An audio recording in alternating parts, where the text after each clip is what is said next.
This year we've had some opportunities where we did lose a double point and we came out to make our lives a lot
We welcome you to Columbus, Ohio for a fun-filled day of Division I NCAA tournament, round of 64 and round of 32 action, and is presented by Crack Rackets. This is the Cross Court Cast live streaming on YouTube. What we are watching here is the Columbus Regional. Buffalo is taking on Ohio State on the round of 64. Doubles to start, and you're looking at one doubles for Buffalo. They're wearing the blue tops. They have Michael Malkin and Yu Sheng Huang on the near side of your screen. 8-2 in dual play, and they are taking on the ones for Ohio State of Will Jansen and Aiden Kim. As you can tell early on in this set, one game apiece. Ohio State 26-3 their record, 13-0 in Big Ten play. Ty Tucker, head coach, just named Big Ten Coach of the Year. Buffalo 18-5 on the season as they won their conference title, the MAC.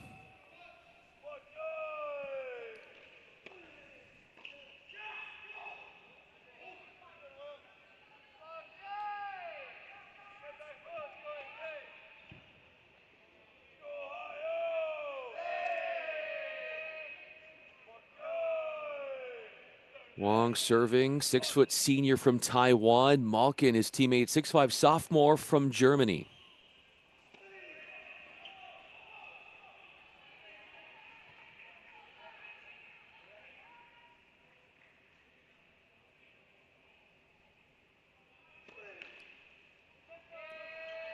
Double fault there against Wong. Jansen, 6'2", junior from London, England, on the other side of the net for Ohio State. Kim, 6'3", sophomore from Milford, Michigan. Jansen and Kim together are 12-8 on the season. Kim is scheduled to play one singles coming up, the 11th ranked singles player in the nation. He is standing in the ad court.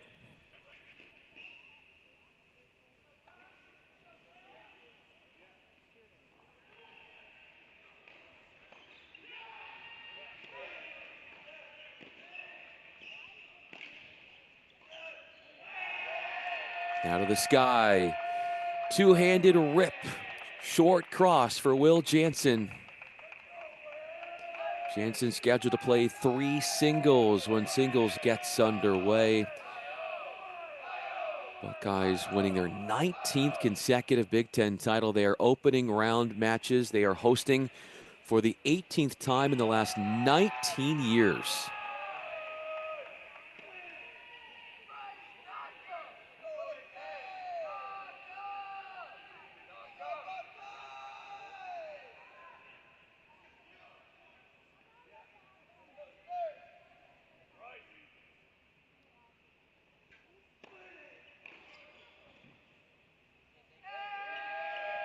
Two double faults serving into the ad court.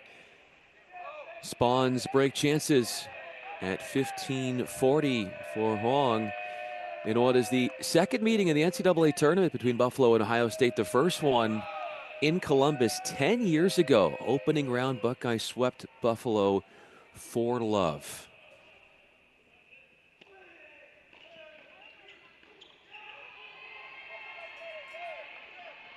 It's been quite a run for the Buckeyes, having advanced past the opening weekend of the NCAA tournament 20 times in the previous 24 appearances.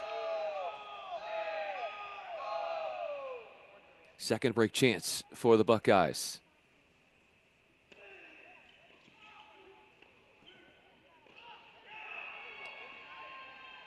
Indecision there on Kim's part. Elects to go backhand. Misses down the line. Deciding point. Ohio State ranked number 6 in the latest team rankings. They've got 4 players who are ranked in singles.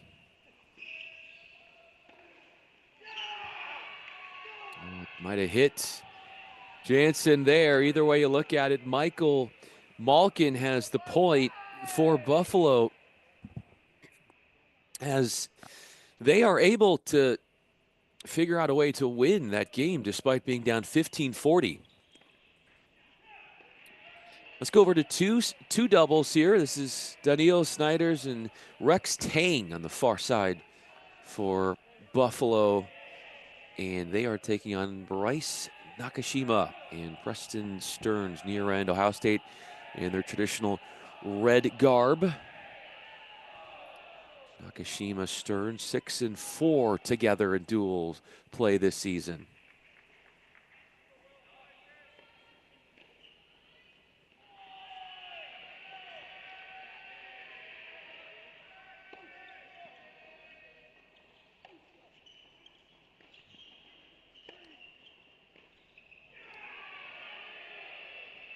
Opening down the line, and Buffalo found it after Bryce Nakashima, the younger brother of Brandon Nakashima, who's playing on tour, decided to shade towards the middle of the court, looking to poach.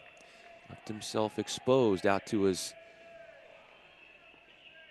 backhand side.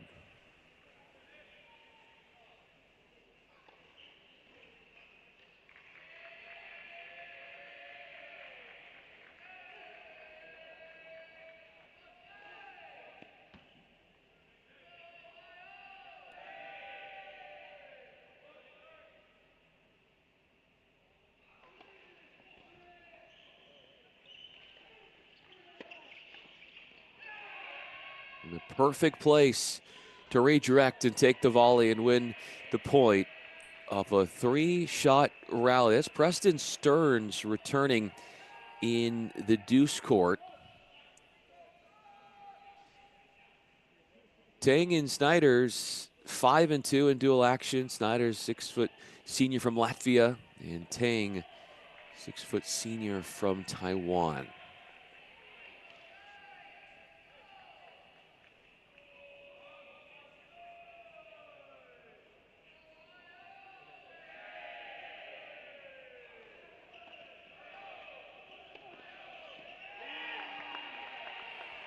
Incredible shot making from Nakashima to find that tight window despite being stretched out on his backhand side with the out wide serve. Small margin tennis in the risk taking reaps the benefits of taking a game point away from the visitors.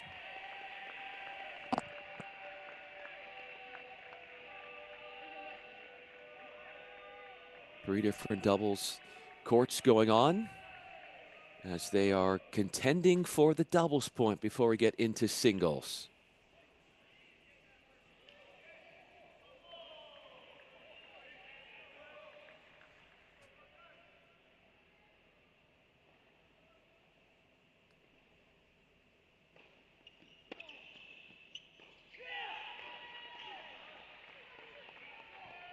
Hanging in this game would be Stearns and Nakashima. Getting an air off the racket of our server. And Snyder's.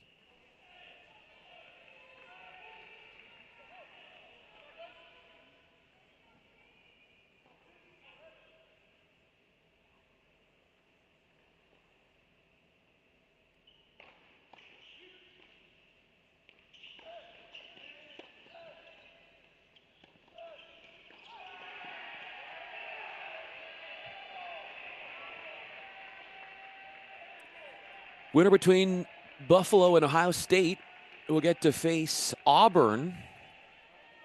Auburn winning earlier today against Belmont on these very courts in the first duel of the day as part of the Columbus Regional. 4 love the score. Second round of the NCAA championship will be played on Sunday at 11 a.m. Central Time, so noon Eastern. Auburn awaits the winner of these two teams. It's 2-all as Nakashima serves.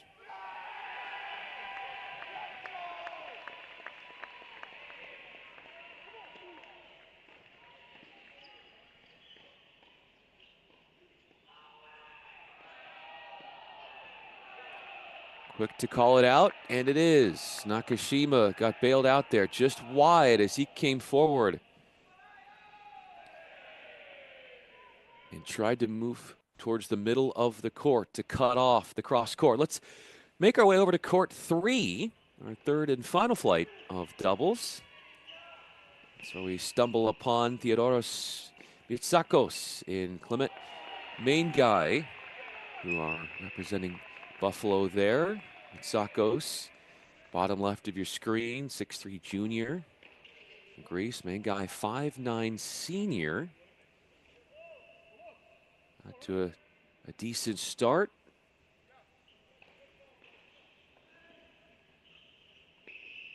Picking up a few games. And they are taking on Nikita Filin and Brandon Carpico. Ohio State has done a lot of experimentation with their lineup at the threes, and they have found something here. 4-2. Alexander Bernard was scheduled to be at that three doubles position with Carpico, but Bernard is out of the doubles lineup. Expected to see him.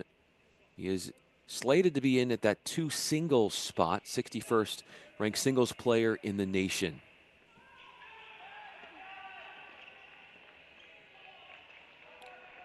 On the movement forward, main guy had one come right back at him. Deceived by the body shot.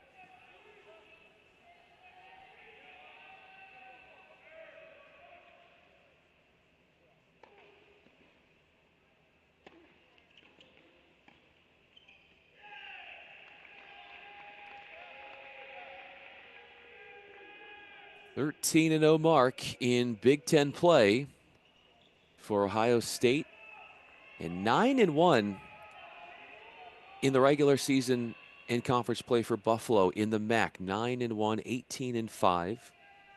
Under head coach Lee Nickel, named head coach of the MAC, and won that honor for the 4th time in his career.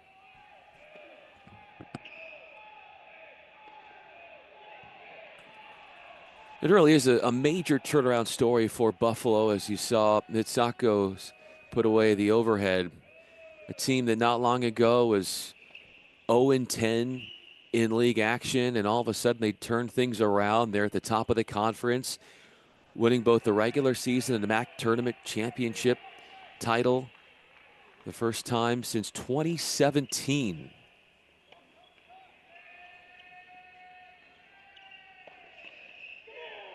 What a shot there from main guy, carving it off. Sharp cross. Chrissy Halioris, is our producer. I'm Bryan Fenley, and we will be with you all day long. 6 duels are scheduled today on this 4th feed. We'll have Virginia and Bucknell coming up in about 10 minutes or so on the men's side. Texas, Montana, Ohio State women versus Notre Dame, Virginia women versus Illinois, along with Texas versus Boise State on the women's side. So a fun-filled, action-packed day. So hang in, get comfortable with us, as we'll be with you all day long here. Cross Court Cast presented by Crack Rackets. Break chance for the Buckeyes.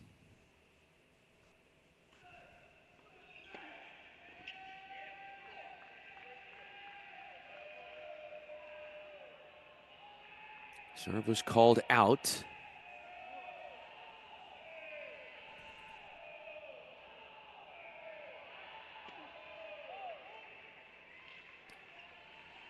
Service break enables Ohio State to jump in front 5-2 at 3 doubles.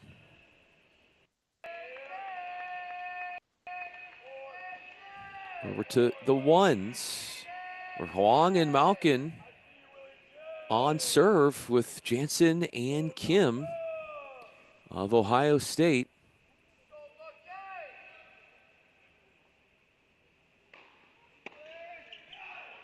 Looks like he just pulled that one wide. Huang.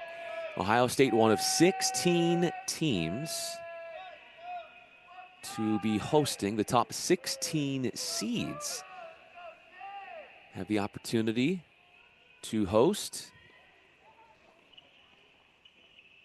Super Regionals would be coming up. Ideally, that 3rd round essentially would be May 9th and 10th. This being this duel opening round play.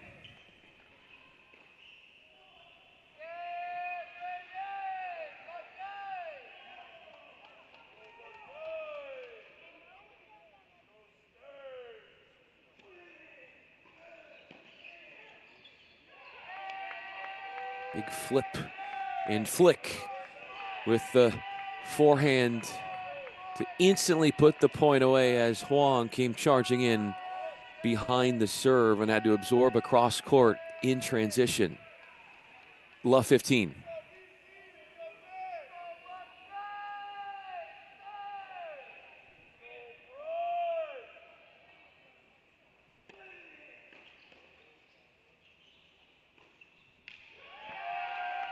Big time backhands. Lots of pace behind them. 2 of them off of Kim's racket. The second one did the damage. Trouble brewing on this Huang service game.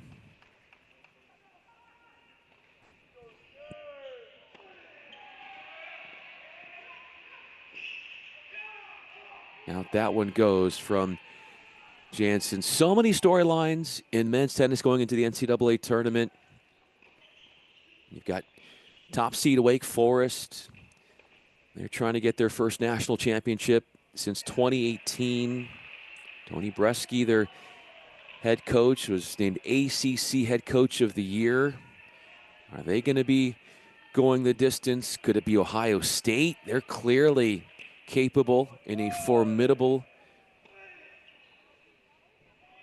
program that has the makings for a deep run into the NCAAs. Trouble for Huang. He's really struggled with the serving into the ad court today. Break points. Second service game for him where he has fallen behind 15-40. Did manage to hold after 3 break points saved. Can he do that again for 4-3?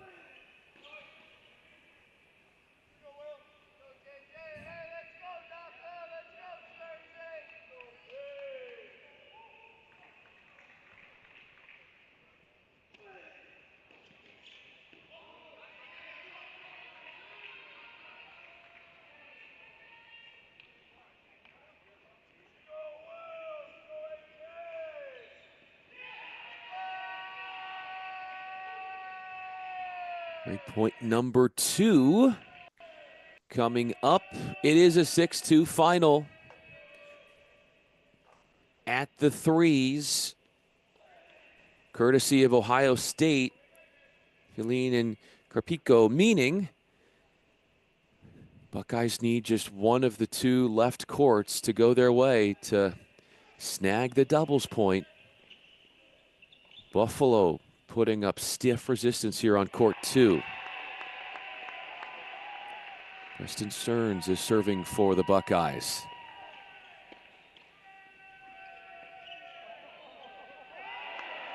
Just tripped up there just a little bit as Nakashima soaked it up really well near the net, giving himself a chance to get a couple of shots back.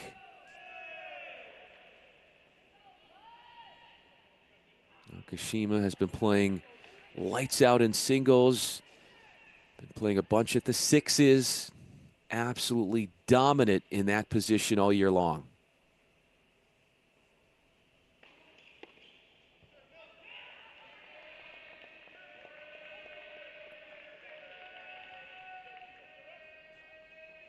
And you look around the NCAA tournament and not a whole lot of upsets to speak of. The chalk seemingly winning. You had earlier 11-seeded Cal beat Boise State, so that's going to set up for a Cal-UCLA second round encounter. As Rex Tang could not come up with the return, allowing Ohio State to win their 3rd game. Fascinating matchup coming up later today between Harvard and number 10 Arizona. TCU already winning. They're the defending national champs. They won the first round matchup against Abilene Christian, so they've got Oklahoma later today. With this going on at the 2s, and they're in a changeover, we do have action at the 1s. So we head back over to the top flight, where Jansen and Kim do have a break lead. 15.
Welcome you back here to the Columbus Regional, where Ohio State is taking on Buffalo. Already a win at the 3-double spot for Ohio State, 6-2. 4 games apiece at 2 doubles. And at the ones, the Buckeyes with a 5-4 lead, serving for their match and the doubles point. Will Jansen is at the line as he serves.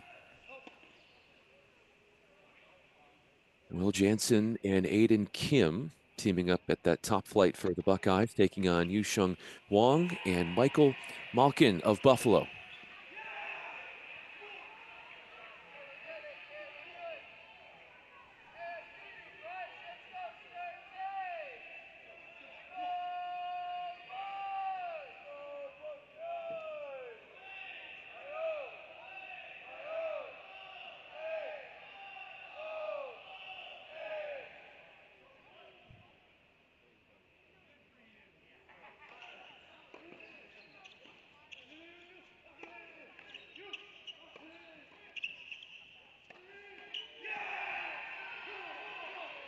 That is Huang making a great play with that inside out, short in the court forehand.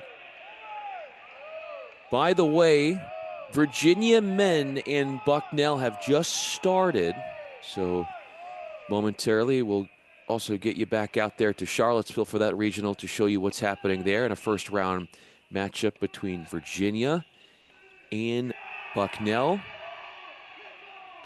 But we still have a doubles point up for grabs in Columbus.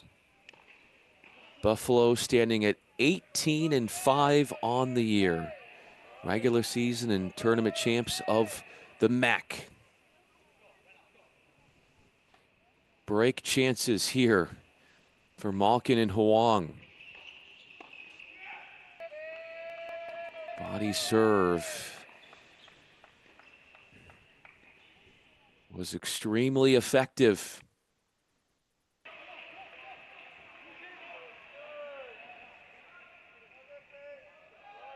Nakashima and Stearns have moved ahead 5-4 at the twos.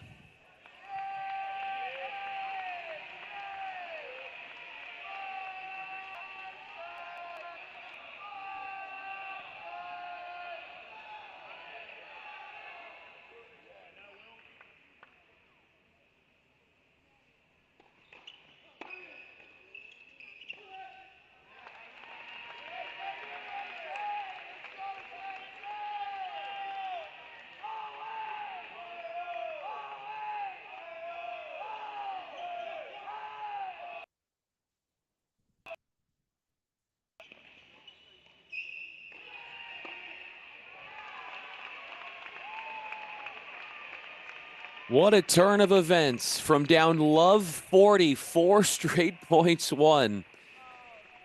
Saving 4 break chances and converting through a deciding point, a match point. The doubles point, not without a bumpy road, goes to Ohio State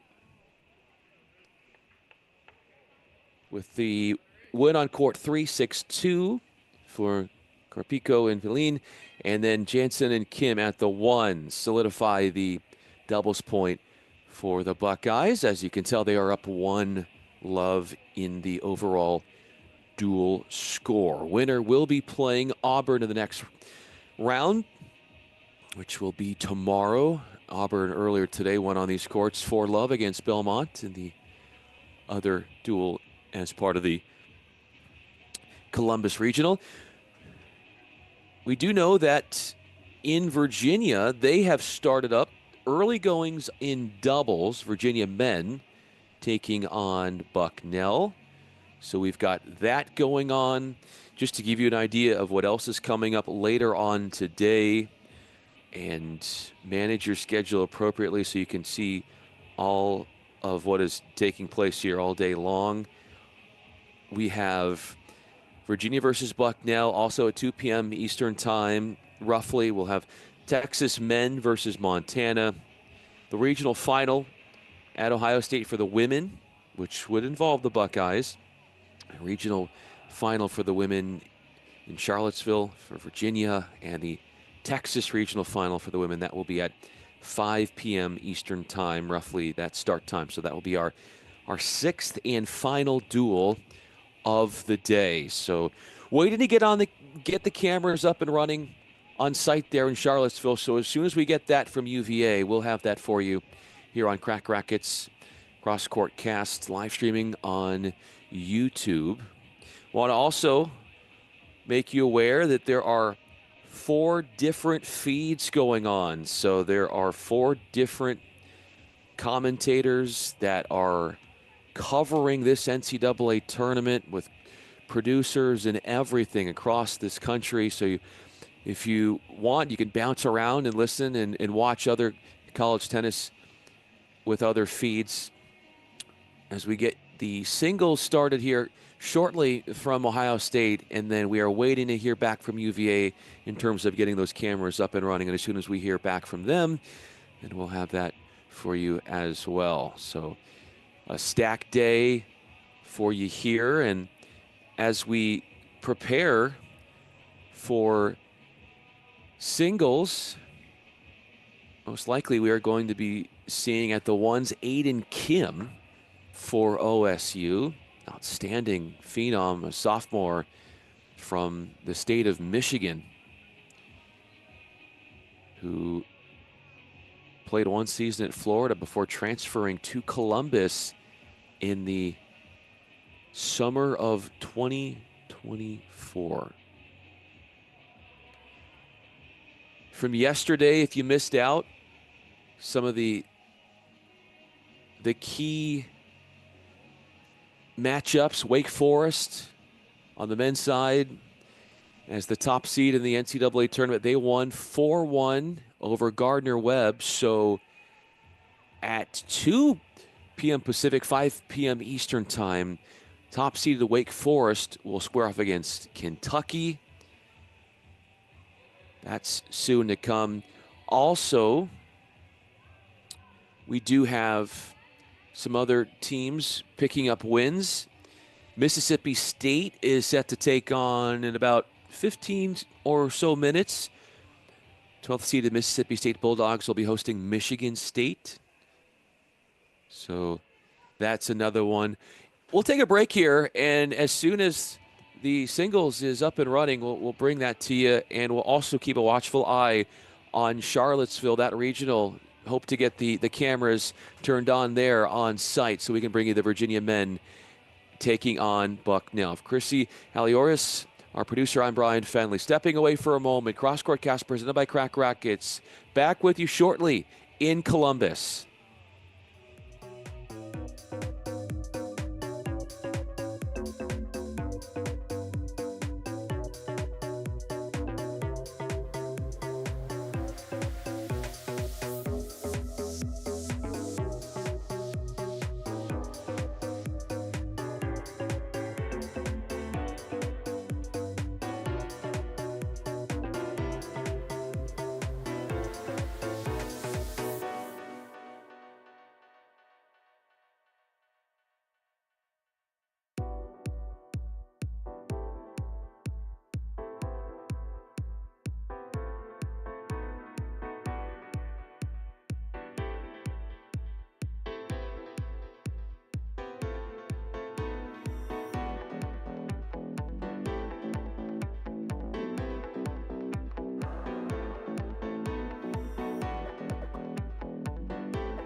After Ohio State took the doubles point, we've got 6 different flights of singles about to get underway. Here would be the top flight with Rex Tang serving for Buffalo.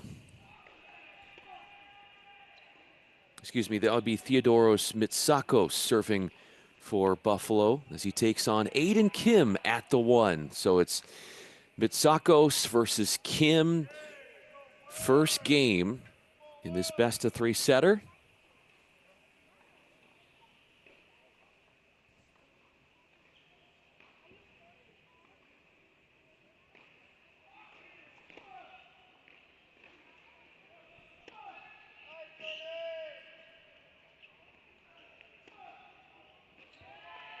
Big rip with the forehand. Time to do what he wanted with that ball as it was sitting up in the middle of the court. Aiden Kim rallied with Will Jansen at the ones and doubles on this very court to end up coming up with the clincher. That set won by them over Yusheng Huang and Michael Malkin.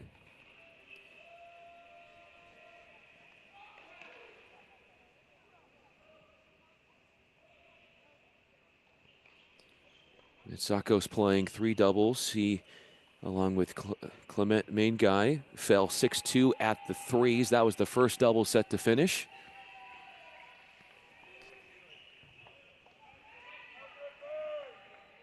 Mitsakos, all MAC first team, 6'3" junior from Greece, with a dual record of 12-9.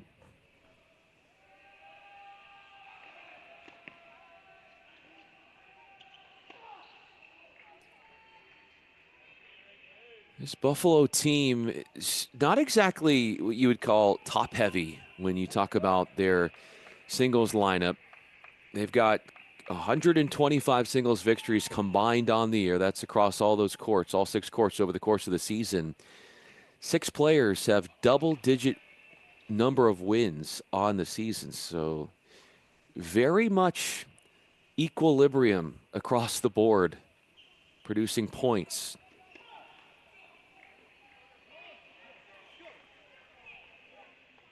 A rather easygoing hold for Mitsakos. Court 2. Rex Tang of Buffalo, the 6-foot senior from Taiwan, all MAC first team, facing Alexander Bernard, who is 61st in the nation, the 5'9" junior from Bonita Springs, Florida.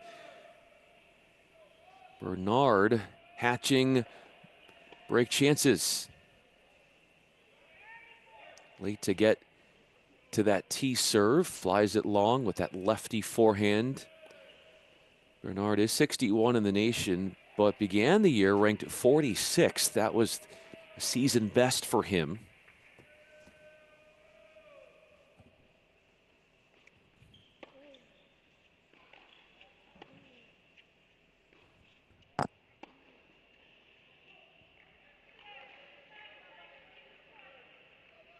Having lost his last 2 matches, Bernard, he has a record of 12-7. Deciding point.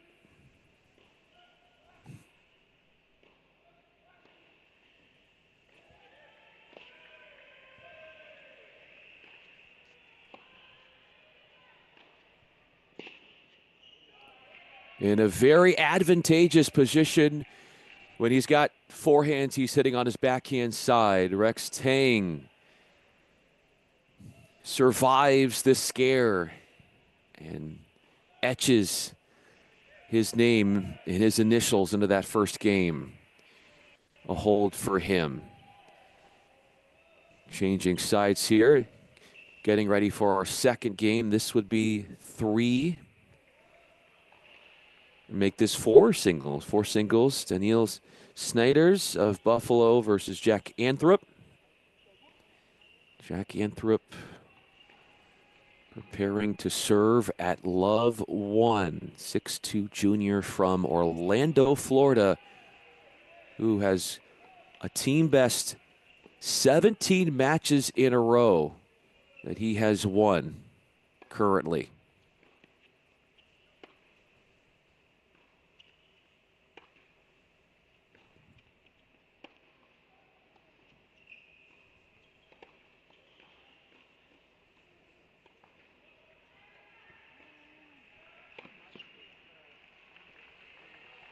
Subtle pace generation, upping it with a forceful shot down the line that pays dividends for Anthrop, turning neutral to offensive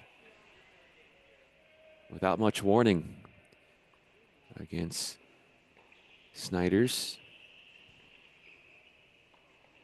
who played 2 doubles with Rex Chang, and their double set went unfinished. They were down 5-4 to Nakashima and Stearns.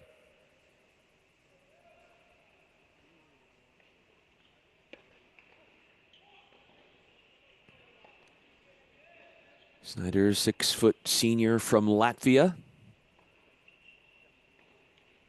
11 wins, 8 losses in his dual season.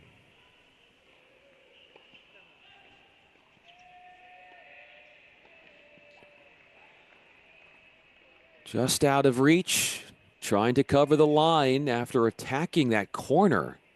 Anthrop then moves in and didn't quite have the extension off that backhand volley attempt to seal and cover the line adequately. 30-15.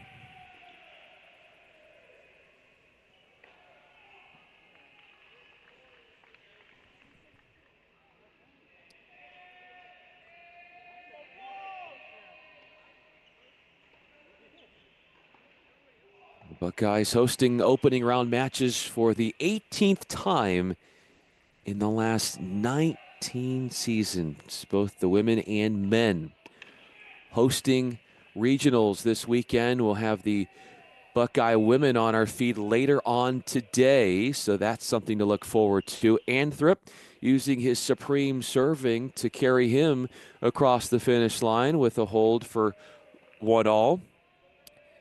This is the threes, where Will Jansen of Ohio State has a break in hand, serving 2-love against Clement Main Guy.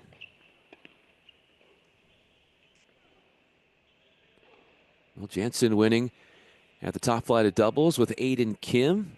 They won their 13th double set together this year.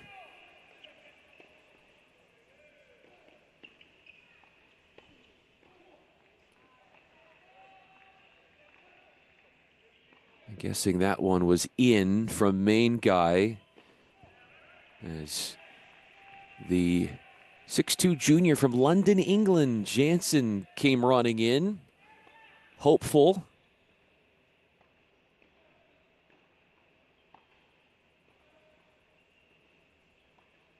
But his hopes dashed off a cross-court pass. 15-all.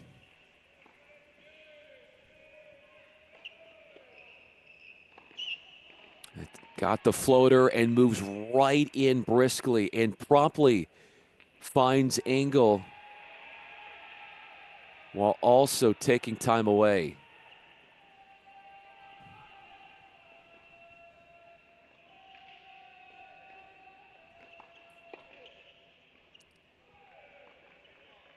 Dual play, 9-5 would be the record for Will Jansen. Began the season playing at the ones. He's got game points here at the threes. Began playing at the ones, then moved to the twos, went down to the fours, now back up to the threes. He's played the top 4 courts this season.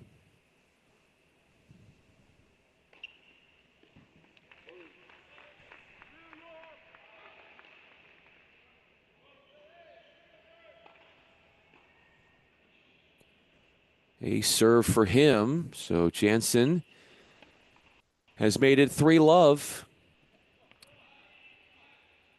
It's 2-love for Bryce Nakashima, the younger brother of Brandon Nakashima, who's doing well and has made a name for himself on the ATP World Tour. Nakashima playing at the fives. 6'1" sophomore from San Diego, ranked 97th in the nation in singles, taking on Faz Nasim, who is returning in the ad court. Nasim Jr. from India with a team leading 24 wins.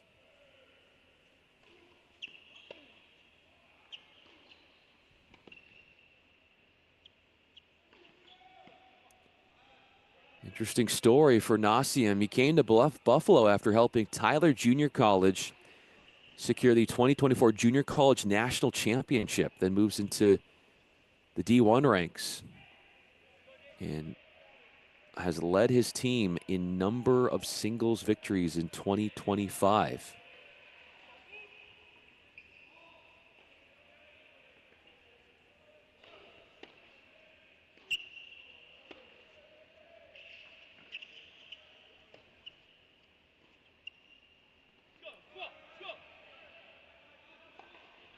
Kashima facing break chances against his serve. He is 13-0 on the year.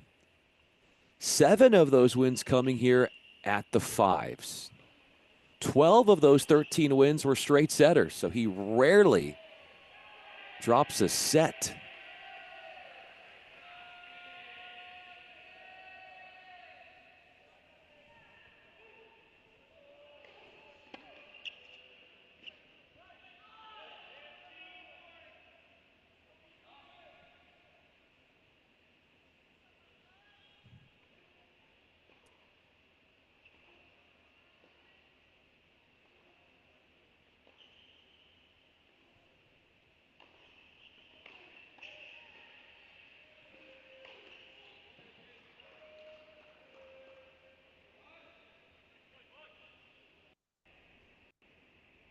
At the sixes, Nikita Fillin, just a freshman from Illinois, 6-footer. Bottom of your screen, he's leading. Saw the fist pump from him as he senses an opportunity to go up 3-1. Chances to win the game on the return here for him.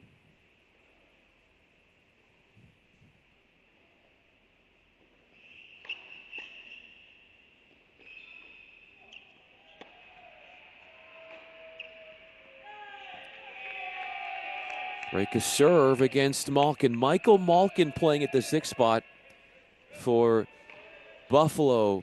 Falls behind 3-1 against a once top 10 ranked recruit in the class that he came out of and was the #1 ranked recruit from Illinois, according to Tennis Recruiting Network. Was part of the 2024 USTA Boys 18 doubles national title in Kalamazoo.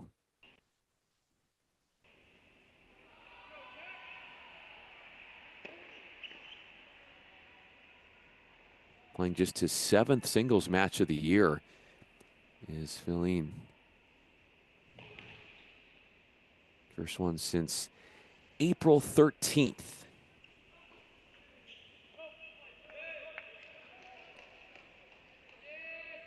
Of those 6 earlier singles matches for Fillin, he's won his last 3. The first 3 went unfinished, and all 6 of the prior singles matches were at the sixes.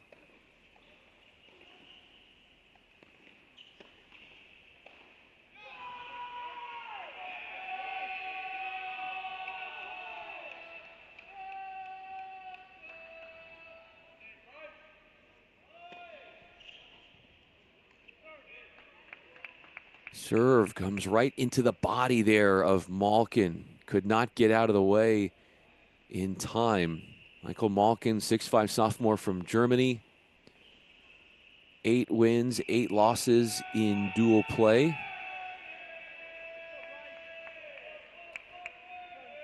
Only native from Germany of the top 6 in single starting for Buffalo.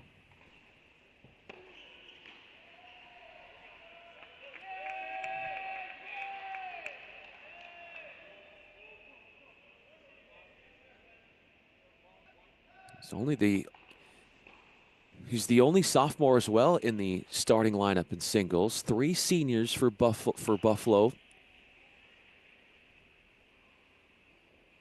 along with 2 juniors, including Rex Tang at the 2s and Faz Nassim at the 5s. Up to the net behind the serve. Easy going, a love game for Feline, who makes it 4-1. After he was part of 3 doubles as well with Brandon Carpico, and they took their 3 double set 6-2.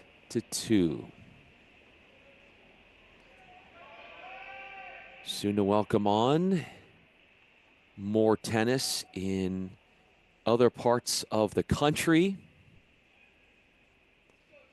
We do have a changeover here at the 6s.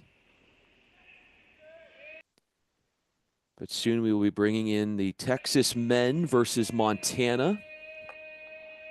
It's a round of 64 encounter. Excited to see that one being played out as well. What a beautiful day it looks like in Austin. We have doubles to start. Texas and Montana.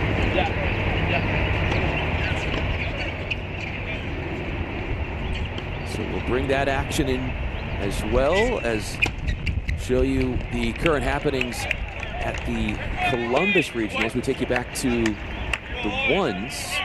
And don't worry, we'll have ample time to introduce you to all the players and the teams for Texas and Montana as that duel rolls on. Aiden Kim, Theodoros Mitsakos at the ones for Ohio State against Buffalo.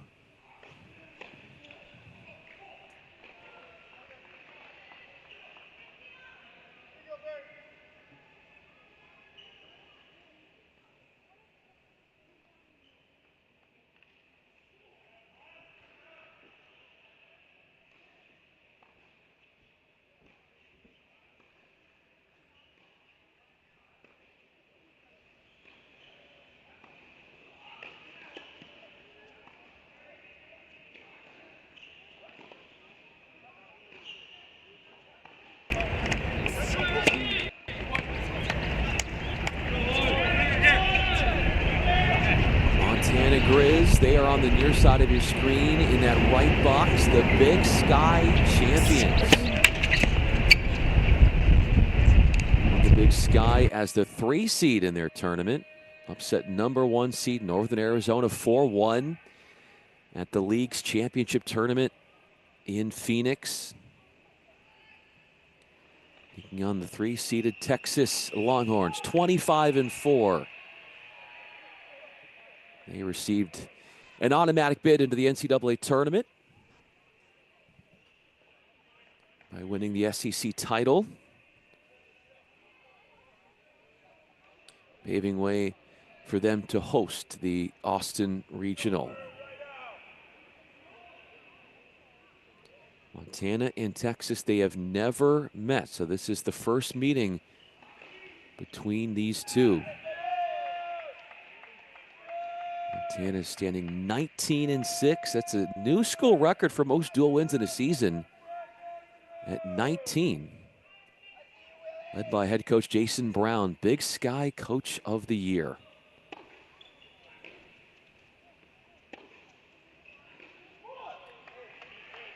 All even at the ones in Columbus between Kim and Mitsakos. Kim does have a break chance.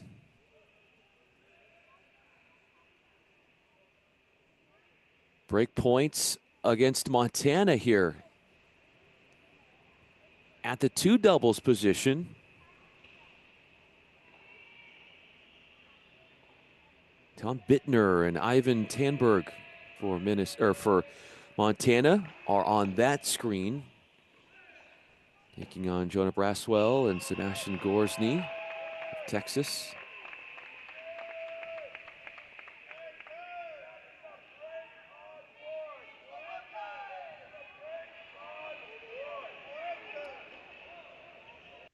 Kim puts Ohio State up 3-2 in the first set. Court 3. One-way traffic here for Will Jansen. Picking apart Clement Main Guy at this third court. 5 games to love as Main Guy serving to stay in the opening set. Needs a hold to keep this first set going.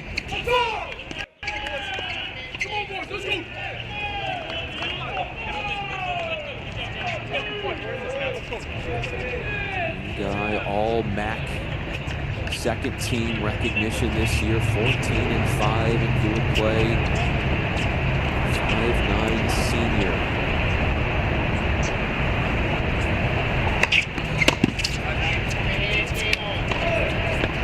Keep a live look in at the threes. 3 doubles. And Austin.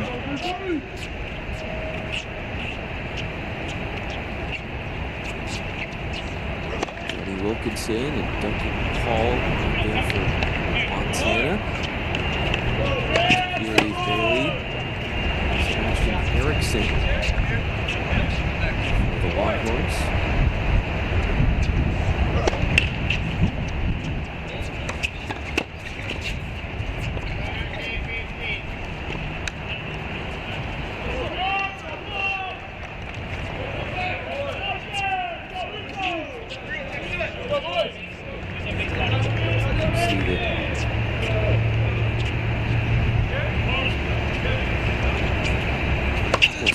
Showing up on that third court.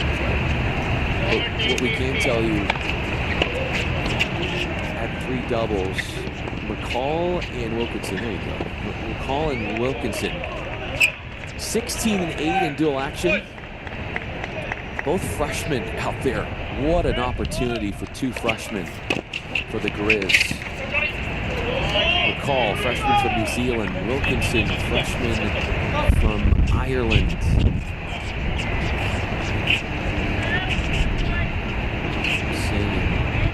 Steve Bailey, 8-4 in dual play, and they are ranked 81st in the nation in doubles.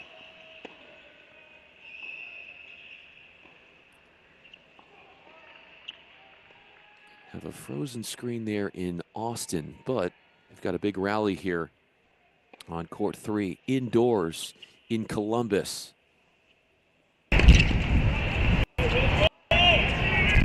Twos. Jonah Braswell and Sebastian Gorsny on the near side of your screen for Texas there. 7-4 in dual play. Gorsny, 6'2" junior, TCU transfer. And Braswell, a fellow junior from Sarasota, Florida, majoring in economics.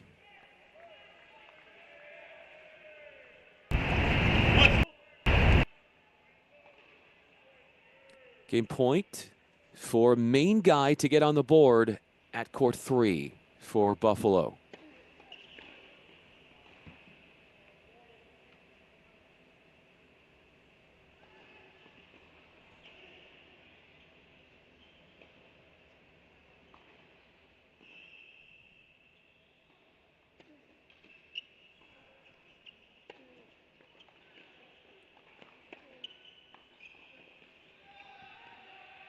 Game points 40-15 for Team Gorsny Braswell.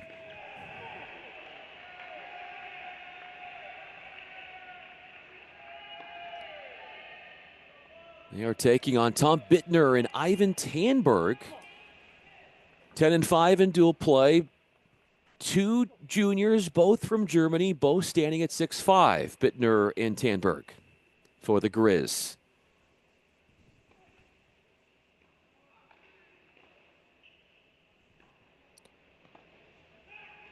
Opportunistic, a smash, easily placed right through the middle of the court for the game 1. 2-love go the Longhorns.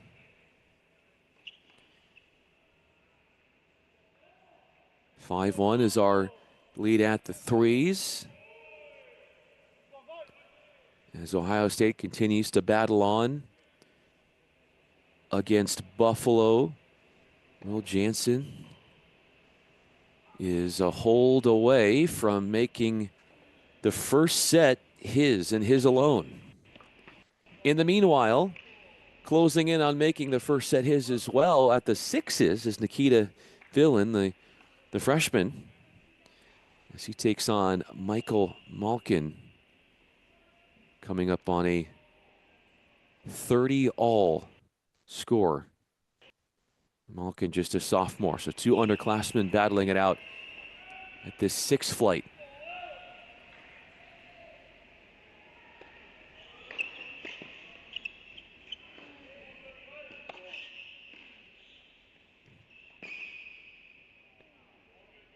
Did he just pull that off the court? Might have just missed by looking and glancing at his bodily reaction.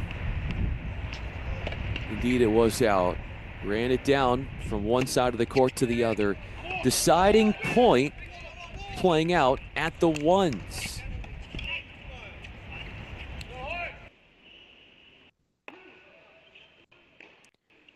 Ones. Now it is 2-1. Or excuse me, one serving two.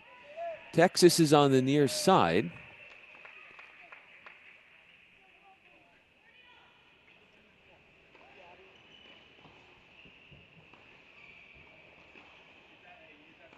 Four, 2 ahead at the ones would be Ohio State. So Ohio State has leads on all six flights in singles. All six flights still in the opening set. Theodoros Mitsakos serves at the ones, back at the sixes. Set point. Malkin and Fenley.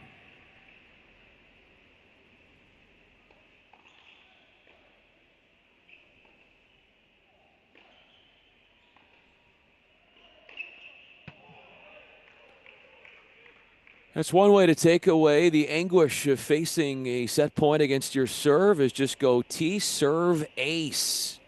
Well crafted for Malkin. Keeps himself alive and well in the opening set. But now Fenley with a break in hand can serve out the first set, as he goes right up the tee and finds success as well in the form of a service winner.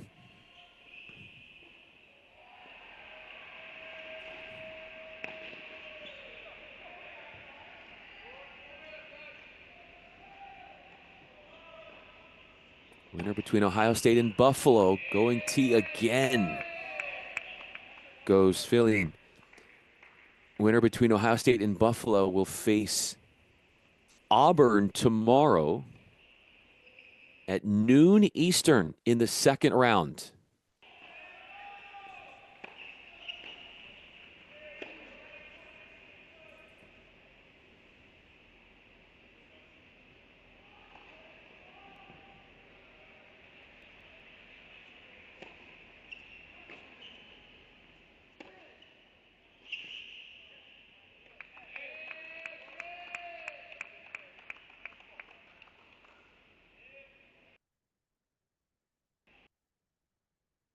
Two games apiece on court one in Austin as Montana serves.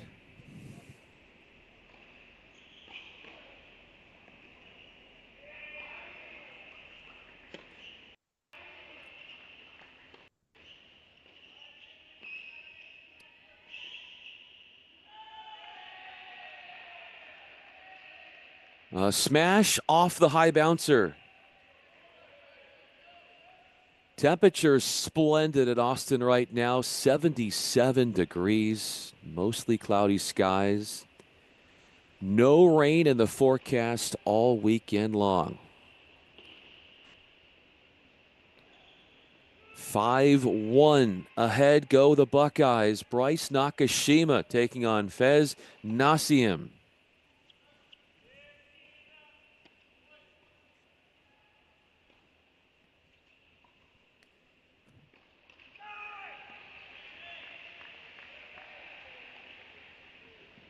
His first flight for Montana, serving 30-15 2-all.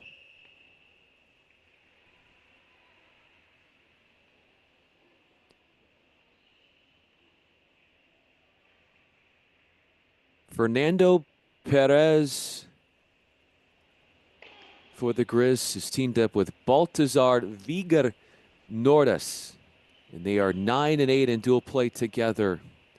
Nordas, 6'3" junior from Norway, and Perez, a 6'1" senior from Spain, transfer from North Alabama.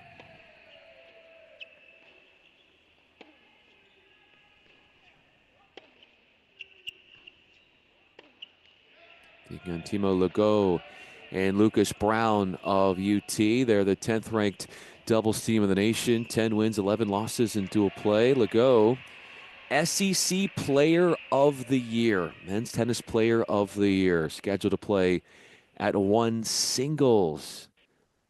6-foot redshirt freshman from France. Brown, 5'10" sophomore. Aerospace engineering major from Plano, Texas.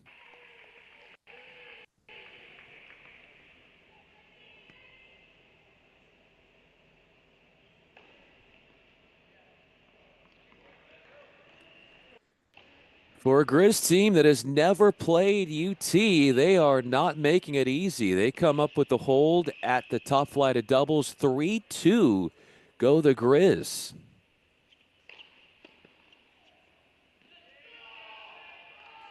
But courts 2 and 3 in doubles have gone UT's way, and that's where things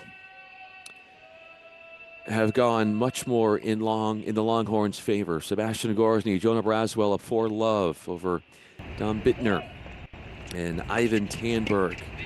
And then at court 3, the lowest flight of doubles, you see that court now taking a spot on the monitor. As we also bring in a third duel.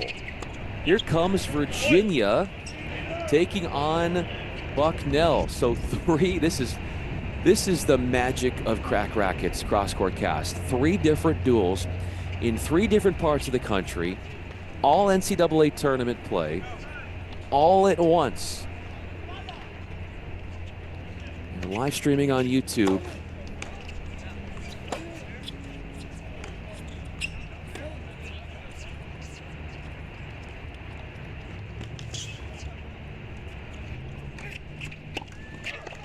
Virginia did take, as we start to welcome you into Charlottesville for the regional there, Virginia did take the doubles point against Bucknell with wins at 2 doubles and 3 doubles. Their 6-1 triumphs.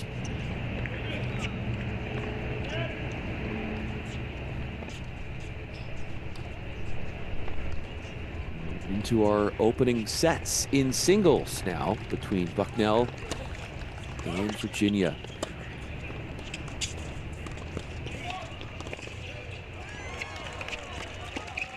Bucknell, Patriot League title owners, 19-6, 19 wins, tied for most in team history. Ties the team that went 19-2 back in 1998. As far as Virginia, 20-7, they earned an at-large bid into the championships. They are the number 7 seed in this year's tournament.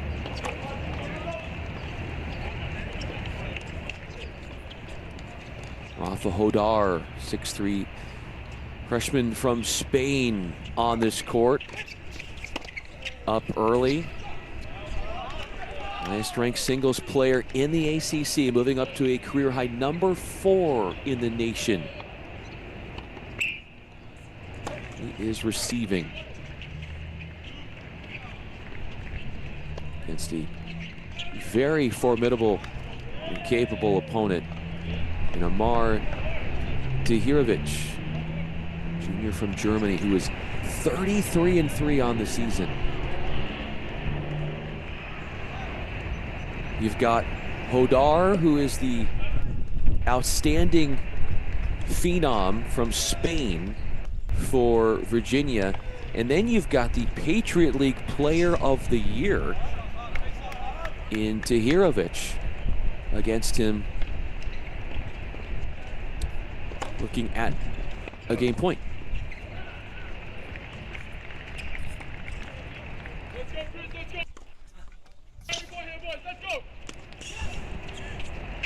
Could not have put that ball in a better place. Hodar scrambling and moving forward, trying to cut off Engel. But the width that Tahirovic found in that cross-court defensive shot was just the right formula to grab the point and the game. Hodar will be serving it 4-2. ACC Freshman of the Year.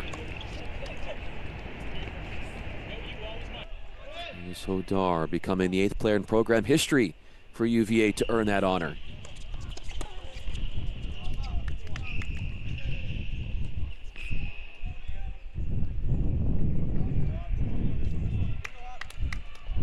And 4 record on the top singles court this season for Hodar.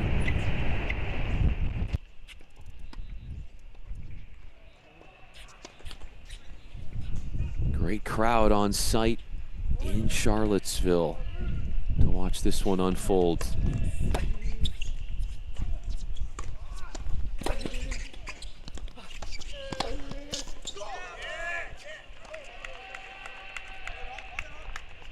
He has gotten himself, Tahirovic, out of a few jams on that right side, pulled off the court. Really impressive shot making under duress for Tahirovic. UVA all-time against Bucknell, 2-0.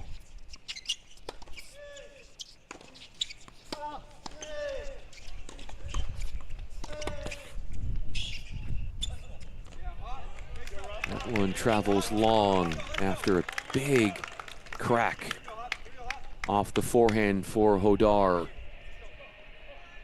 Two teams between UVA and Bucknell last played in 1975. Their first meeting took place in 1970. 30-15 for Hodar.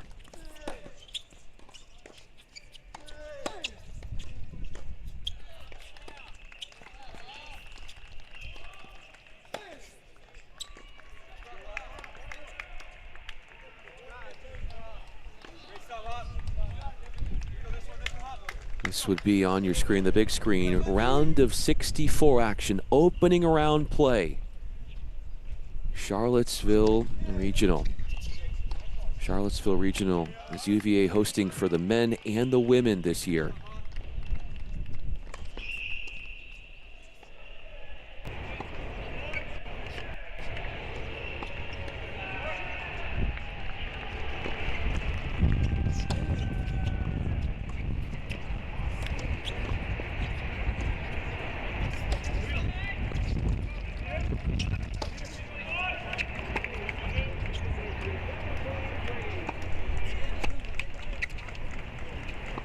Whichever team wins between Bucknell and Virginia will take on Princeton in the round of 32 in Charlottesville as Hodar moves in front 5-2.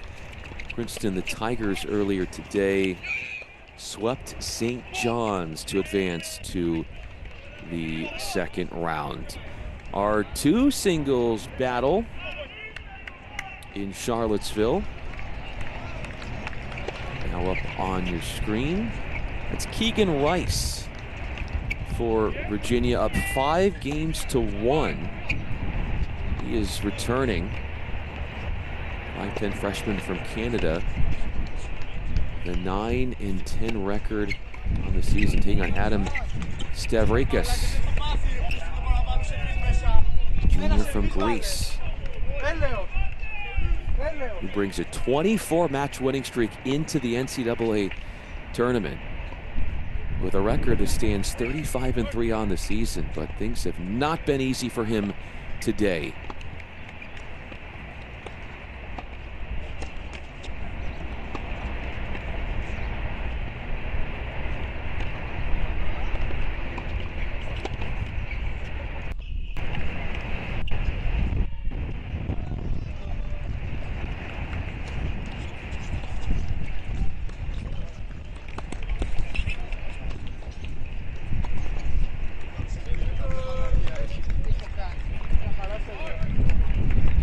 Boston.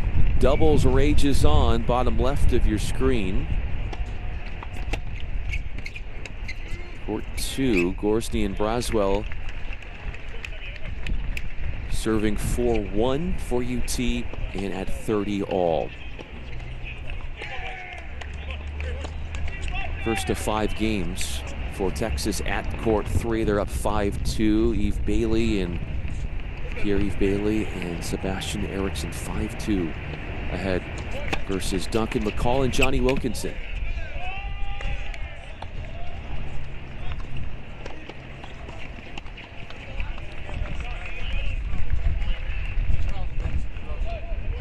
Egan Rice up as the returner in this game, 30-15.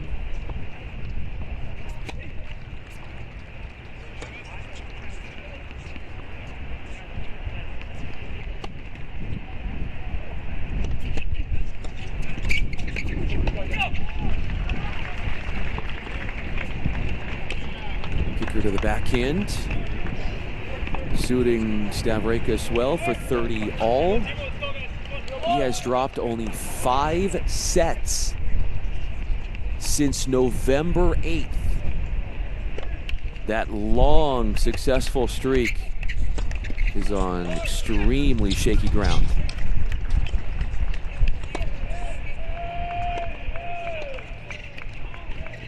In fact, it is a point away from that streak becoming no longer. Set point for Rice.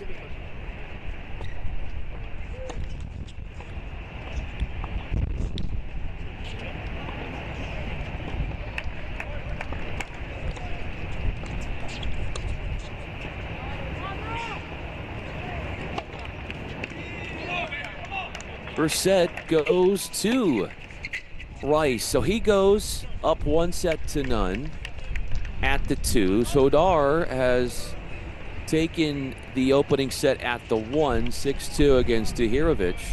Hopper leads 5-love at 3s. Kim 6-1 in his favor for UVA at the 4s. And Brockett bagel set time against Robinson opening set. So 5 first sets complete. All expansive, lopsided wins in those completed first sets, all going to UVA. Or excuse me, 4 of the 6 opening sets have been completed, all going to UVA. This will be one of the 2 first sets that's still going on.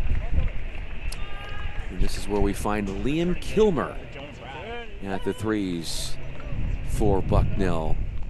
Serving sophomore from New Jersey, 18-6 overall mark.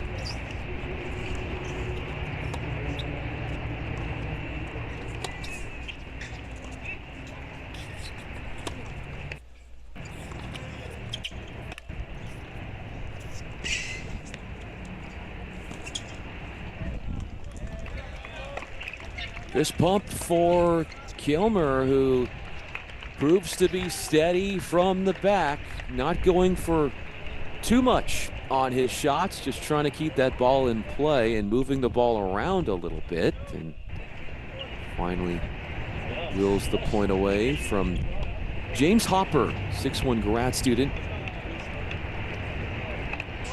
fellow New Jerseyan. Transfer from Case Western Reserve, which is a great Division III tennis powerhouse.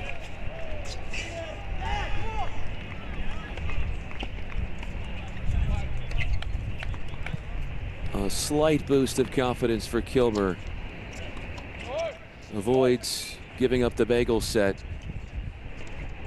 But James Hopper playing at the 3s today. Normally goes at the 4s.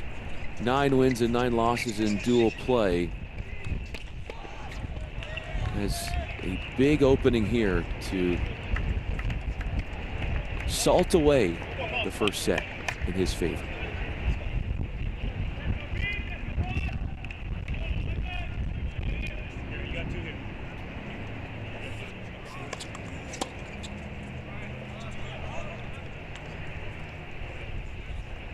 Hopper and Rice won their doubles set at, they went unfinished at the doubles portion at the ones. Down 5-2 when that one went unfinished. So Hopper and Rice trailing McDonald and Tahirovic at the ones for Bucknell. After action was called because Virginia had won at the threes and the twos already.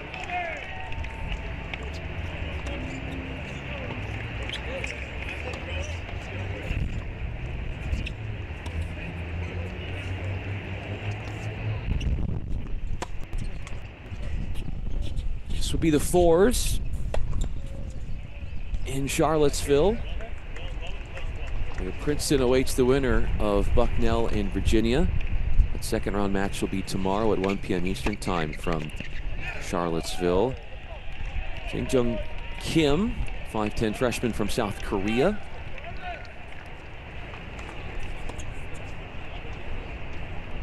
He is out there as he takes on very capable opponent in Bain. Oscar Bain, junior from Germany.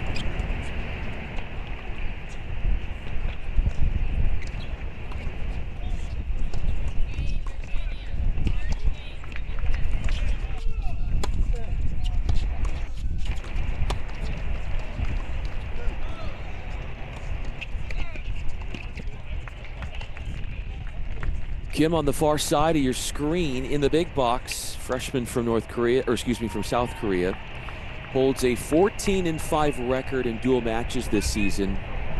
He is 7-2 on court 5 and is 6-1 on court number 6. So he has been extremely dominant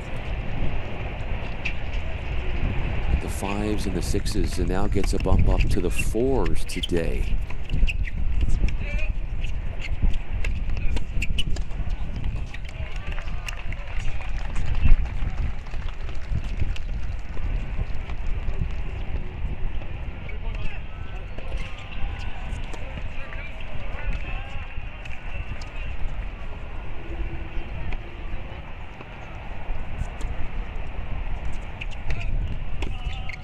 In Austin, court 3 in doubles has gone to the Longhorns,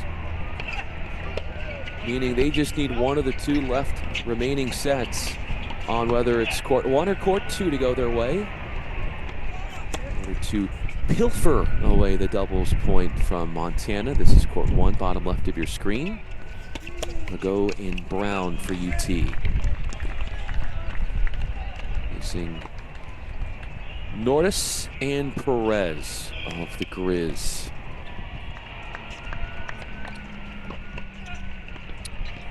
Ohio State has the doubles point, top left screen, as they are taking on Buffalo.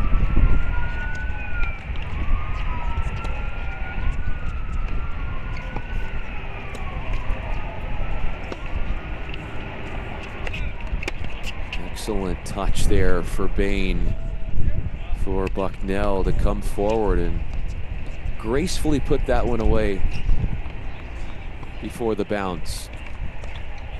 Ohio State taking the first set, courts 2 through 6. Court number one is headed to a tiebreak set between Aiden Kim and Theodoros Mitsakos.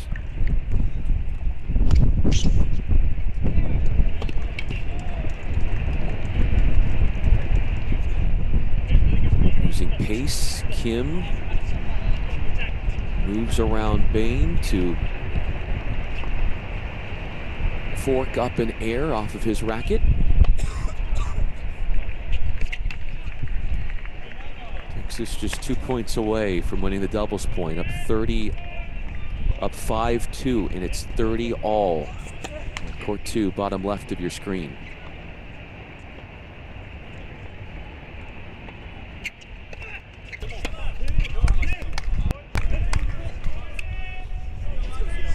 First chance to see what's happening at the 5s. This is Måns Dahlberg, 5'11" junior from Sweden.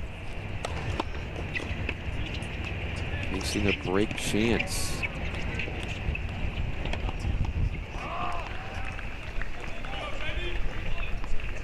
His break lead in jeopardy.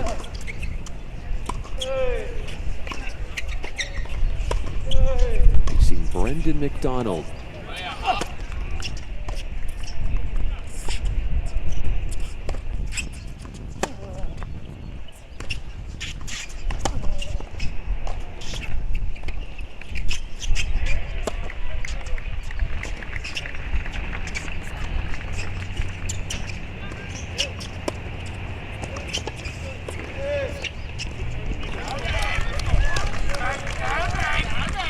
Akin to a cat and mouse game between Dahlberg and McDonald, and it's Dahlberg who gets a find the court backhand down the line with a scrambling McDonald playing heavy balls to try to get himself recovered defensively.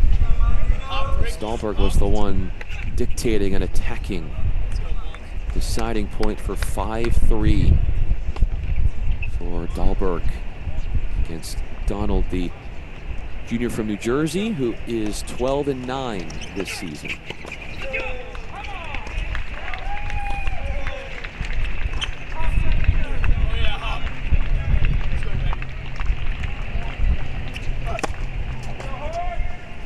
It's official from Austin.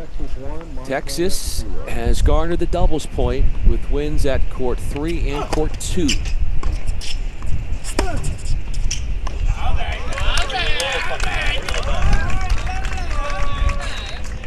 Which would put UT up 1-love. Now comes a break as singles will take a few minutes to get up and running from Austin. We'll get you back out to Austin when singles starts up. Meanwhile, we'll make it a split screen double box for you. Charlottesville Regional left screen, Columbus Regional right screen, Ohio State at the fives right screen. Bryce Nakashima has dropped only one game all match long.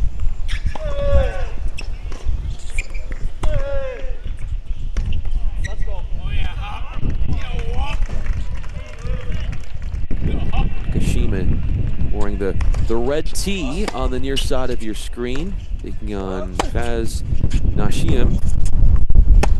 5-love out in front goes Nakashima. He has not lost a match this dual season. 13-0, a game away from going 14-0.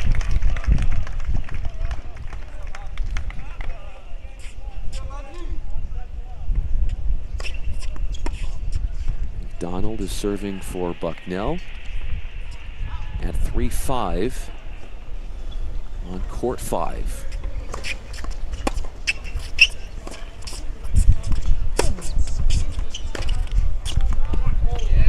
Great backhand with depth just inside the baseline. Shoulders the point, trying to serve to stay in that opening set. To court 6.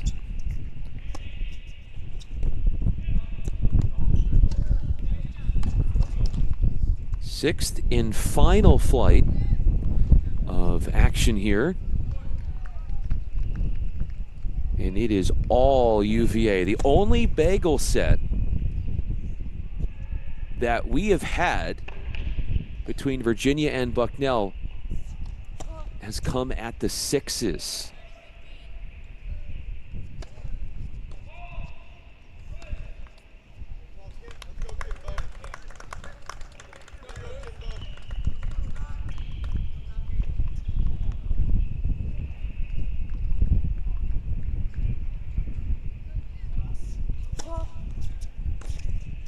Styles Brockett way up for UVA. He's on the near side of your screen. He was born in Westchester, New York. Moved to Virginia after his first birthday. He's a freshman from Fairfax, Virginia. Five-star blue chip recruit, ranked as high as number 8 in the national recruiting rankings coming out of high school.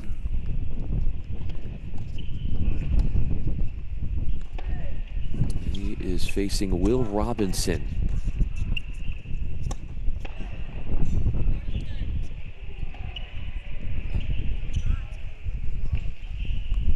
Robinson, one of 3 singles players today for Bucknell in the starting lineup, hailing from New Jersey. 3 wins and 3 losses for Robinson this year.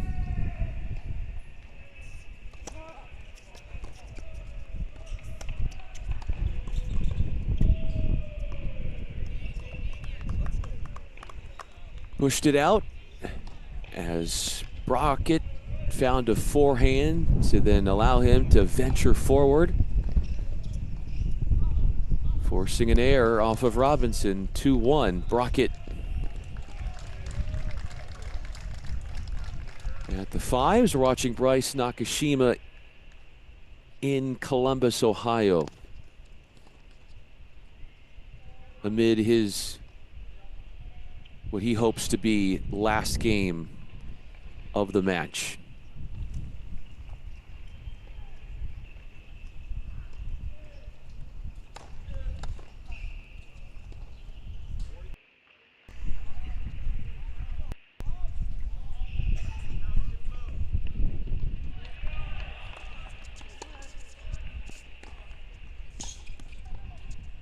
Nakashima, 6'1", sophomore from San Diego. Grew up spending a lot of his time playing at the infamous Barnes Tennis Center in San Diego, Point Loma, where it is appropriately located.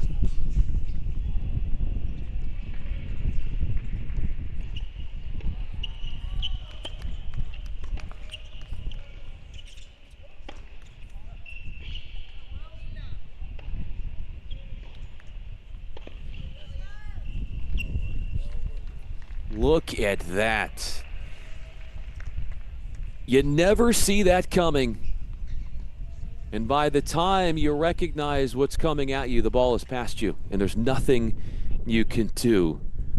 One savory, splendid strike off the back end for Nakashima.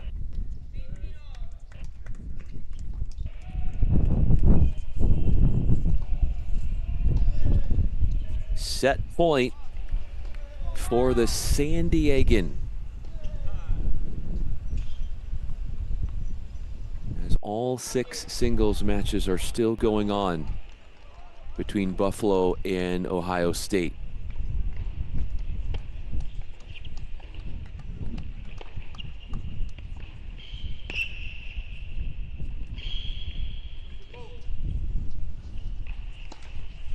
He went for it all there, really going after that forehand cross.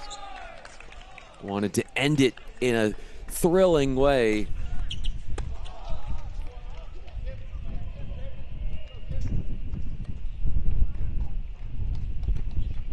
Rice over at court 2 for Virginia has been thrilling.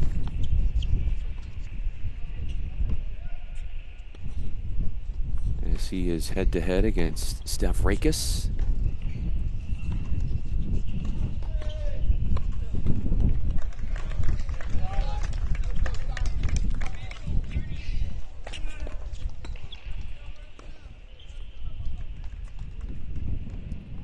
Winner between Buffalo and Ohio State will face Auburn tomorrow in the round of 32. Auburn beating Belmont earlier today in Columbus.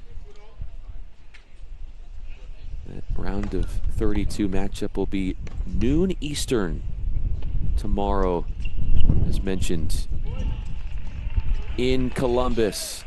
And you most likely will see Bryce Nakashima be a part of that, at least the way things are trending. Still a lot to be played out here between Buffalo and Ohio State, but Nakashima keeps his perfect record in 2025 intact with 2 breathtaking yeoman's work like 2 setters that went his way without having to exert much energy. 6-1, 6-love for Nakashima, who puts the second point onto the board for Ohio State as they vault ahead 2-love. Still 5 courts remaining, with singles play still ongoing in Columbus, including at the threes here, where Will Jansen, the lefty, serves up a break and a set, taking on Clement Main Guy.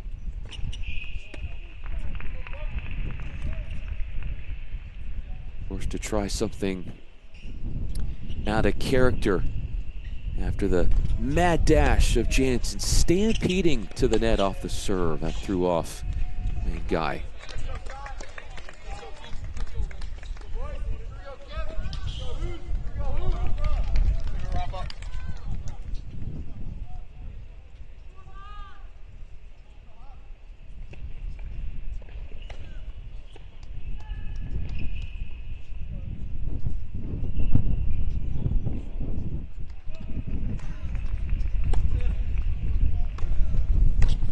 More points won at the net here for Will Jansen, who's made it a big part of his agenda in getting forward. 6'2" junior from London, England is Jansen. In Austin, weather cooperating and singles is just underway between Texas and Montana in the round of 64 NCAA tournament action. And we appreciate you watching here. Cross Court Cast presented by Crack Rackets. Producer Chrissy Halliors. I'm Bryan Fenley. Live streaming on YouTube. Don't forget to follow Crack Rackets on every single social media medium, whether it be YouTube, Instagram, X. Your one-stop shop for everything college tennis. 4 different feeds of NCAA tournament coverage today, all throughout the weekend. By the end of this weekend, we will have only 16 teams left on the women's side, 16 teams left on the men's side.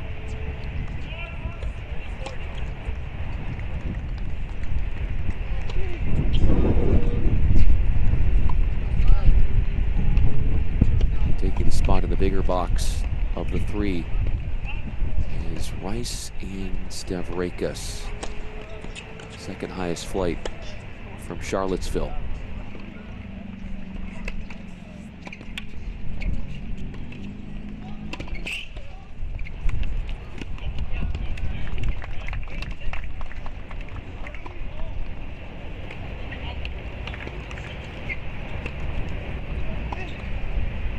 As we said, singles is just getting started in Austin. At the ones is Timo Legault taking on Tom Bittner. Legault wasting no time to get his first game board. We'll be going through each singles flight in Austin to introduce you to the players and tee up the matchup.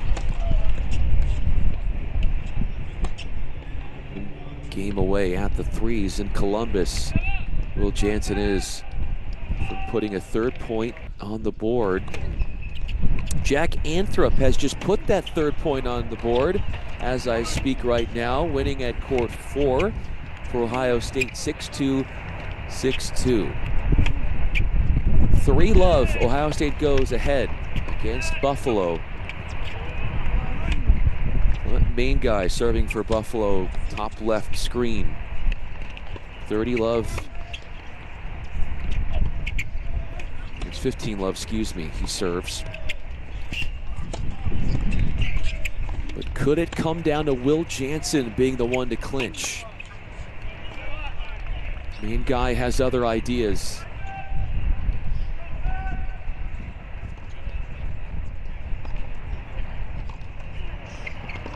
Stavrakis has upped his level. since the first set. Adding headache to the serving Rice, confronted with threats against his delivery.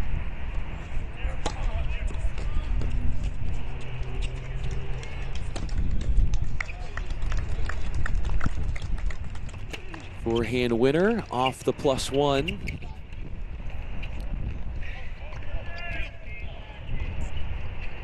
Shorter points to save break points. Only to lower the blood pressure, undoubtedly, for Rice. 15-40 now.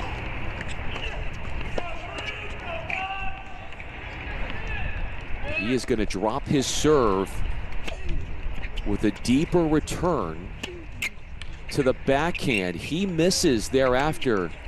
Stavrakis planting his flag in this second set. He's got his first lead in the second.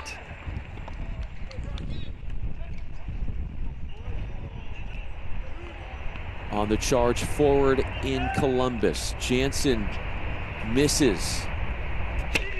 But after the changeover, as it is now 5-2, he will be in prime position to clinch the duel, as Ohio State has accumulated 3 points. They got the doubles point, and since then, Bryce Nakashima was the first singles match to conclude. That came at the 5s, then Jack Anthrop won at the 4s. We also have Nikita Filling at the 6s. He's a game away from closing out things for Ohio State against Michael Malkin. So on court 6 and court 3, Ohio State is 1 game away from picking up that 4th and most important clinching point to advance to the round of 32. The question is, who is it going to come for or come by? Or is Buffalo going to see some big comebacks on both of those courts?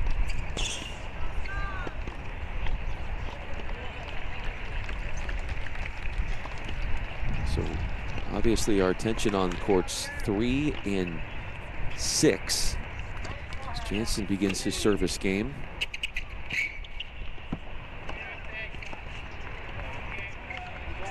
Up to the net he goes, and that's been putting a lot of pressure and discomfort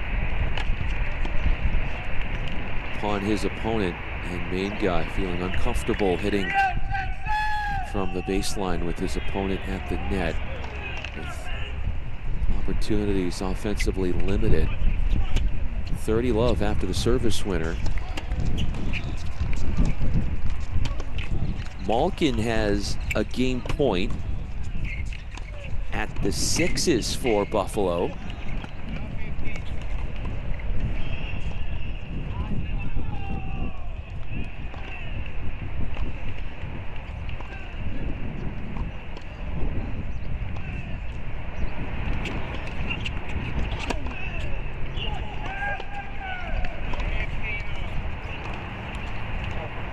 It is at the 6s.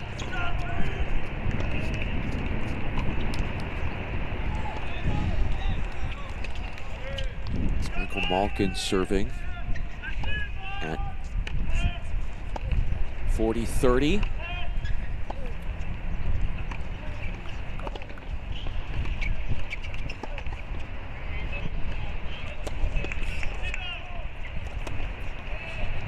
Looks like that one might have been touched by Malkin, as Fillion went hard from the back off the ground, and that is a match point coming up, and that's going to be it. Yep. So the live scoring just a little bit behind the video, which gives us that 4th point for Ohio State. The clincher literally happening side. Oh, you know what? They didn't play that deciding point because Will Jansen at the 3s won at 6-2 that second set. So literally 2 courts within seconds of one another from finishing. Technically, by way of the live scoring, I was mistaken in that the live scoring wasn't behind. It was me that was behind. And Philin and Malkin will have that match abandoned on court 6 at a deciding point, as Will Jansen is the one to clinch, putting Ohio State into the round of 32. They will take on Auburn tomorrow at noon Eastern time. So Ohio State sweeping Buffalo in Columbus Regional. At the 4s in Charlottesville, as we now make the boxes larger as our coverage has moved from 3 duels to 2 duels for the time being.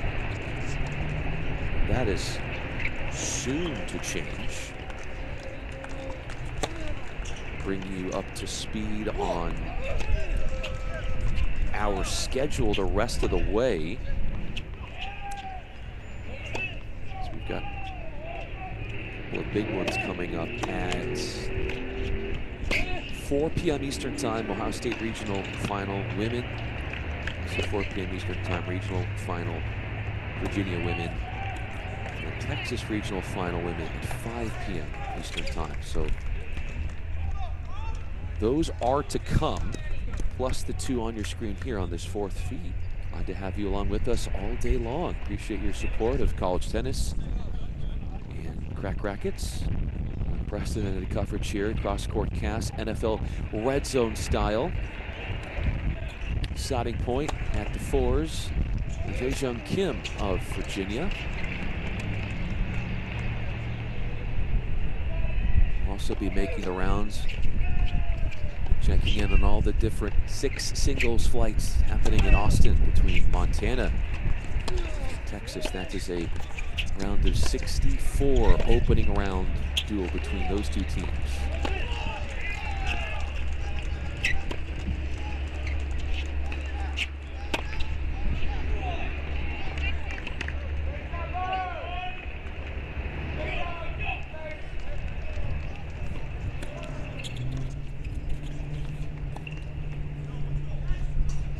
Kim, as you can tell, is in a really good position, 6'1", 5'3", over Oscar Bain.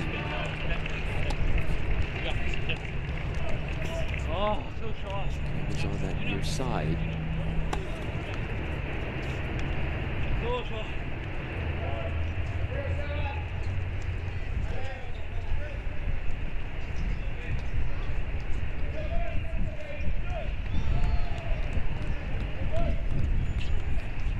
Kim, freshman from South Korea, 5'10".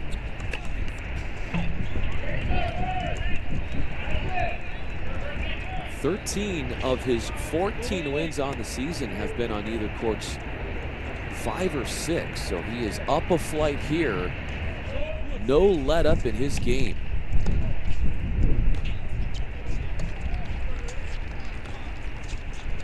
Trying to pick up his 15th win of the season. He is 14-5 on the year. Oscar Bain comes in, his opponent, junior from Germany.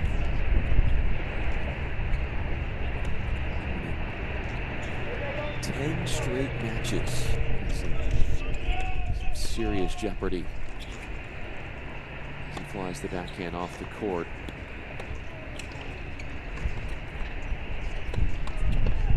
Match points for Kim at the forecourt in Virginia.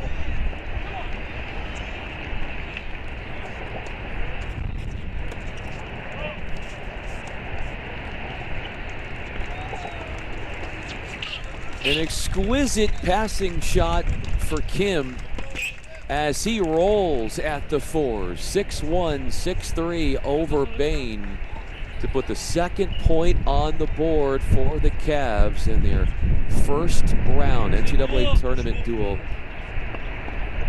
as they take on Bucknell. It is 2-love for the host team with that first singles match finishing.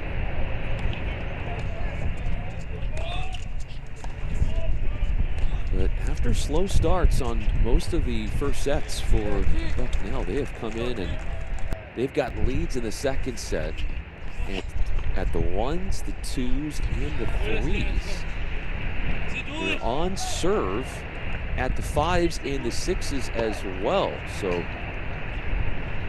Bucknell might have lost every opening set of the 6 singles matches, but they are either on serve or leading in all 6 second sets, or all 5, remaining second sets, including this one. Steph Rakes 4-3 ahead at the changeover.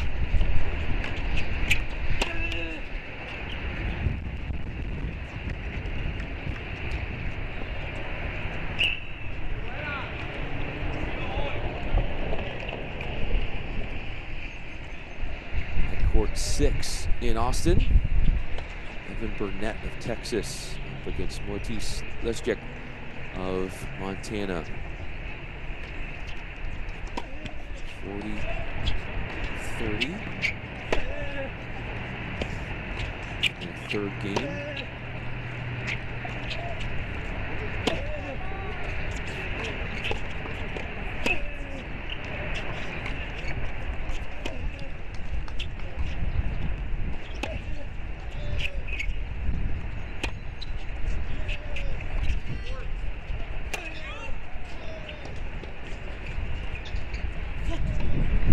The ones in Austin, Legault hasn't dropped a game, nor has Pierre-Yves Bailey for Texas. As we get over to the ones, Legault taking on Tom Bittner of Montana, serving at love 4.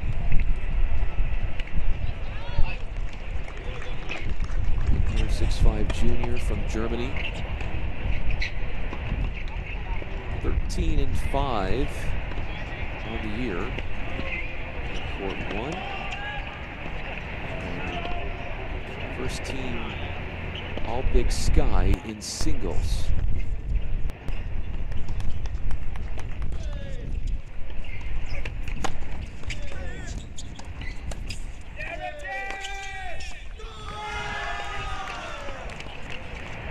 Go. #1 ranked singles player in the nation. What a test that Bittner is having to face here. SEC Player of the Year, Legault, redshirt freshman from France. First team All SEC. Legault has won his last 11 completed matches. A flashy dual record. It reads 21-2 just this year. And at the ones combined, Texas in this dual season is 24-2. They've only lost 2 singles matches all season long at the ones.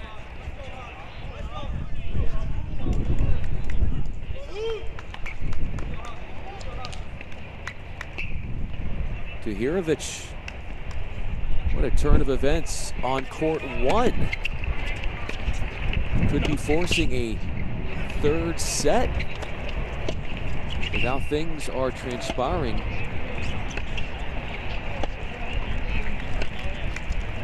Udar does save a set point, but another one coming up at a deciding point.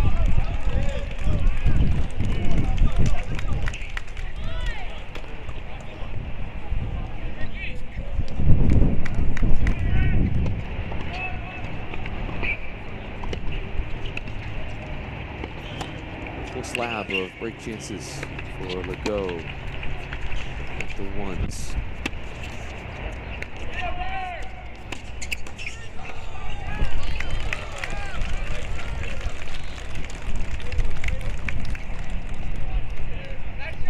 For Texas, it's their 33rd consecutive bid to the NCAA championships and the 42nd overall selection. The bracket, as we know now, was introduced back in 1977.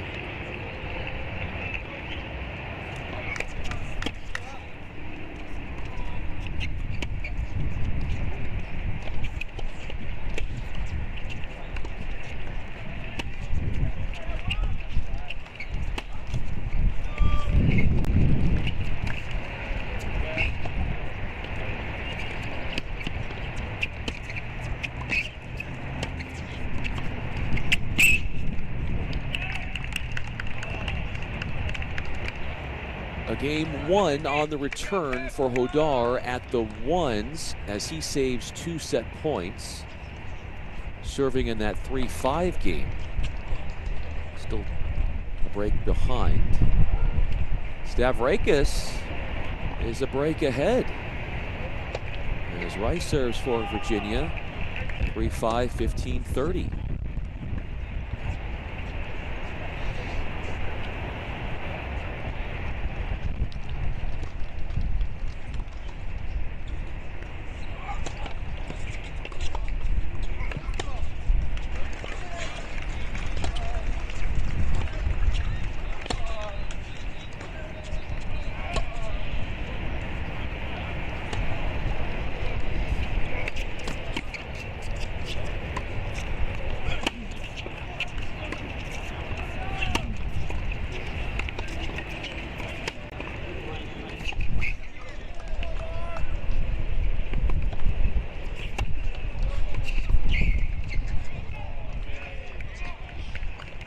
Legault has had 3 chances to win the game on the return, but he is getting moved around the court, changing depth, changing direction.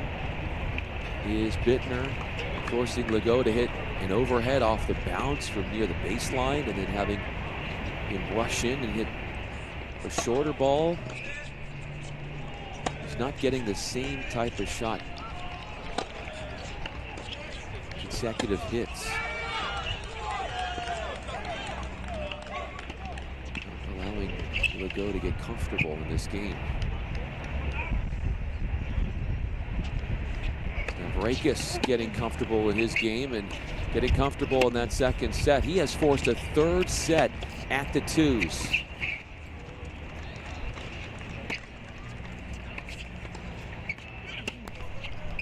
There has been a steady resurgence for Bucknell in the second set across a whole host of courts. You saw the 2s, also the 1s. Tahirovic is serving to unlock a deciding set.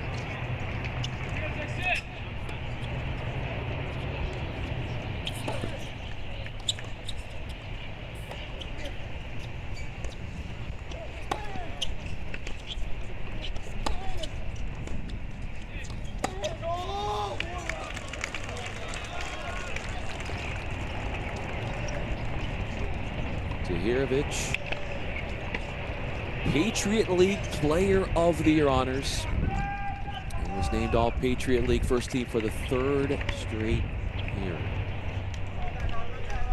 15-30, but up a break. Had 2 set points as the returner a game ago. Was up 30-40 as the returner, but Hodar held serve through a deciding point to continue on that second set.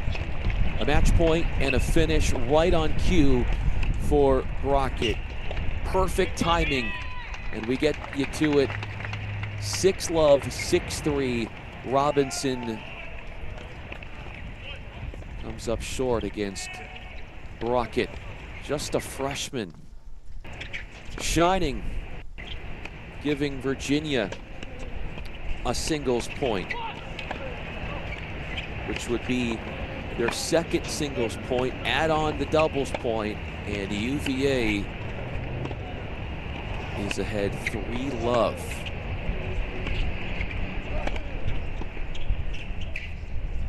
Up 3-love.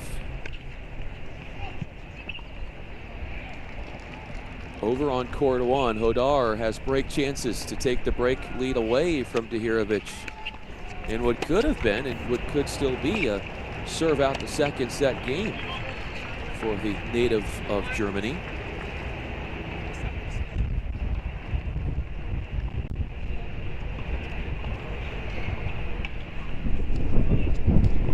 So already, if you're just joining us, Kim won at the 4s for Virginia. That was the first singles match to end. 6-1, 6-3 over Bain.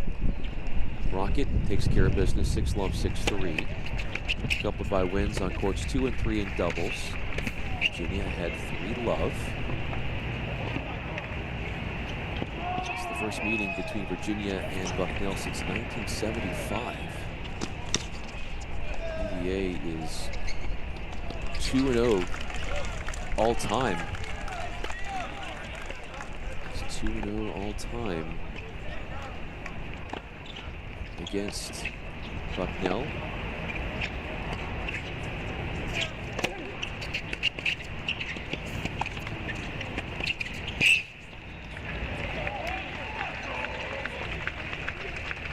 In Austin, court 3. Duncan McCall lost a bagel set to Pierre-Yves Bailey. That just finishes that first set.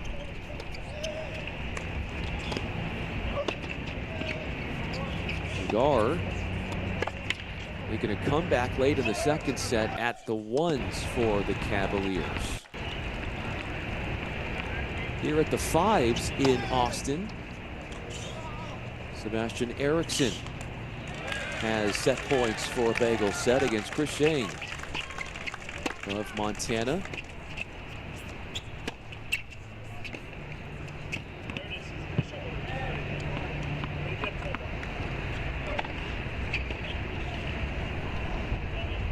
Hussein, 5'10" senior from Auckland, New Zealand. Transfer from North Alabama. Has played on courts 3 through 6. Running into a buzzsaw in the form of Sebastian Eriksson.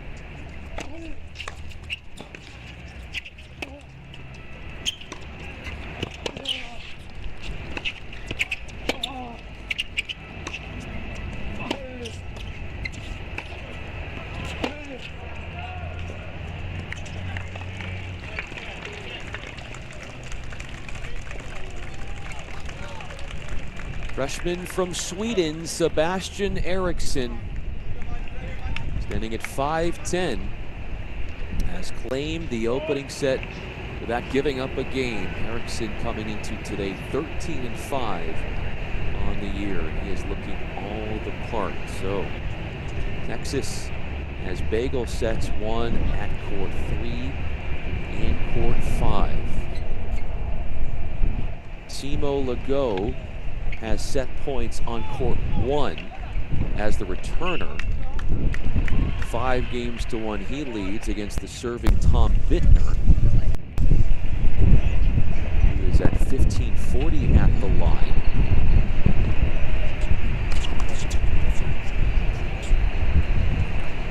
So we potentially on court 1 in Austin could see the end of a first set.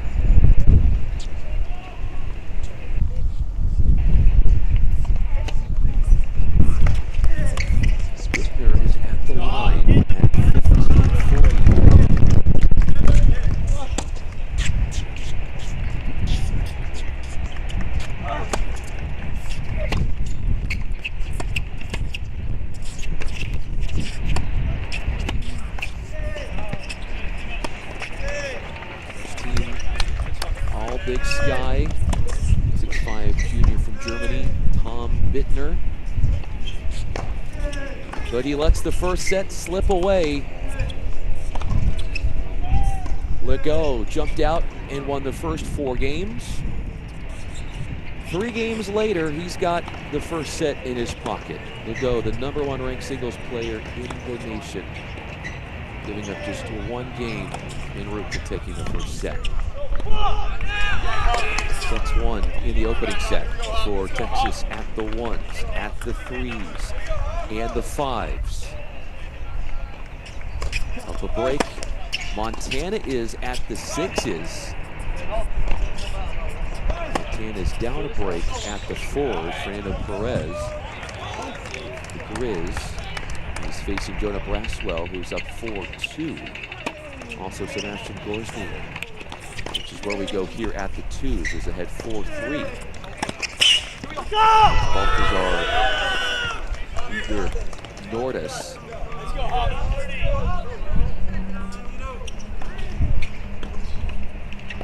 And Nordis is right there on serve. So 4-3. or at least it's 4 games to 3 there. Nordis is a 6'3" junior from Norway. He's been great recently. He was named Big Sky Tournament MVP. He had the clinching win, the title duel. The Big Sky title duel against Northern Arizona. 1 seed, big win in singles to clinch the match. 4-3 there at the twos. Against Gorsny.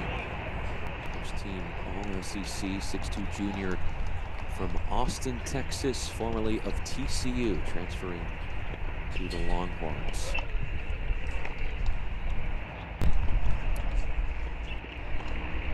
Court 2 in Virginia. Stavrakis continues to push forward.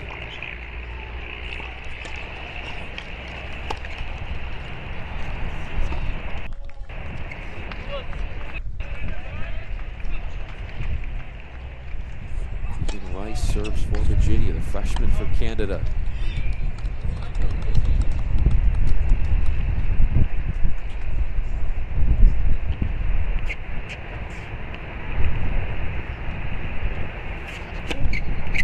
Stavrakis Jr. from Greece. 35-3 overall on the year. Has won his last 24 matches.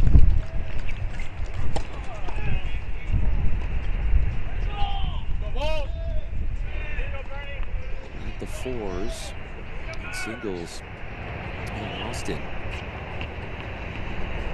Gives us a chance. Check out what is going on between Fernando Perez, who is serving, 6'1" senior from Spain. North Alabama transfer, who was 8-10 in dual play. He's at the line 2-4 and 30 all against Jonah Braswell.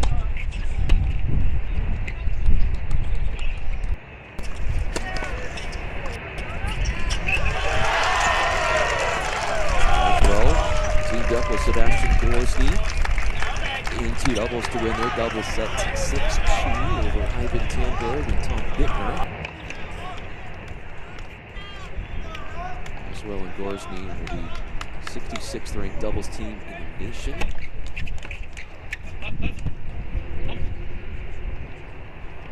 Braswell is 72nd in the nation in singles. As Perez will serve out a deciding point.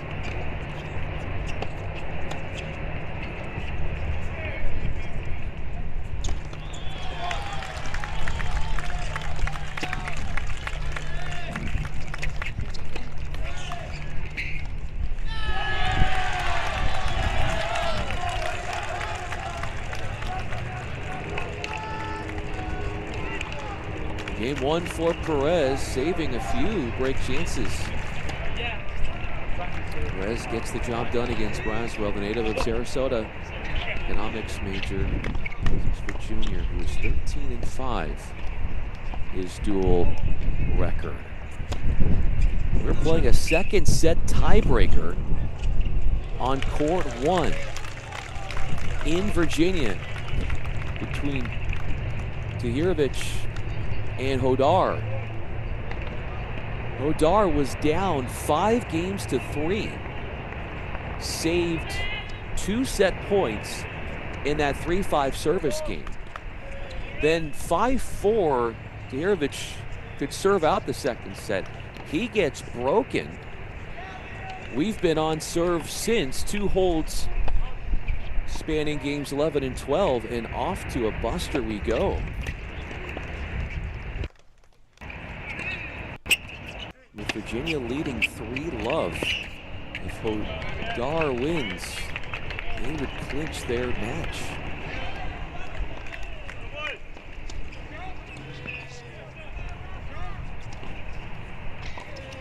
You think about what is at stake here. More Tahirovic, 33-3 on the year, as they will change sides here. Patriot League Player of the Year.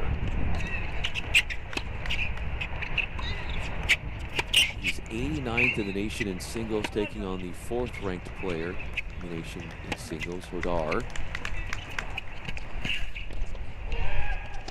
Tihirovich has been ranked as high as 84th in the ITA rankings this year.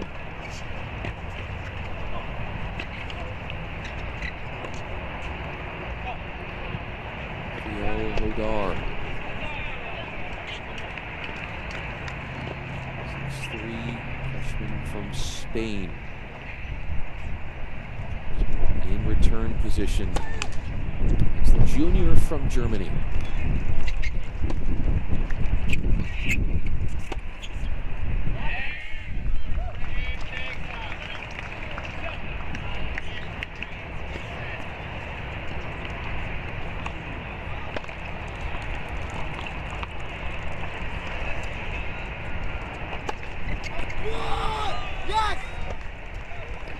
Trying to get around to that forehand. Bumped it out. Hodar. Gorsny. Looking to serve out the first set. At the 2s for Texas.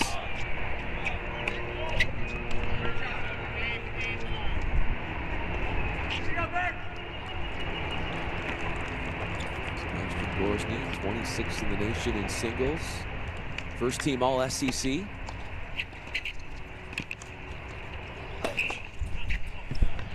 Great passing shot and recovery from Nordis.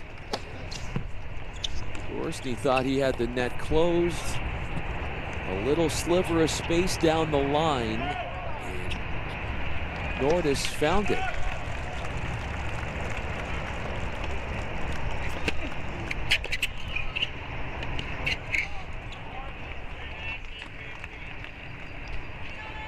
Back in 2023, Gorsny Big 12 Freshman of the Year while he was at TCU. TCU donning the 2 seeds. They are the 2 seeds in the NCAA tournament on the men's side, the defending national champs. They are set to take on Oklahoma today at 5 p.m. Eastern time in the round of 32 after TCU beat Abilene Christian yesterday.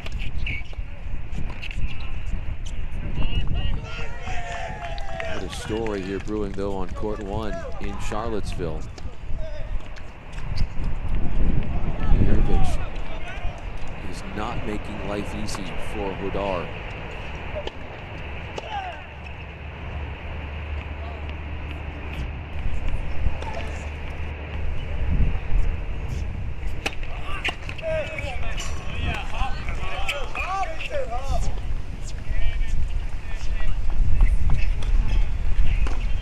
At the 5s, match point for Måns Dahlberg.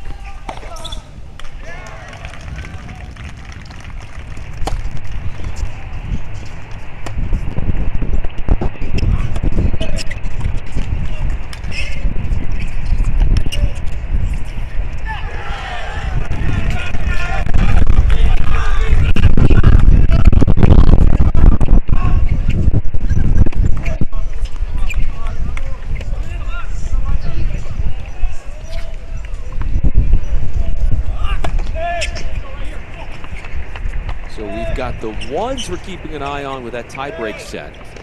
And then a second match point here for Dahlberg at the 5s. He's second on his team in singles wins this year with 21.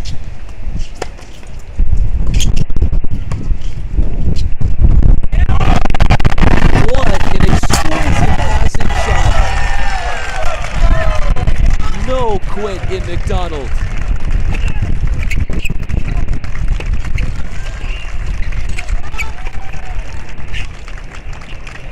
I guess I missed that. Either way, Dahlberg wins.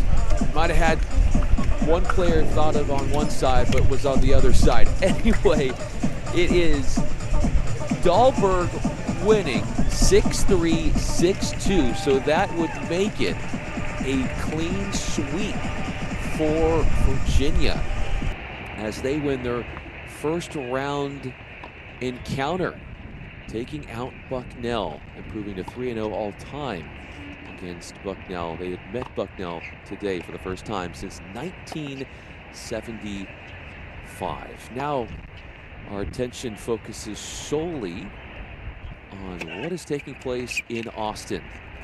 Jonah Braswell is serving.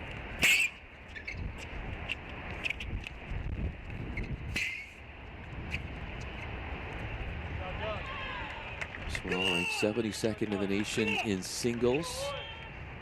18-5 dual mark. Just to get you apprised on what's going on in Austin. Texas winners of the doubles point. Thanks to their work at the 2s and the 3s. Sebastian Eriksson and Pierre-Yves Bailey winning at the 3s, 6-2. Sebastian Gorsny, Jonah Braswell victorious at the 2s, 6-2.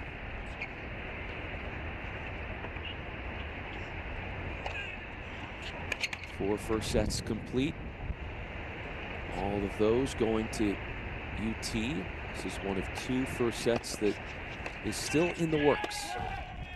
Here at the 4s, the other at the 6s. Where Montana has a firm lead. Morris Leschek, who has just taken the opening set as I speak at the 6s.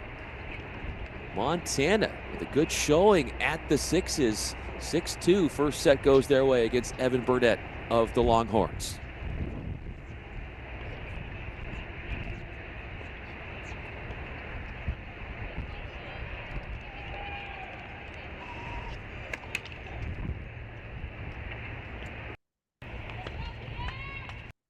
Meanwhile, Legault trying to break Bittner as a deciding point has arrived.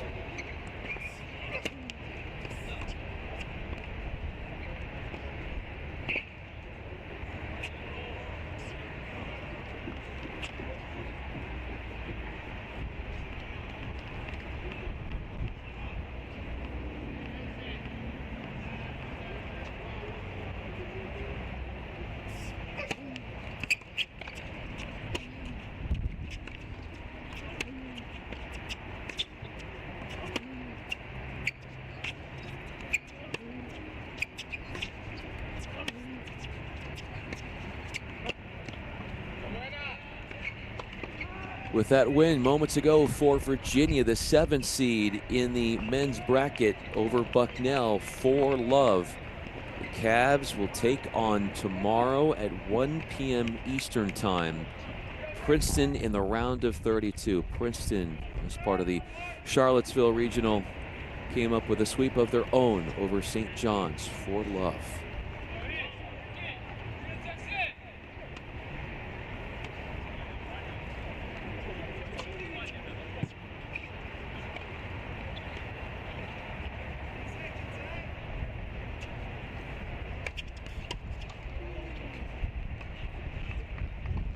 Also keep in mind the winner between Texas and Montana heads to the round of 32, which will be tomorrow at 2 p.m. Eastern time versus Cornell. Cornell beating Michigan, 4-love.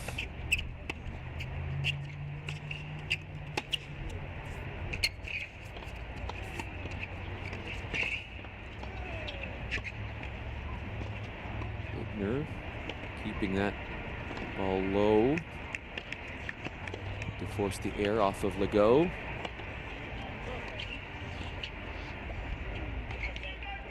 Legault, MVP of the SEC Championship, leading the Longhorns to that tournament title.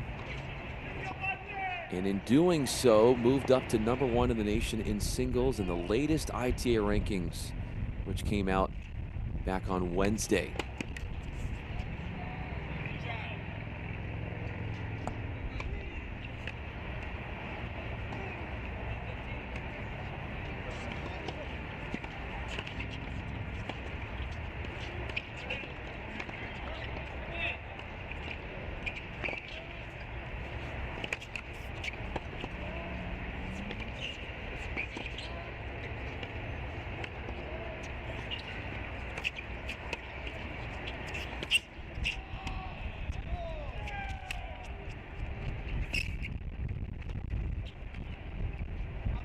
look across the grounds of this NCAA tournament. There hasn't been one significant upset in the form of a seeded team losing. All seeded teams have won so far. We haven't completely finished all round of 64 duels, but so far the chalk is ahead.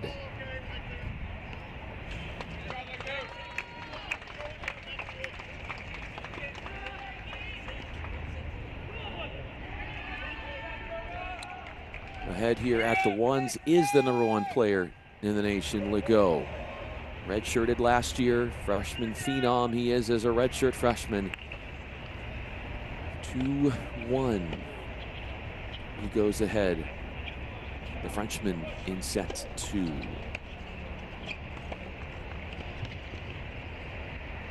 Texas preseason #1 in the coaches poll, released all the way back in January.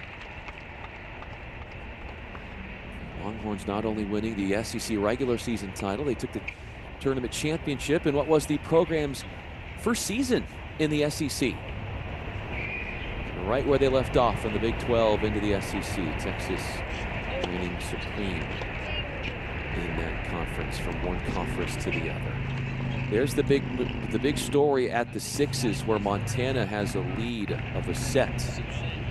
But everywhere else, it's been all Texas. Erickson hasn't dropped the set, or hasn't dropped the game. Legault has only relinquished 2 games. He's won 8 of the first 10 games. Split box here of the 5s and the 1s on your screen.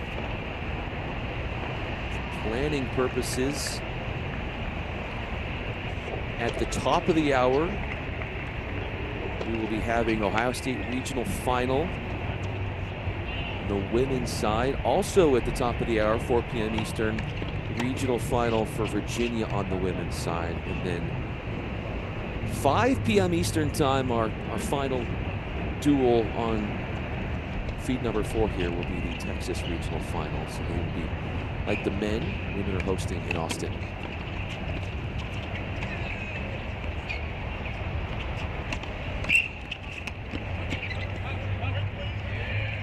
Montana and Texas, they have never met before. And for Texas, as a 3 overall seed, that's the 3rd straight year that they have been a top 3 seed. They were number 2 last year. They were the top overall seed in 2023.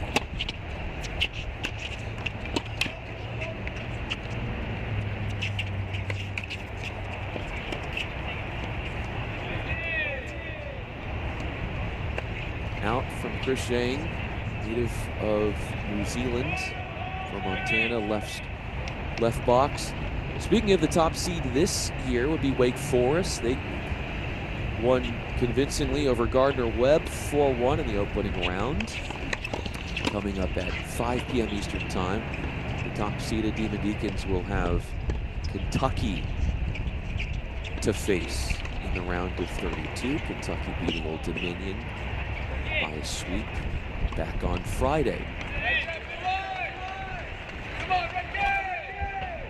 Break chances against Zhang's serve, and those go the way of Erickson. So 6-love, 5-love for Sebastian Erickson. Just a freshman here. One of 2 freshmen in the starting lineup in singles for UT. Bittner owning game points in court 1. On your right screen,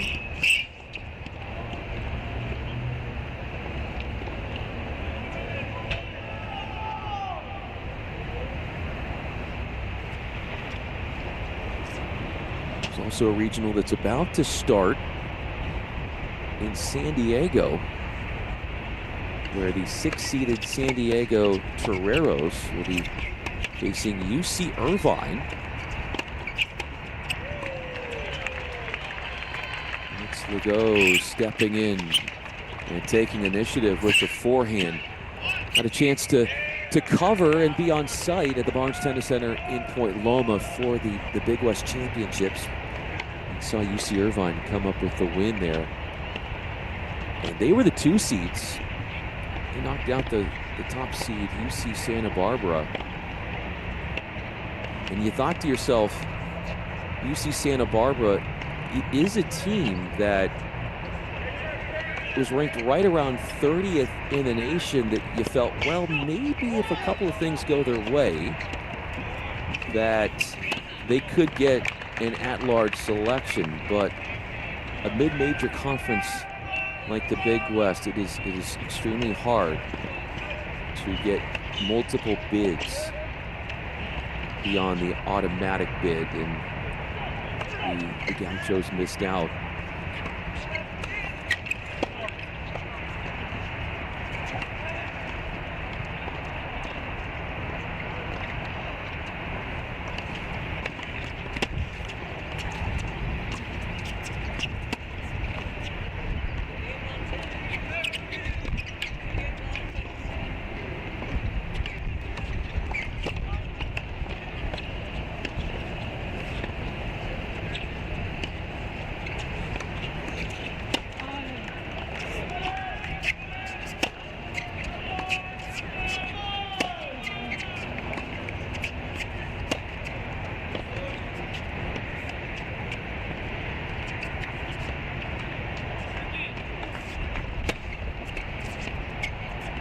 Go serving for Texas.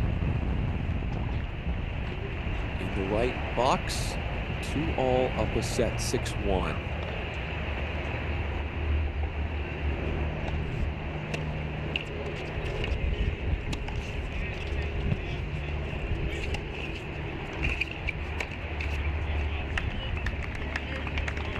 Finish with the forehand winner for Legault. Couple of updates and scores around the NCAA tournament. It is a final for Tennessee. The men won by way of a sweep against Alabama State. So on the women's side, moments ago, Michigan clinched their spot in the round of 16 by beating Arizona State. Seeded Michigan 4-love to their score. Wolverines into the round of 16. Erickson is headed towards 2 bagel sets. He's got match points as the returner.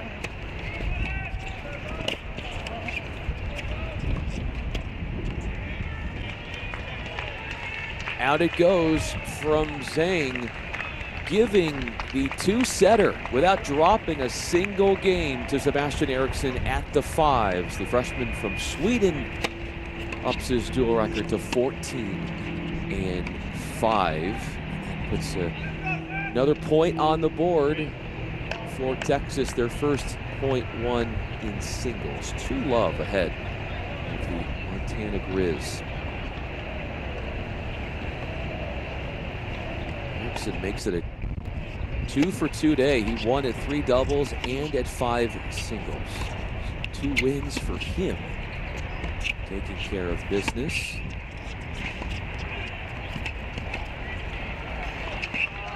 Same could be said for both of these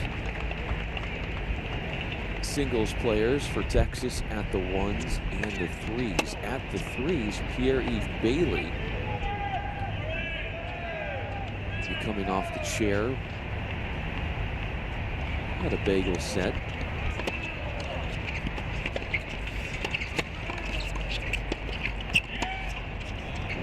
Bagel sets spanning over all singles matches today in the head-to-head between Texas and Montana. As Bailey comes back on the court, it's a court, the 3s, where it has the highest winning percentage of any court for Texas this year. 95% winning percentage at the 3s. 2025.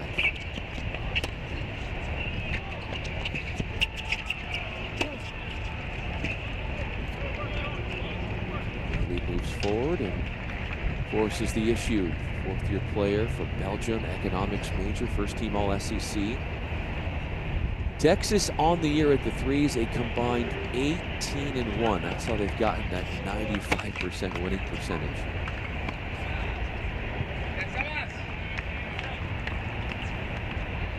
Maybe at 15 all. He has a record of 18-2 in dual play.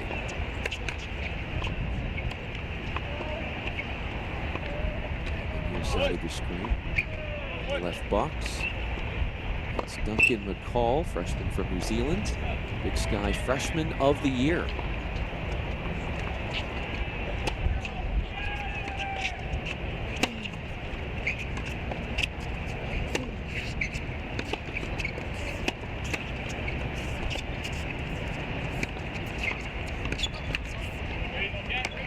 The Grizz have a little bit of a New Zealand pipeline going on. Chris Zhang, who played at 5 singles and just lost, he's from Auckland, New Zealand. Paul is from New Zealand, and he made some nice noise for himself in the Big Sky tournament when he clinched the quarterfinal and semifinal wins and had a win in singles in the title match. He's won 6 straight matches, is 18-5 on the year, but he's won only 1 game today.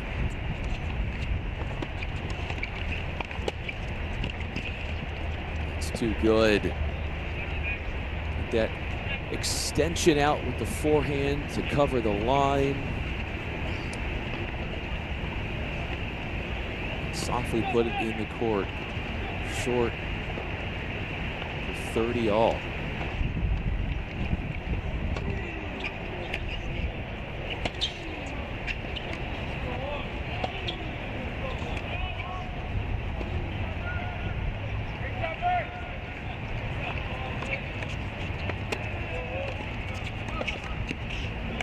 Regardless, as they call him, this is an appetizing look at a backhand for break chances at 30-40. Regardless of the outcome between the Grizz and Texas, Montana definitely has a lot to be proud about because it's their first and only appearance in the NCAA tournament. Since 2014, they come in winners of 8 of their last 9 duels, 5 duel winning streak. They won 5 straight throughout the month of April.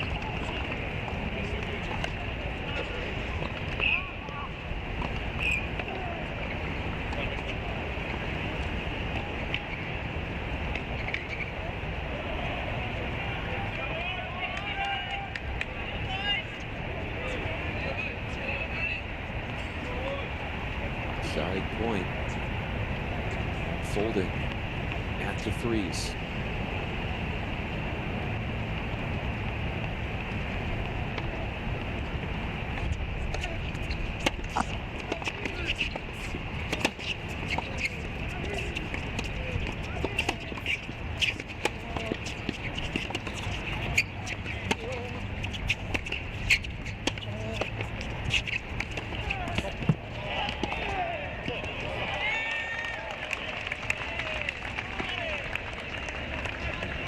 To have you along with us, producer Chrissy Halliors. I'm Bryan Fenley.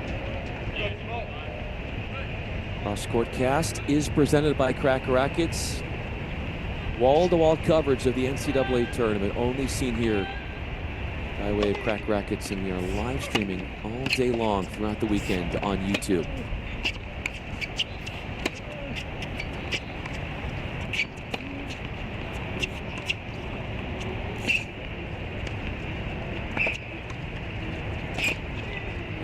Up to the line to serve for the match.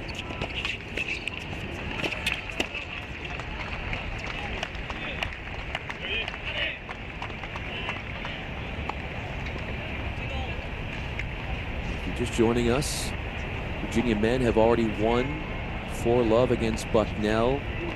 Ohio State victorious on the men's side against Buffalo.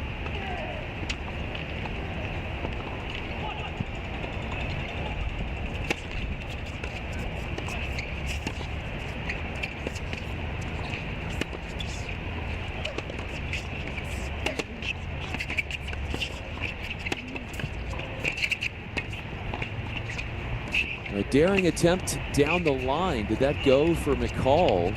Yes, it did. 15 all.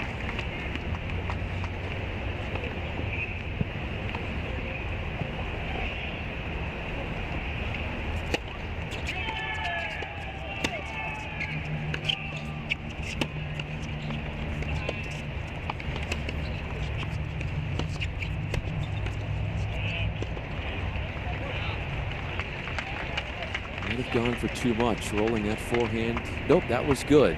That found the court, 30-15. We're will play Cornell. Cornell already beating Michigan for love.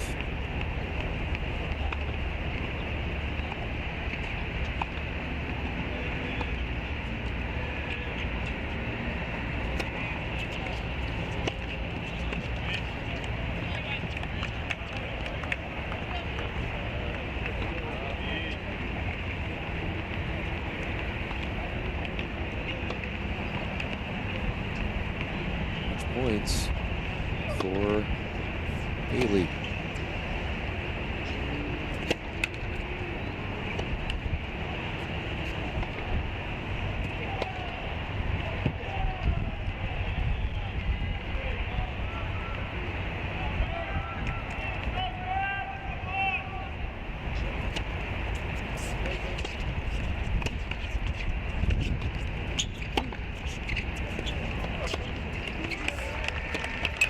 A lengthier lead in the duel for the Longhorns.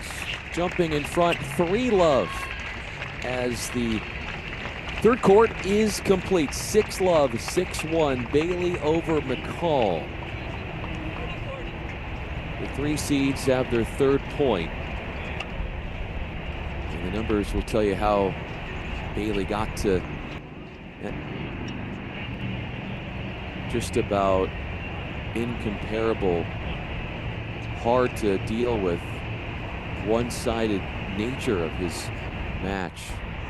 It allowed him to jump in front and never look back. To the ones and to the twos. Gorsny is in a great position. He's a game away from clinching.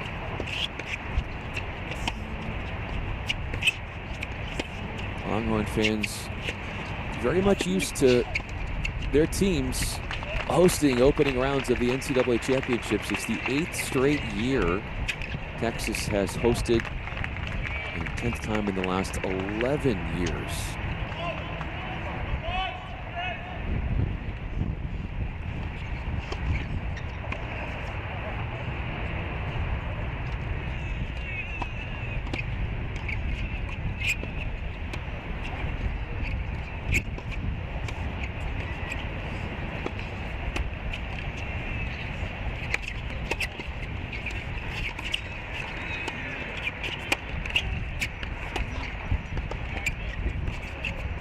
With the backhand, it was Gorsny with the two-hander, 6'2" junior, already winning at 2 doubles.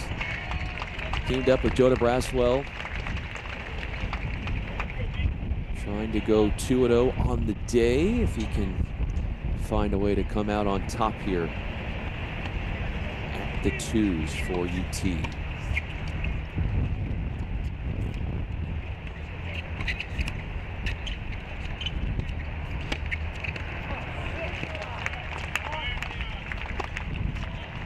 That is problem solving at its finest.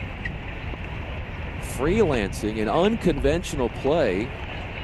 Gorsny finds a way out of the point as the victor. 30 all. 26th ranked singles player in the nation. The top 4 singles players all in the ITA rankings for UT. And all 3 of their doubles teams are ranked as well.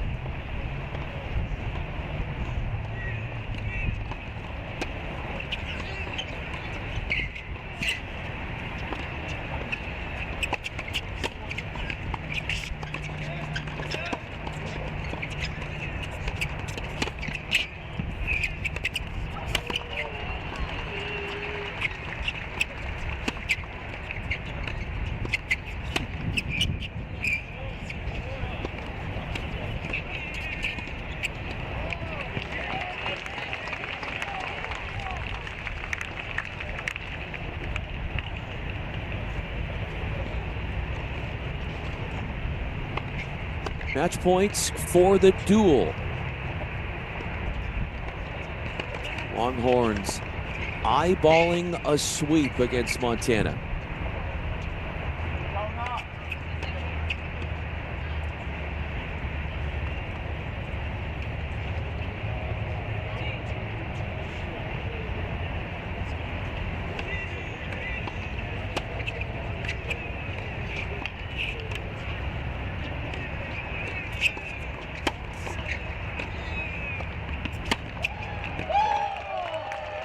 Call him Clutch and call him Mr. Clincher. Sebastian Gorsny officially, with his win on court 2, will move Texas into the round of 32 as they sweep Montana 4-love. Texas will take on Cornell tomorrow in that round of 32 duel, which will be in Austin at their home site. Gorsny over Norda 6'3", 6'1", along with singles wins at the threes for Pierre-Yves Bailey, Sebastian Eriksson, and double sets won at the 2s and the 3s. Texas, the 3 seed, improves to 26-4 on the year. Coming up next, we'll take it back out over to Columbus, the regional there, for the regional final between Notre Dame and Ohio State women at the top of the hour, warming up and minutes away from the doubles getting started. With my producer, Chrissy Halioris, I'm Bryan Fenley. We will get you to the start of Ohio State and Notre Dame at the top of the hour. In the meanwhile, hang out, watch some of the other feeds, and stay with us all day long. This is Cross Court Cast presented by Crack Rackets, and we are live streaming unprecedented wall-to-wall coverage on YouTube.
We welcome you to the Columbus Regional for the start of our round of 32 matchup against Notre Dame and Ohio State. Doubles is in progress and just underway. This would be court number 2.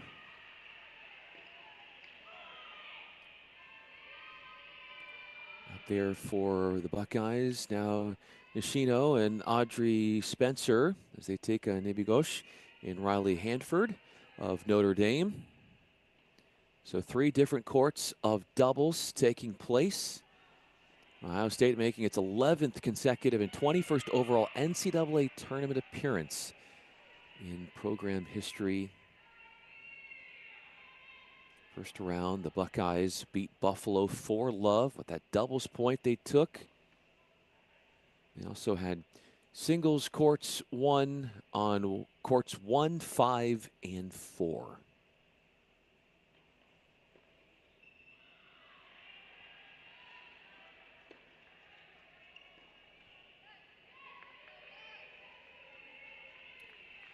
Ohio State taking the 4 seed.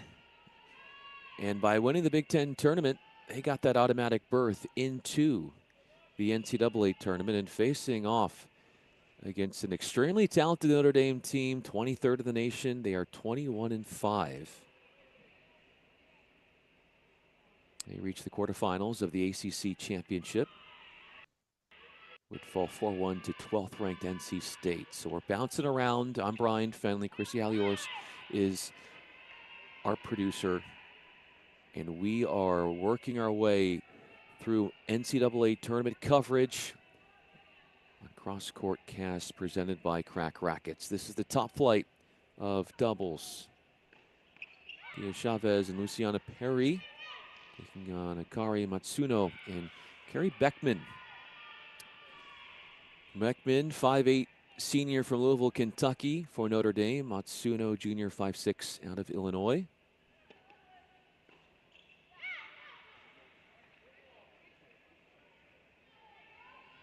Chavez and Perry, they are ranked 22nd in the nation as a doubles team.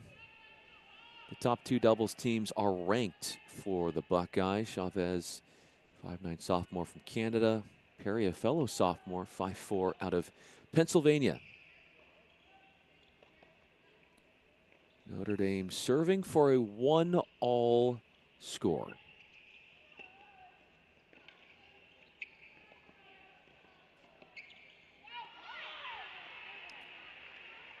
A hold for Matsuno, which will take us to 1-all.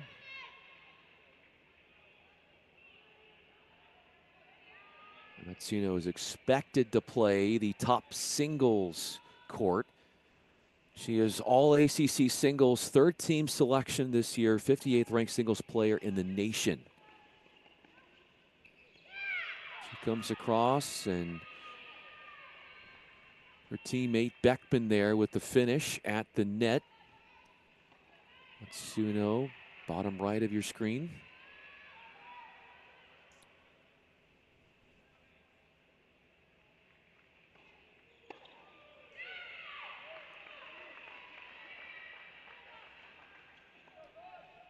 For those wondering about the Virginia Women's Regional Final, we'll have that for you momentarily. Illinois taking on Virginia women.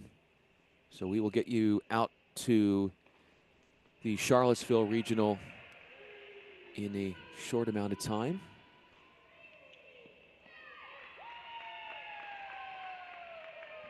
As for now, our focus here is on this one. Ohio State and Notre Dame. Ohio State is 10-2 at home in NCAA action.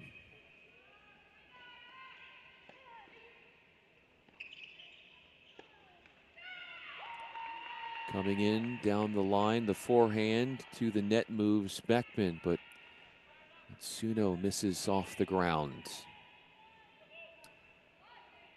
Winner of the Columbus site will advance to a single elimination super regional, which will take place against the winner of the regional hosted by 13th-seeded LSU. The host team will be the highest remaining seed, and that is a duel that will be on May 9th. We are on serve through 3 games, a hold for the Buckeyes, meaning that if Ohio State comes out on top, they would host the Super Regional. Notre Dame, then things get a bit murkier because then you have to see how things transpire in the regional over at LSU to figure out whether or not you're going to be traveling or whether or not you're going to be hosting that Super Regional. To court 2. Ohio State is the serving team. Ranked 75th in the nation in doubles, Spencer and Yoshino.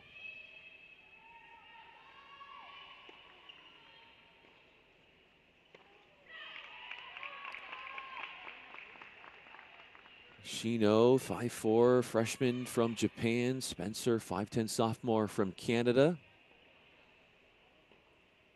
Yoshino, for all the work that she has done this year, as a deciding point comes into play. Recognized with the first team All Big Ten designation.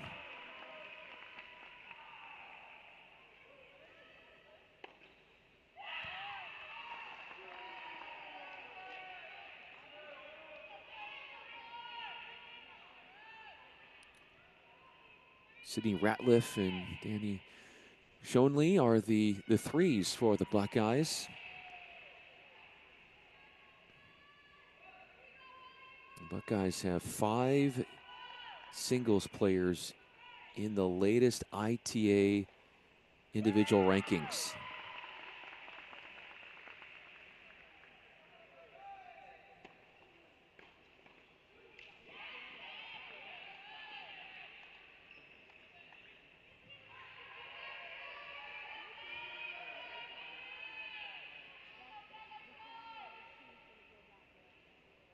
Notre Dame, 3rd consecutive season.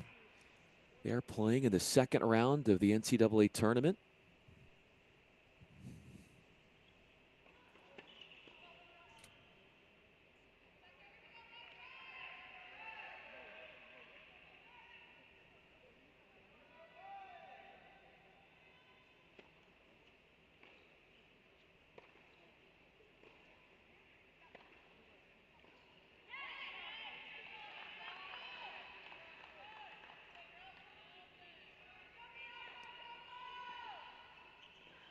And they come in, the Fighting Irish, off a shutout win over UIC versus the Illinois Chicago Flames back on Friday morning as part of the Columbus Regional. That duel only took 1 hour and 36 minutes, made quick work of the Flames to the Fighting Irish.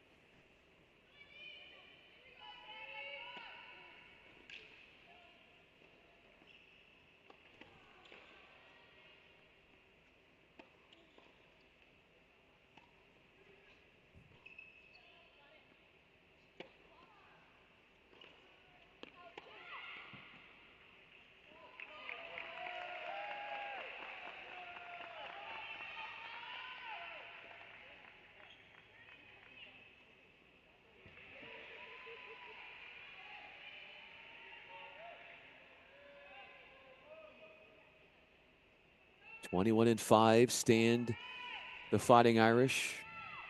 They went 9-3 in ACC play.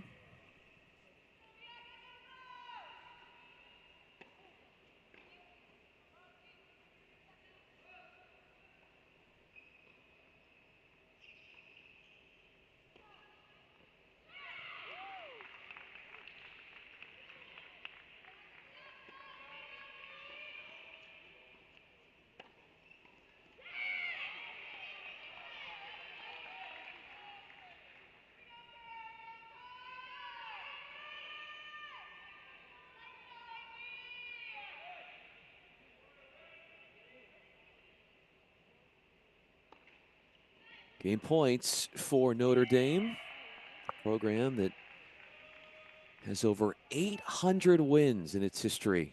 Started in 1976, first year of the program.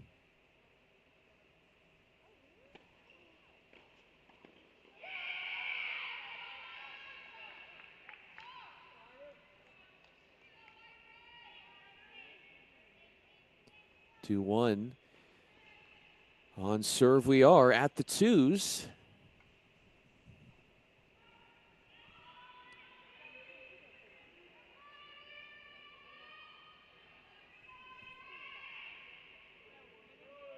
So they have hit their first sit down.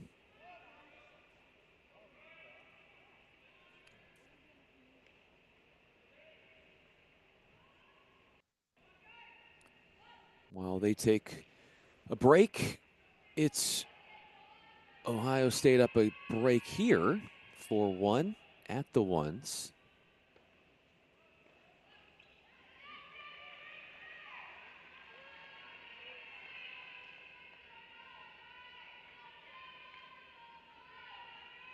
Tia Chavez and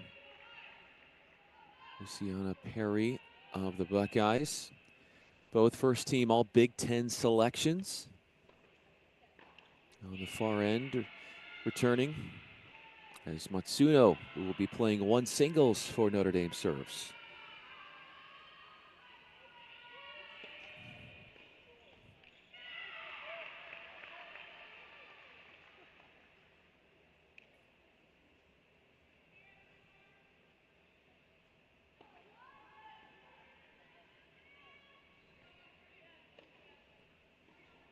Matsuno ranked inside top 60 in the nation in singles.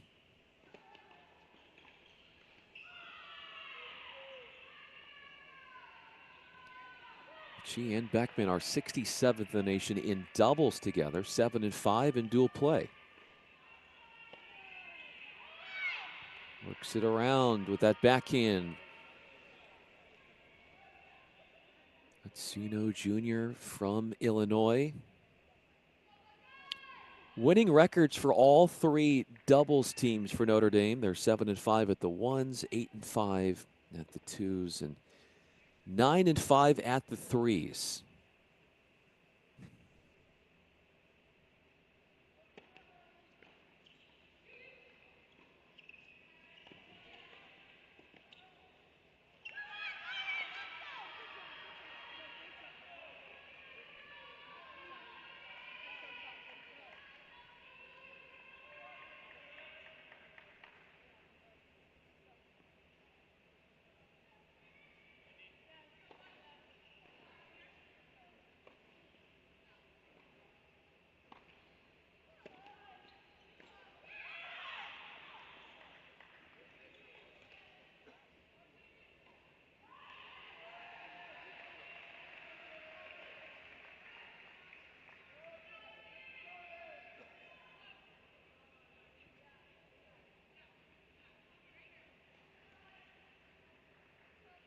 Notre Dame has game points at the ones, and they're going to get their second game won. So 2 games won for Notre Dame at the ones, the twos, and the threes of doubles.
looking at the ones.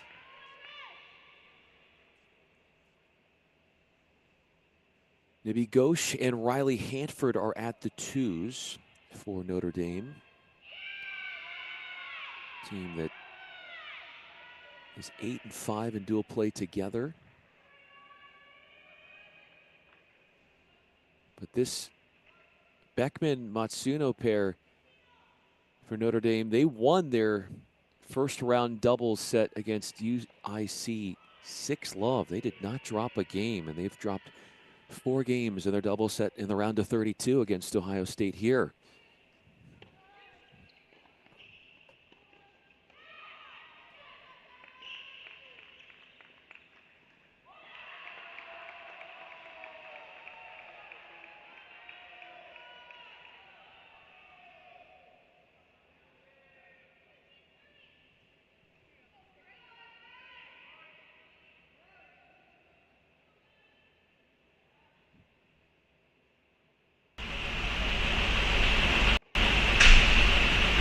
Promised you we'd bring you Virginia. That'll be coming up soon. Virginia taking on the women of Illinois. That's a regional final for a ticket to the Super Regional. We'll have that for you as soon as play commences.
Things looking good for Ohio State at the ones. Chavez and Perry 5-2 ahead.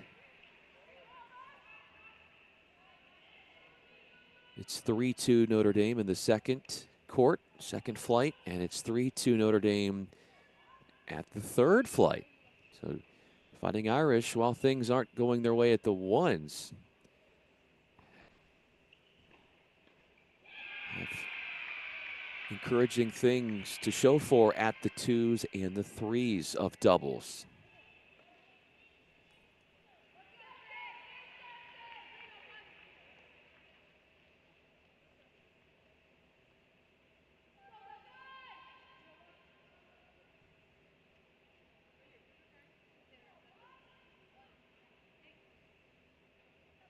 Last year, this Ohio State team hosted, and they were a 12th seed.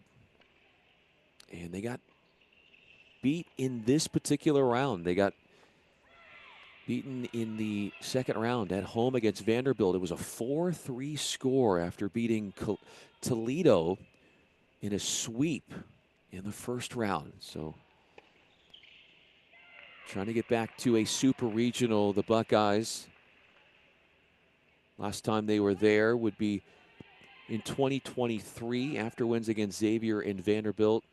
It took on Stanford, and Stanford got the best of them 4-1 in Palo Alto.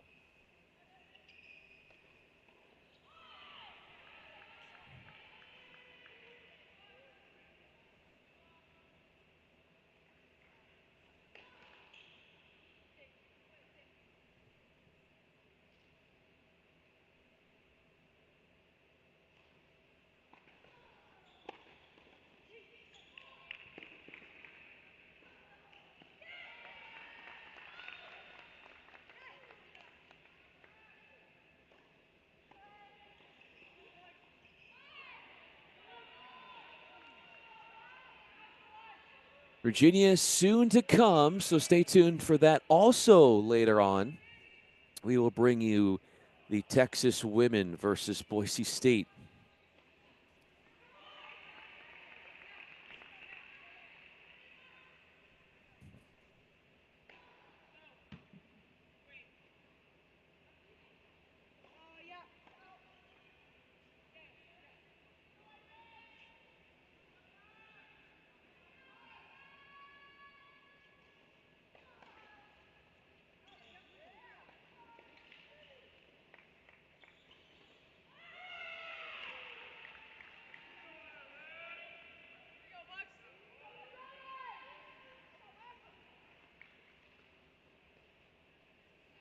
Taya Chavez and Luciana Perry have match points.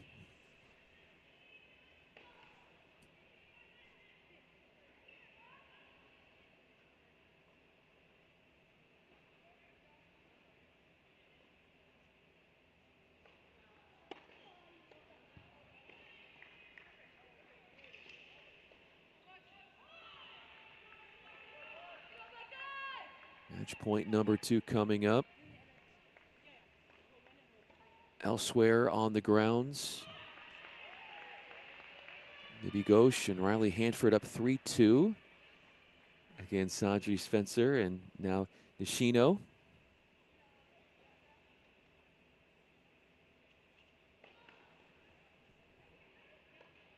Also Sydney Ratliff and Danny Shanley for OSU are trailing 4-2 in that third and final flight.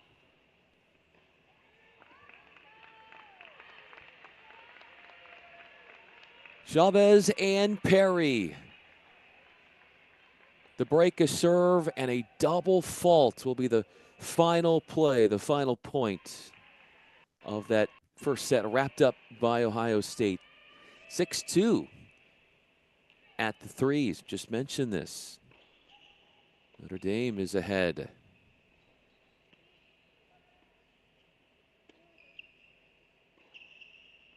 Foster and Molnar 4-2 ahead. Ratliff, 5'6" senior from Columbus, Ohio. Shane Lee, 5'7" senior from Ohio. Both Ohioans won their first round double set against Buffalo 6-3.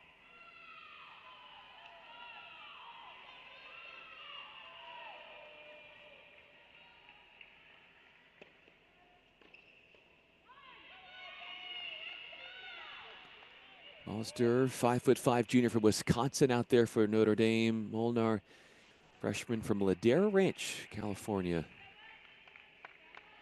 They won their double set yesterday in the first round. 6-1. They're 9-5 in dual play.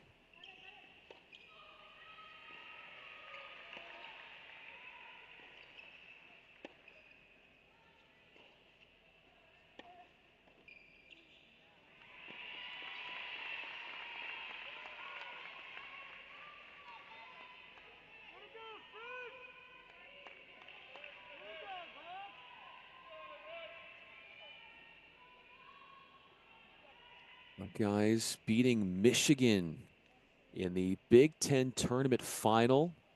4-3 was the final. The Wolverines, one of the first teams in the NCAA tournament to advance into the round of 16. They have already confirmed a spot in the Super Regional with their win today.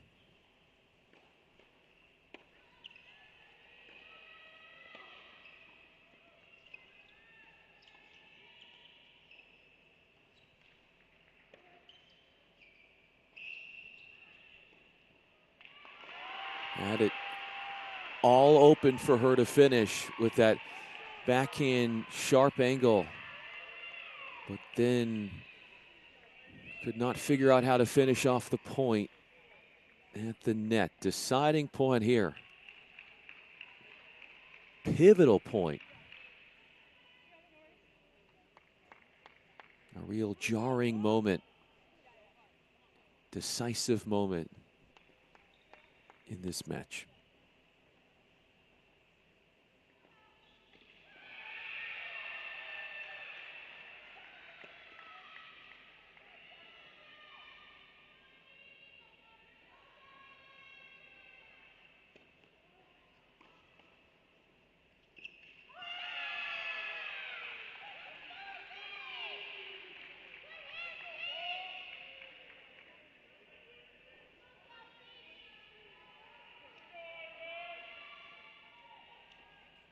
We'll get those cameras up and running for you shortly on site in Charlottesville for the Virginia women versus Illinois. So stay put with us. Shanley and Ratliff down 5-2. Notre Dame, after dropping the double set at the ones, has a lead at the threes and has a game point for 4-3 at the twos.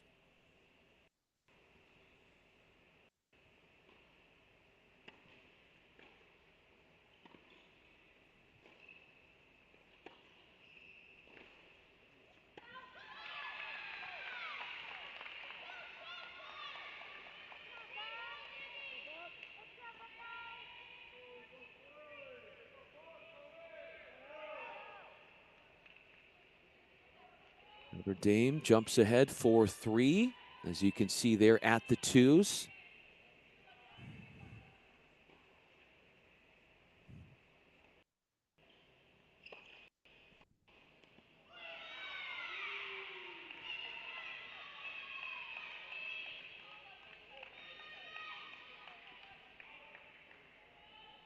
And at the threes.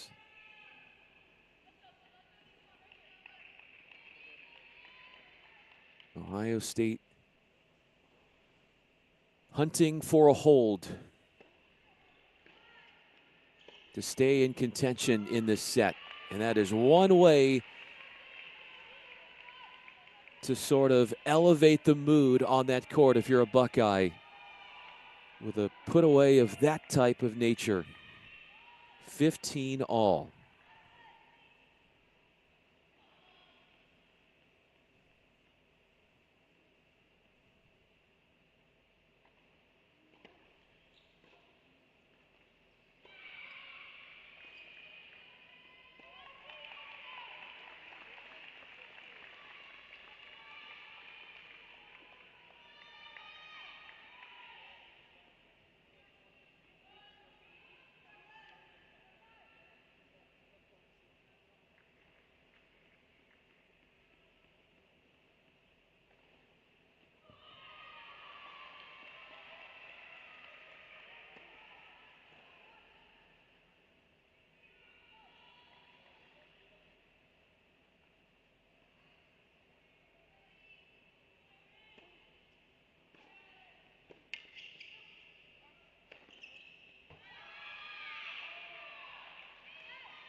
Match point for Notre Dame.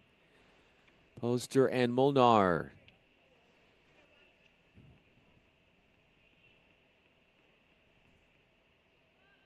Trying to do it as the returning team.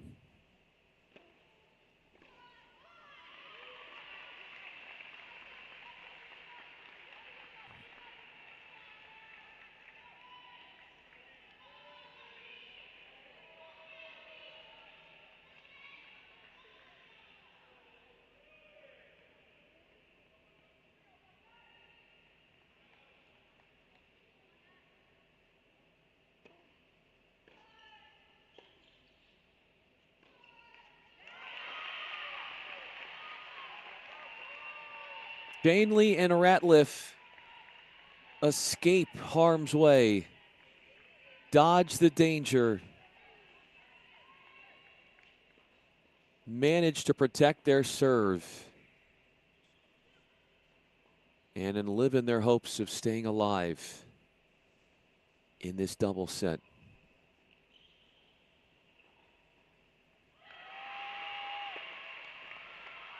Jammed up off that backhand.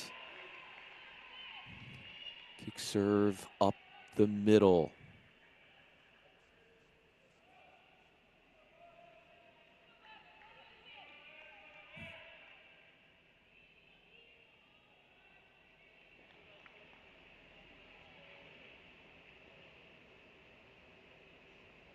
2 remaining doubles sets are on your screen.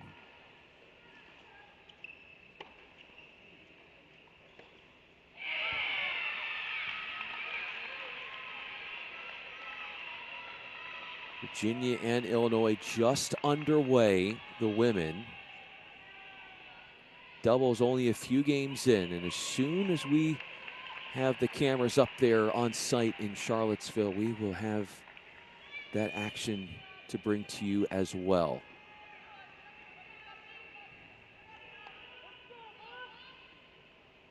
Deciding point on court 2.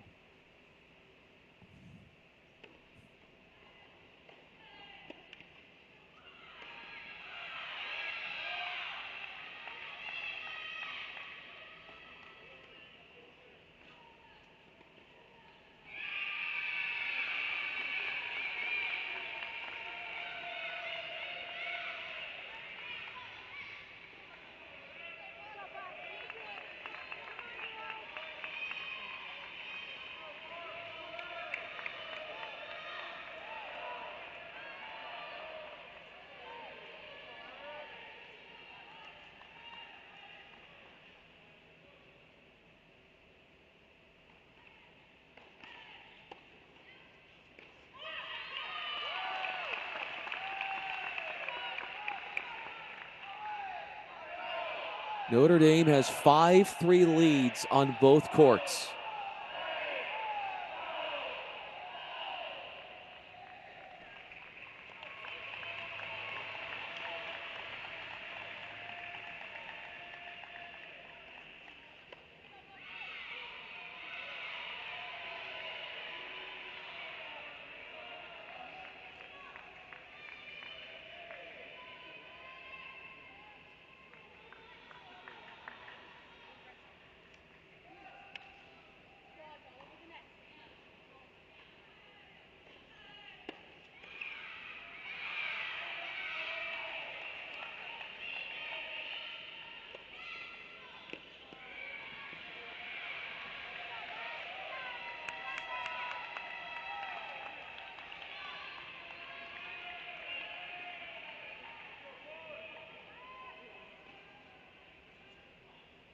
Match point at the threes.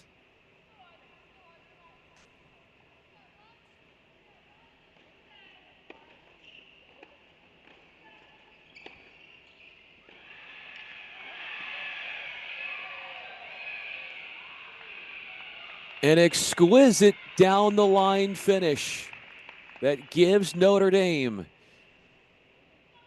the set at the threes. And now they're a point away from taking the double set at the twos. Ohio State won court 1. Notre Dame responds at the threes. And now only the 2 spot is what the doubles point will hinge on. Its outcome.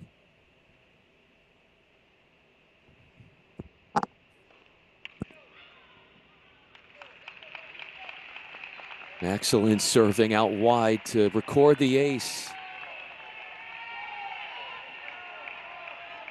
Take matters into her own hands in saving a match point.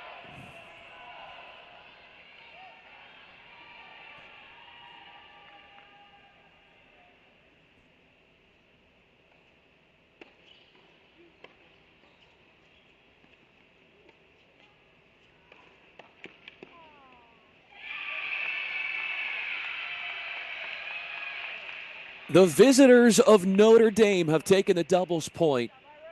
3 court, 2 court, it is theirs. And the host team goes into singles. Ohio State down 1-0.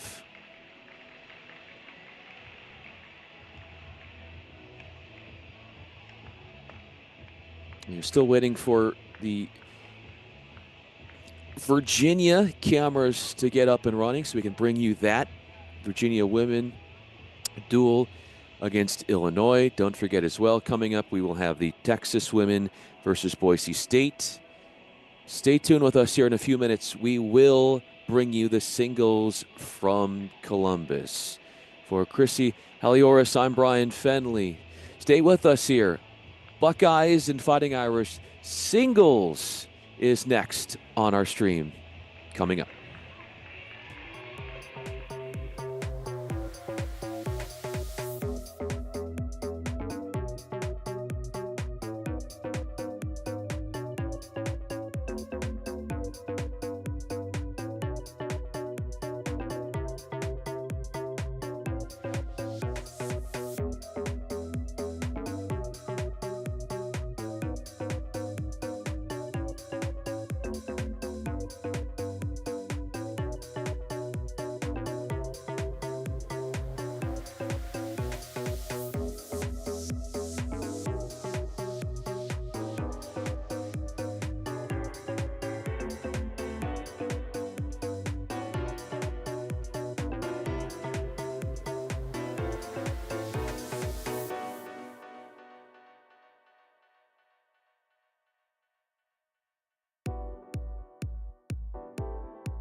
Time to get the singles underway from the Columbus Regional, and we bring you one singles, and we are hoping to get Virginia taking on Illinois in that regional final as well.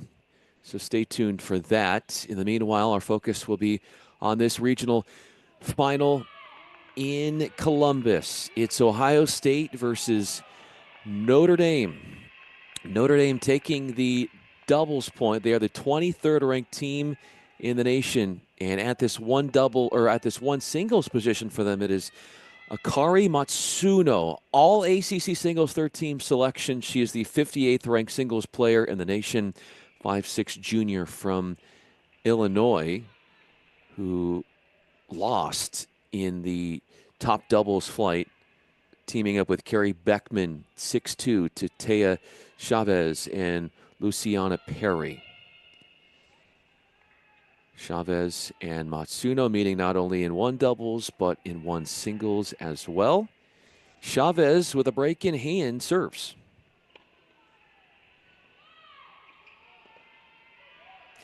Taya Chavez, first team all Big Ten selection, 22nd of the nation in singles, one of 5 Buckeyes in the singles rankings. She is a 5'9" sophomore from Canada.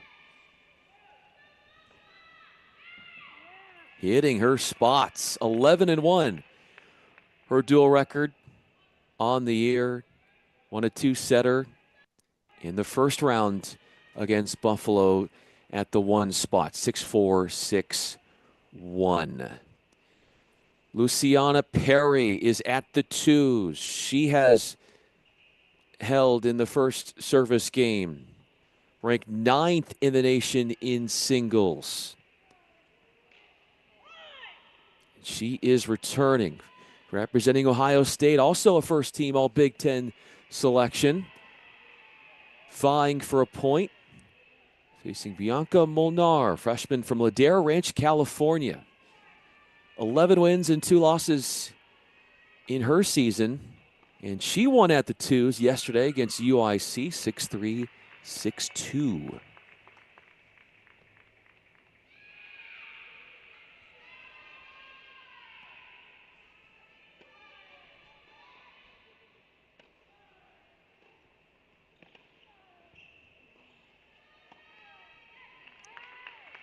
Also part of the winning 3 doubles team for Notre Dame was Molnar, 6'3". So already a win on the board for her. Ohio State struck first. They were the first double set to finish in their favor at the 1s, but then storming back at the 3s and the 2s, the Fighting Irish, which would then enable them to get the doubles point.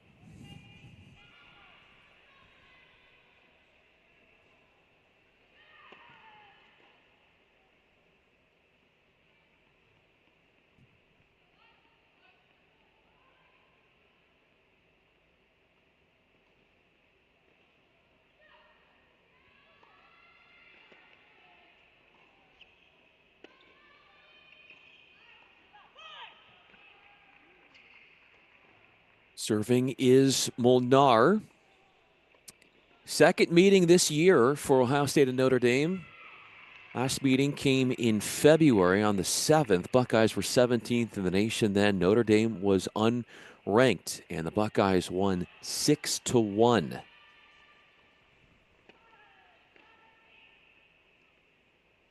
They played that one in South Bend, the home of Notre Dame, which happened to be Notre Dame's first loss of the season after winning their first 7 duels of 2025.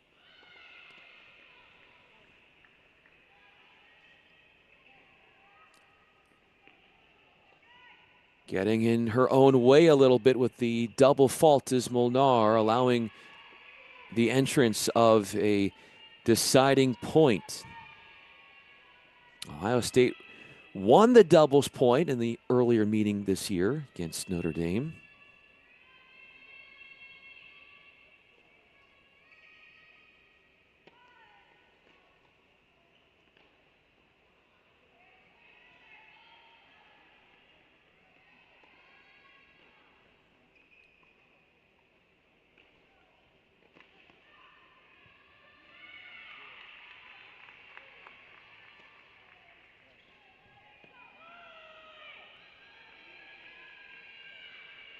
Up a bunch of flights was Molnar since that earlier meeting we were talking about as she holds to a deciding point. She was at the 6s back on February 7th, defeating then 60th in the nation Audrey Spencer of Ohio State. Into a third set they went. Won a super tiebreaker in place of a third set, 10-7. Molnar since February bumped all the way up to the 2s, where she will take on currently here Perry, who played at the 1s back in February in the first outing between the two.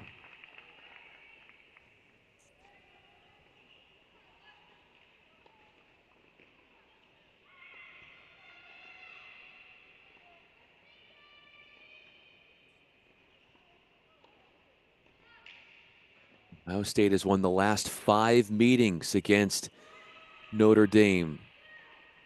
Fighting Irish, their last win against Ohio State, February 8th, 2015 in South Bend.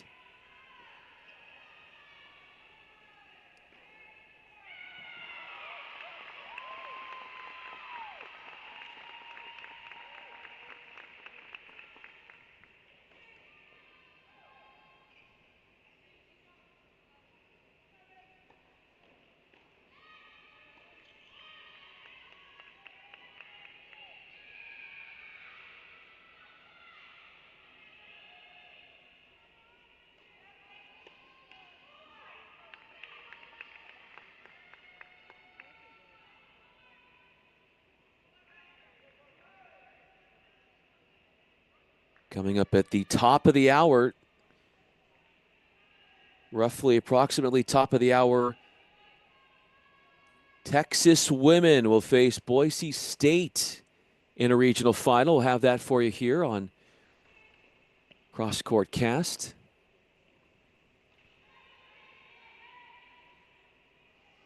Texas men already won convincingly against Montana in a sweep, as similarly to Ohio State, where the men and women are hosting. They're doing the same in Austin, Texas with the men and women, those respective teams. What a read from Molnar to get that forehand into that return position and then swoosh it down the line for the winner.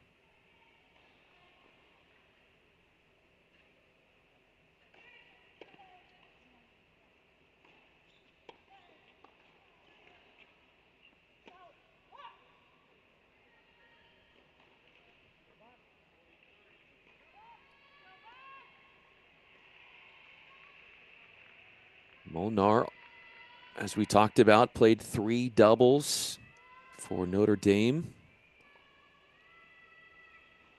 Game point for Perry.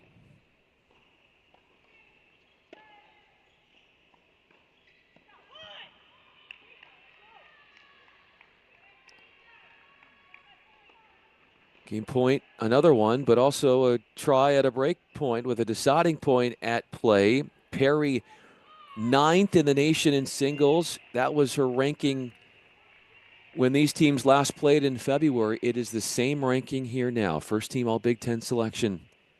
5'4" sophomore from Pennsylvania.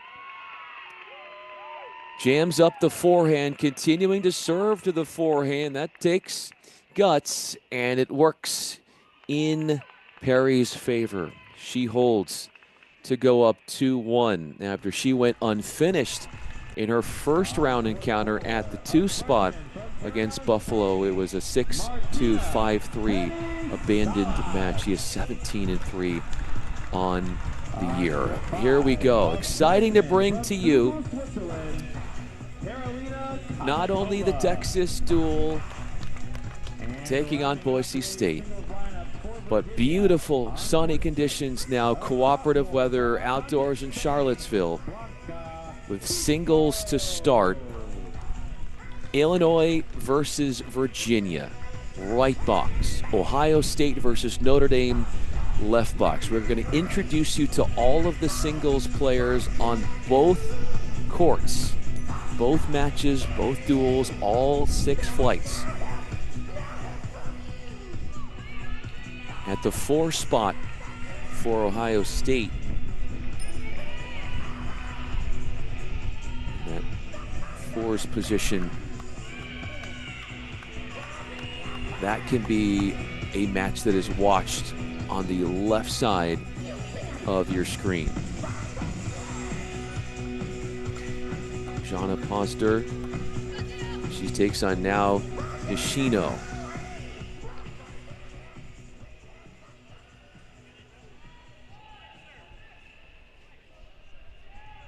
Nishino serves, 5'4" freshman from Japan.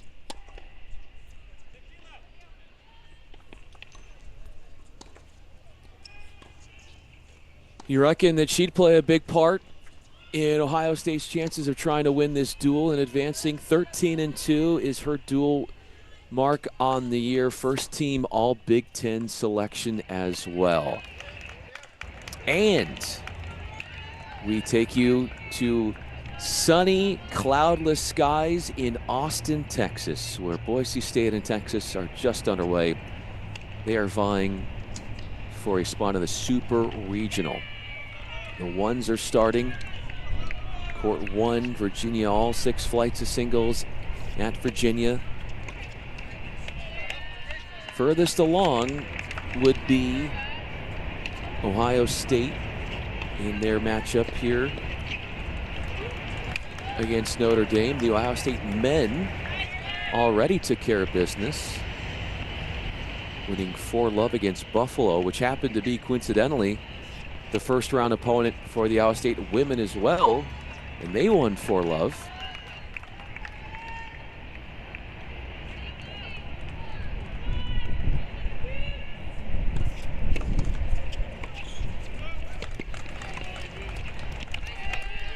Into the net, a double fault. 5 Buckeyes in the singles rankings. 5 of the 6 flights.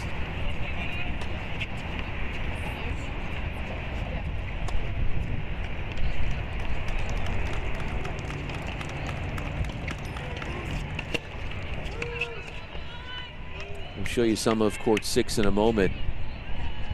But Audrey Spencer is ranked 112 in the nation in singles for Ohio State, sophomore from Kansas. She is on a tear right now at the 6s. 4-love in her favor against Notre Dame's Maria Oliva Castedo. So that is a 4-love start. Also mimicking a 4-love start for Ohio State at the 1s were Taya Chavez and Akari Matsuno in a battle of ranked singles players. Into a 5th game, all first 4 games going to the Buckeyes on the top flight, top court.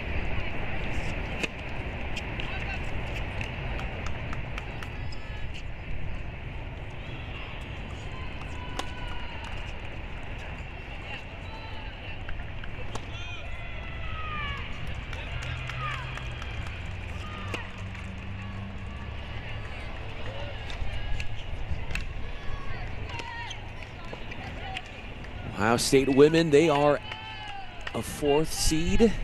They are 10-2 at home in NCAA action.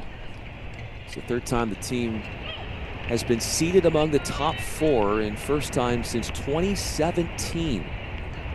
And they were the 3rd seed. 2016, they were the 4th seed.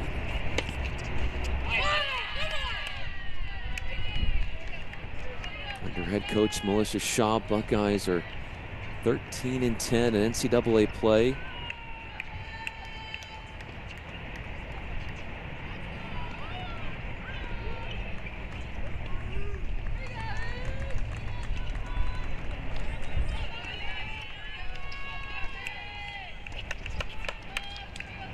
Recent history for the Buckeyes. Last reached a Super Regional in 2023. Also reached the round of 16 in 2021. Lost in the 2nd round, hosting in 2024 against Vanderbilt. Ohio State women hoping to avoid that happening again, but they're going to have to come from behind after dropping the doubles point.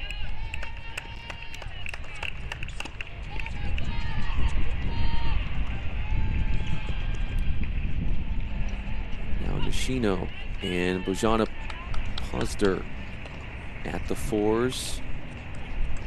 2 games apiece. Maybe Ghosh serving to make it 2-all at the 3s, as she is toe-to-toe against Sydney Ratliff of Ohio State.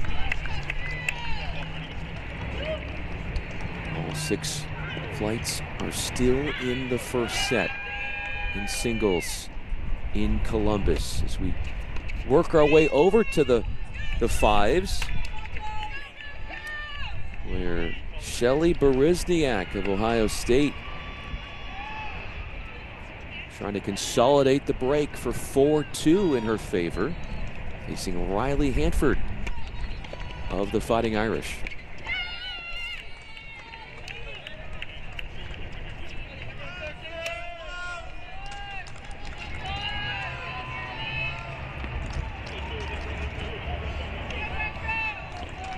Hanford, 5'4" junior from Chesterland, Ohio. Picked up a win in the round of 64 in 2 sets. At the 5s, only lost 4 games in the way to the straight set W, which puts her at 19-6 as a dual mark this year. She'll be serving here at 2-4.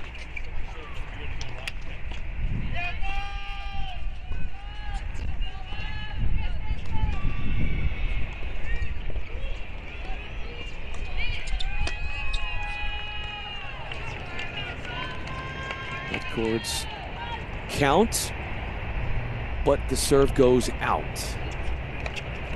Berezniak, she's a senior from Israel, 5'6", 16-4 in dual action. She receives in the ad court.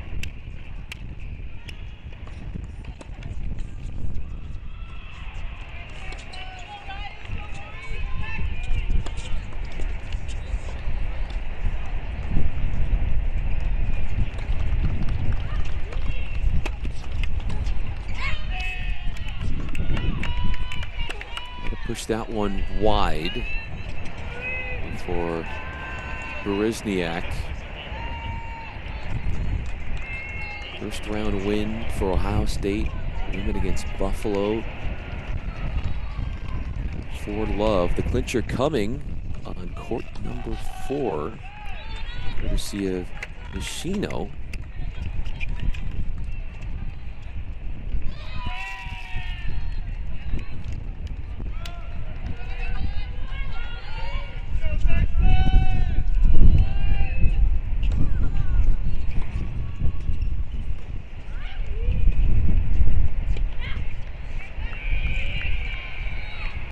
Tags a forehand and attacks the backhand of Berezniak to force an error.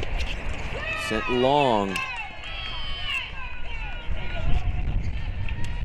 Trying to defend on the backhand, but facing an onslaught. The attacking, fiery forehand from Hanford.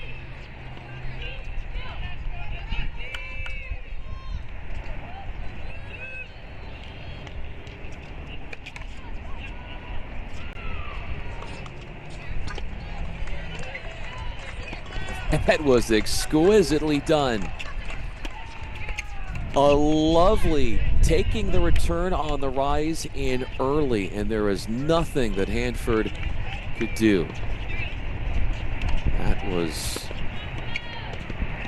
textbook from Berezniak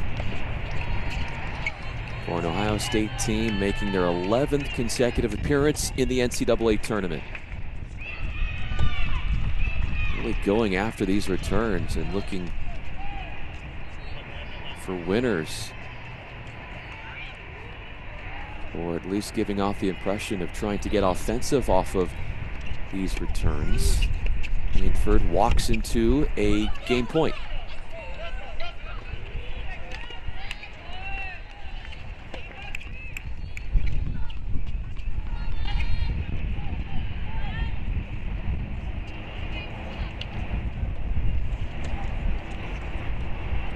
Forehand cross, holding its own. Berezniak wears down the defenses. Hanford hitting that crossing shot really well in that rally for a deciding point.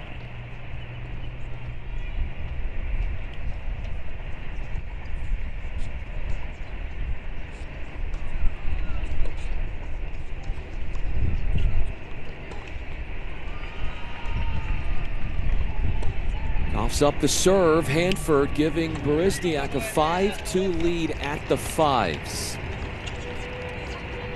For an Ohio State team that, for a 5th consecutive season, winning at least 20 matches, 20 duels.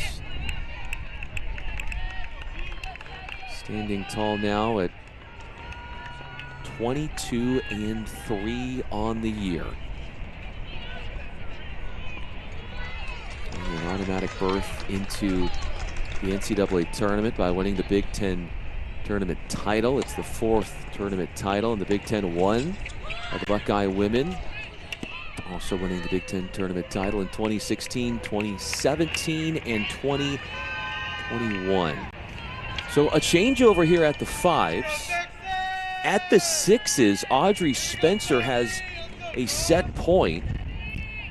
Up 5-love for Ohio State against Maria Olivia Castedo. So we are watching the developments that are happening there. Also, Akari Matsuno does have a game on the board after getting broken in her first 2 service games. She's got a break chance as Chavez is serving, deciding point 4-1 at the top court. Will stay here as Berezniak is a hold away from pocketing the first set. Looking to attack right out of the gates. Pace off the backhand cross through the court for a winner.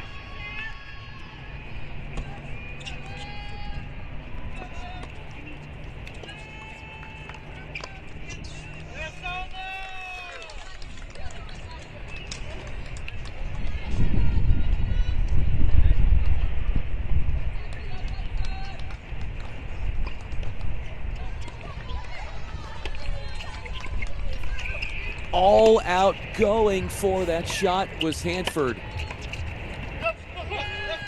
She can create her own pace as well. Dynamic down the line from her.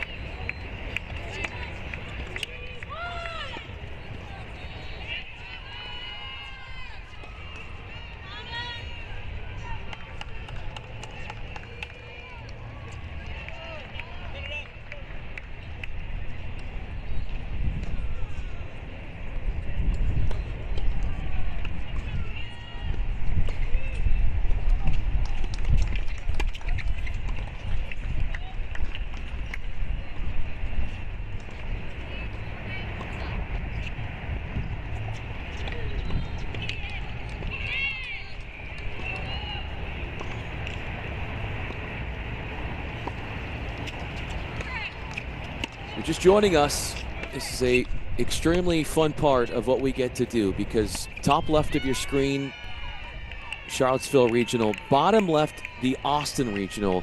And in the bigger screen, and don't worry, we'll get a bigger screen as the duels continue on for some of our other matches, including what's going on in Charlottesville and Austin. In Columbus, that's the regional that takes the big screen. It takes precedence for the moment. Berezniak at the fives has set points on court number 5. Yes, at court number 5 at the fives. 5-2 against Hanford.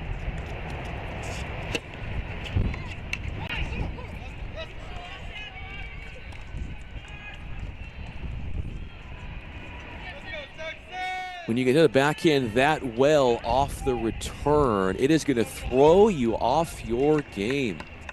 Time taken away.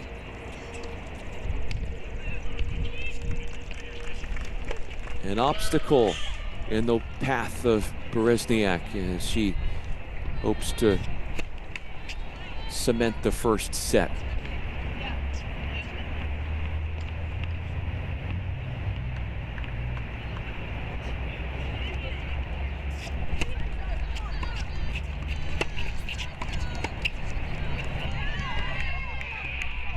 Smacked that one long, coming up in the court. Much more comfortable she looked with the forehand strikes.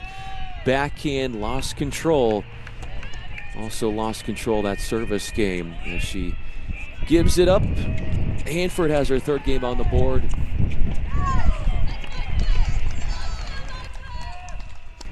Goes from down 2 breaks to down 1.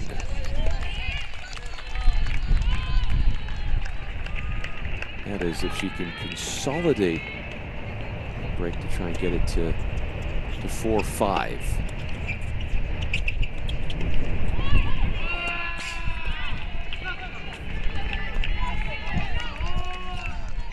Audrey Spencer has won a bagel set at the 6s for Ohio State. Only first set that has finished comes at the 6s. Audrey Spencer taking the metaphoric baton here. 6-love over Maria Olivia Castedo.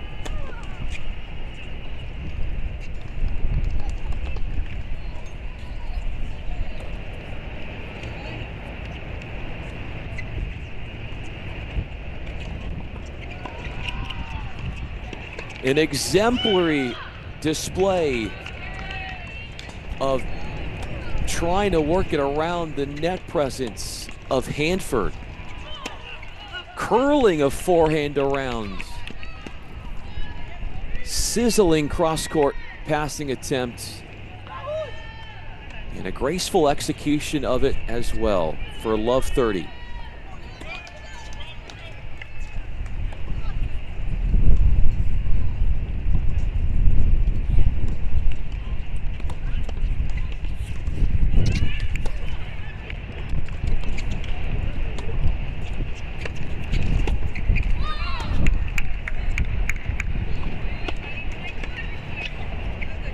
State men have already won their round of 64. Duel today, they beat Buffalo. Buckeye women trying to follow suit. There's the men and women hosting the regional.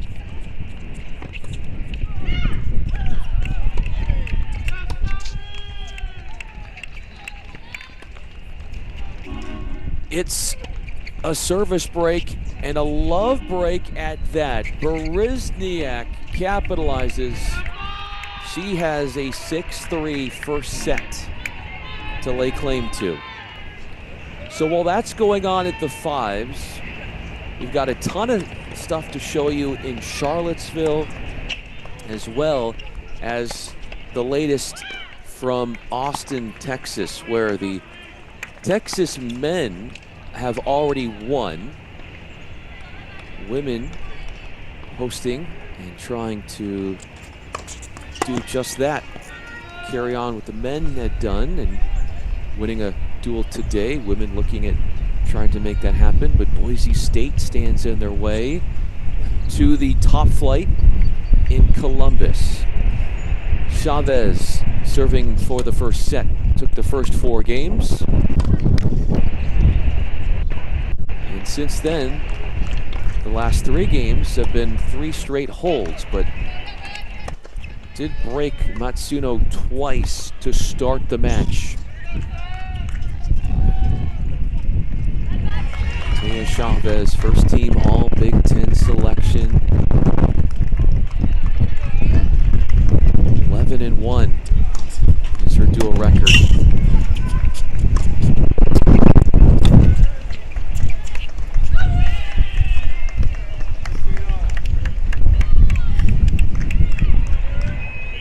Steady play from the back from Chavez.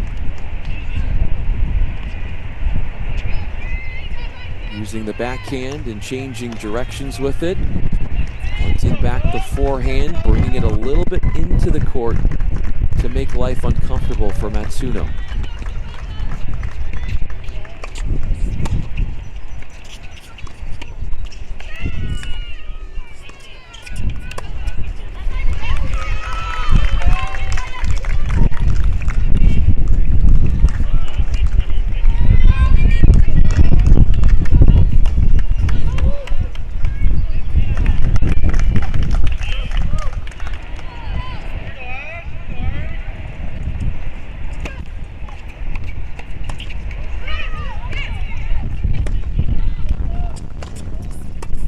All.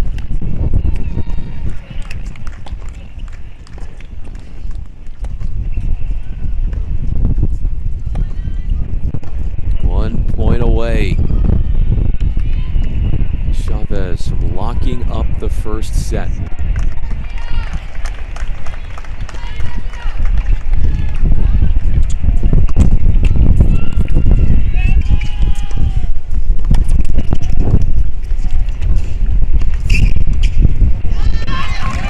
Already beat Matsuno at 1 doubles, teaming up with Luciana Perry, 6-2. That was the first double set to finish. Matsuno with Beckman, but then Notre Dame came back. Wins at the third flight of doubles, and then the clincher coming at the 2s, the second flight.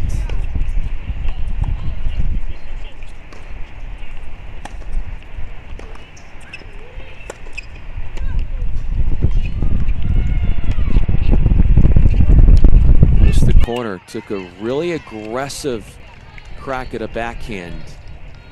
Felt the need to play low margins, but missed her target. Matsuno does.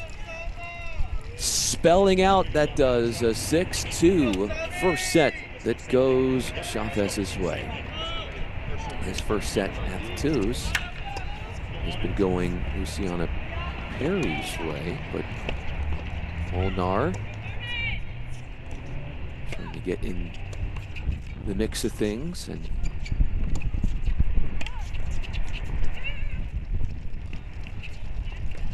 she is returning. Perry serving 5-3. Pennsylvania native is Perry, 17-3 in dual play. One of 5 Buckeyes in the singles rankings. 10 first team, Big Ten first team selection.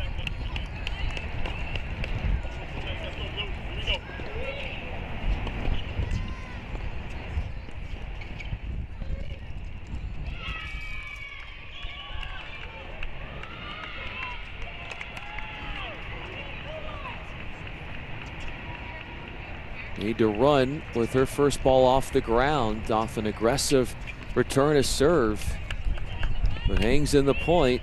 Molnar errs, and Perry has her sights set on the first set.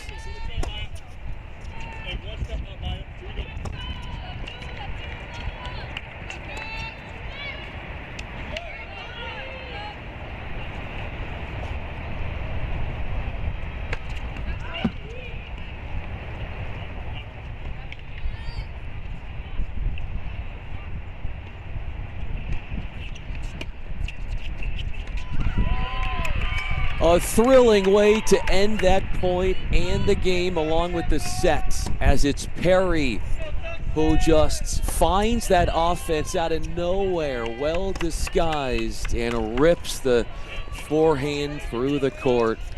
The winning shot gives her the first set. So in review here, Ohio State has taken the first set at the 1s, the 2s, the 5s, and the 6s. 3s and 4s still have not completed their first set. Speaking of the 3s, Sydney Ratliff up 5-2. She is returning,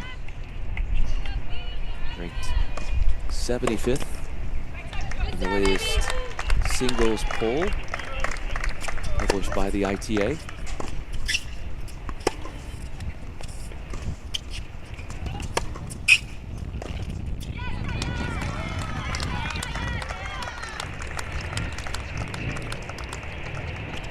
Neutral to offensive. Expediently for Ratliff, taking on Nibby Ghosh, senior from Kendall Park, New Jersey. In her first round match in the NCAA tournament, 3-0. Sports a 12-1 record in dual play. Serving 30-15.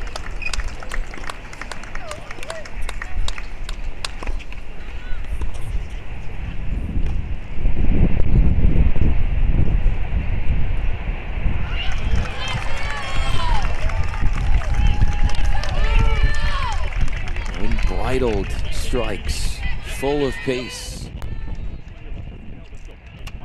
Ratliff airs third game for Ghosh. Nears at 40-15.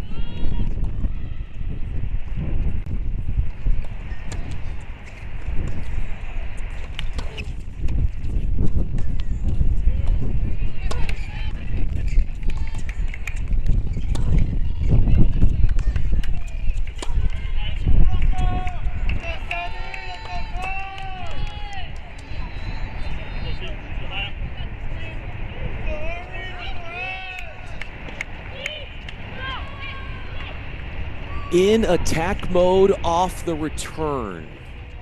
Runs around the forehand. Two-hand backhand blister down the line.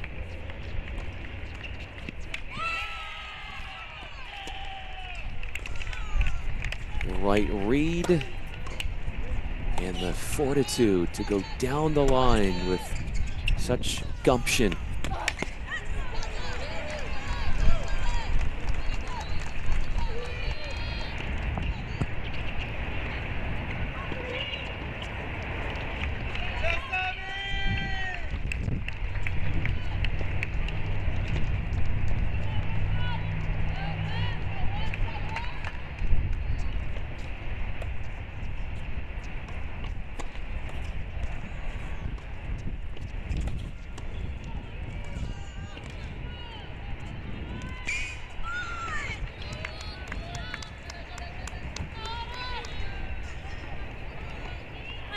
Oh, that is so good from Ghosh.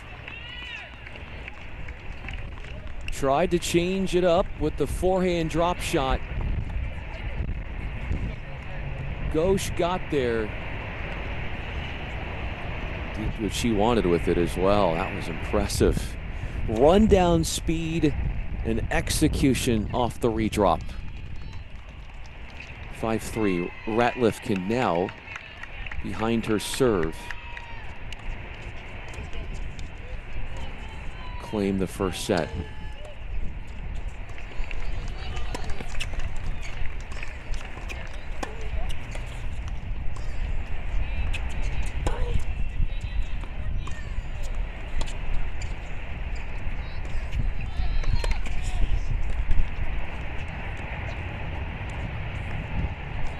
Shot making extraordinaire. She can create her own pace. She can absorb pace and turn your offense into her own offense, which is what Ghost did there. Deserves a lot of flattery for that backhand finish.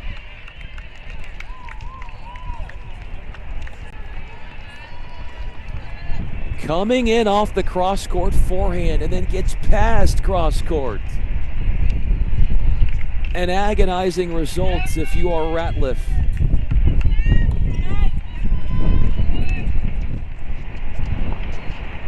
Continuing to play aggressive.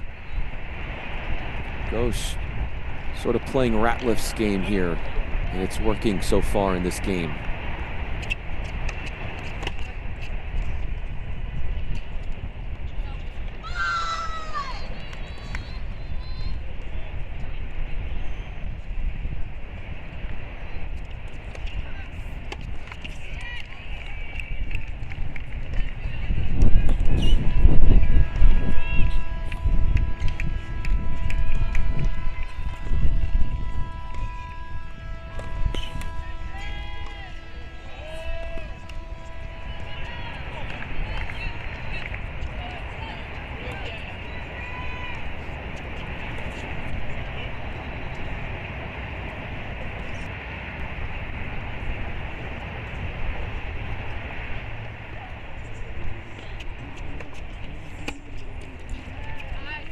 Moving forward,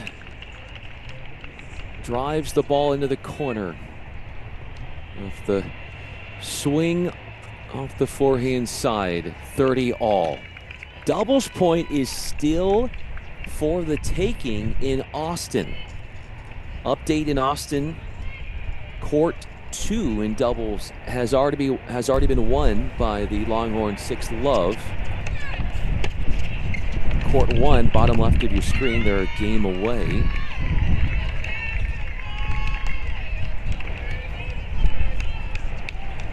Game away, but they just got broken.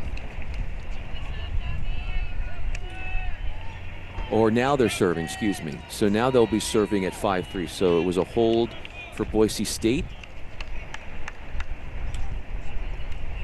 Also, Texas is a game away. Weather is proving to be a bit of a problem there in Charlottesville as they have left the courts and halted play for the time being.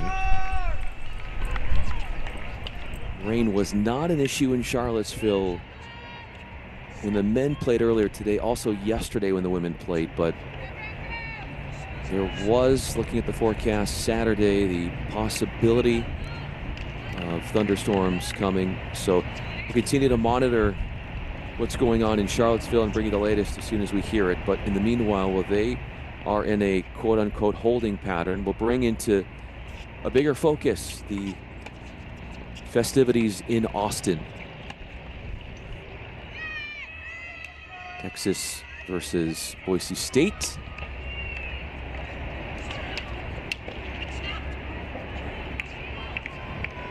So Illinois and Virginia women. Play has been suspended because of a weather delay. That is the latest in Charlottesville. No sign of rain, no sign of clouds in Austin. The 26th ranked doubles team in the nation. Ashton Bowers along with Ariana Anazagasti Persu. They are up 5-3. Trying to close out the double set and take the doubles point.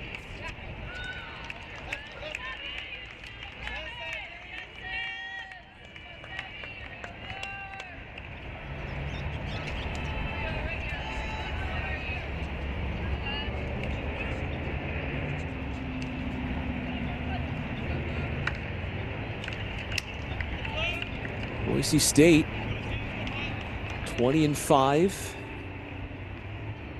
They come in with a 10 duel winning streak.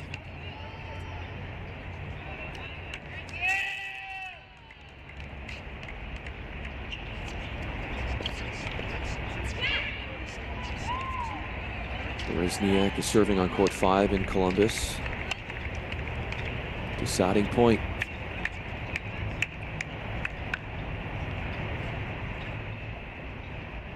She's taking on Riley Hanford.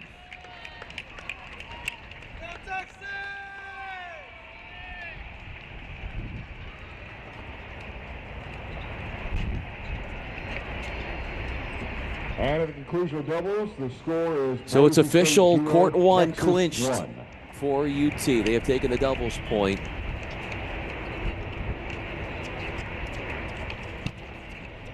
Singles is now up next in Austin. Once it starts, we'll have it for you. All right, a changeover at court 5, a hold through a deciding point at the 5s for Berezniak. This is the 2s. Luciana Perry of Ohio State meeting up with Bianca Molnar of Notre Dame.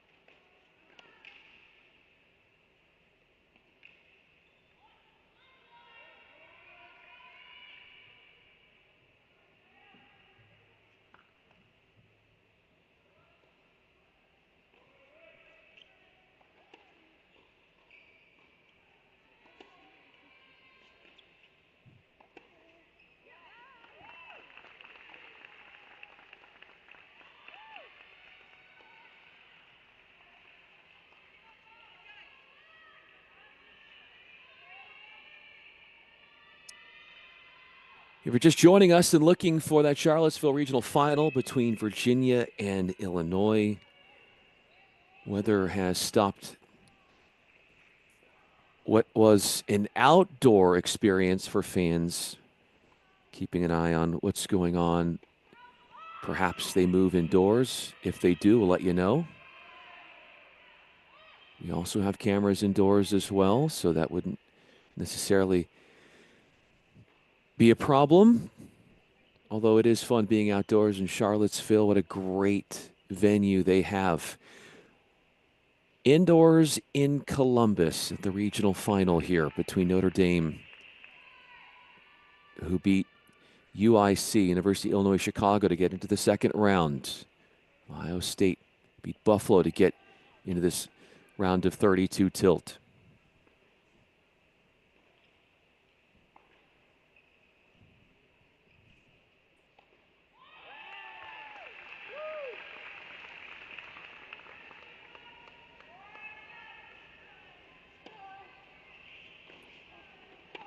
Double box, 2s and 5s.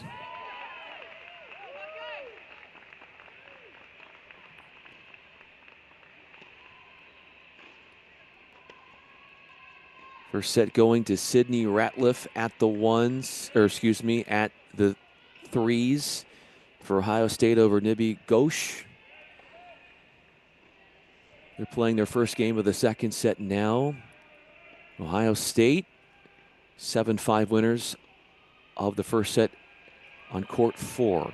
Ohio State has won every first set.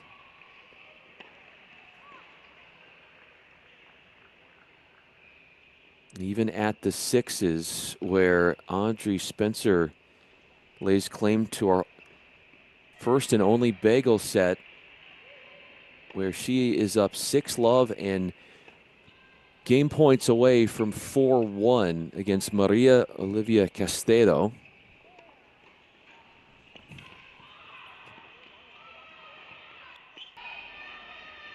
Speaking of court 6, there it is. Multiple game points for the serving Spencer.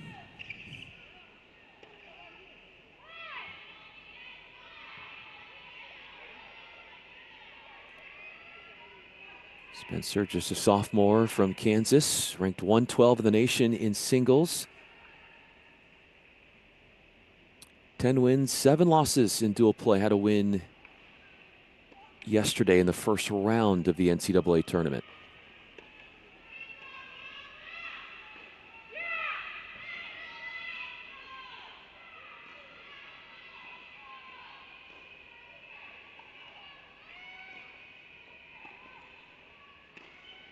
Every single one of the 6 singles players out there for Ohio State has at least 10 wins in dual play. So they, like Notre Dame, lots of balance that they find where point production can come from any flight, any court.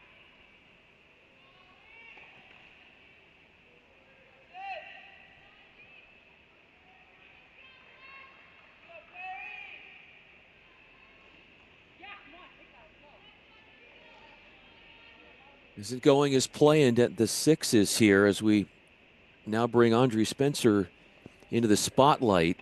Double faults, a 3rd game point, has one more off the deciding point. And that would be where we are. On the court to your right.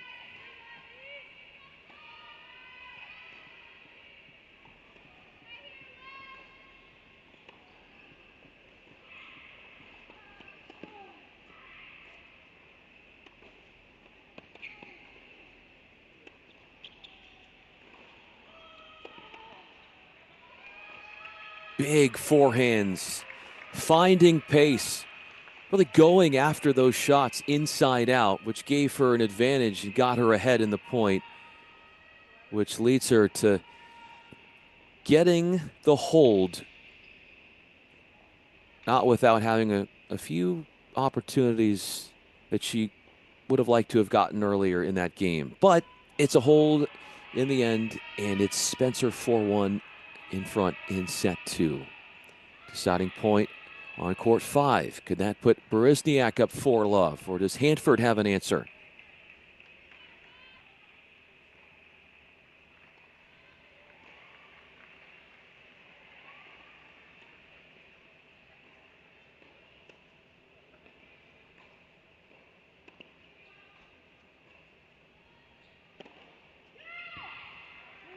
A serve as you bring it back to the 1s. That's Chavez going tee.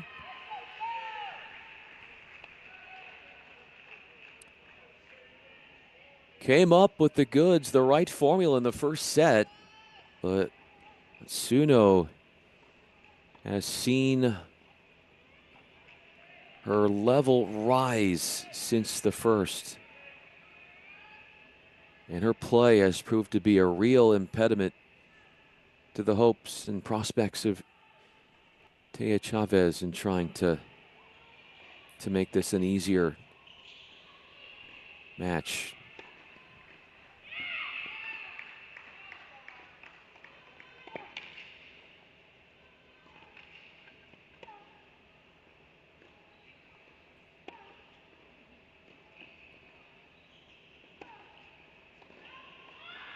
Big wind up and long.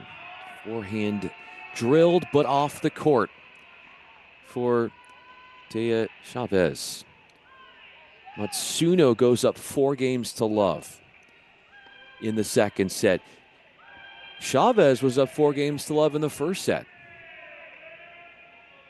So these 2 sets have been polar opposites of one another at the 1s in the way things are trending.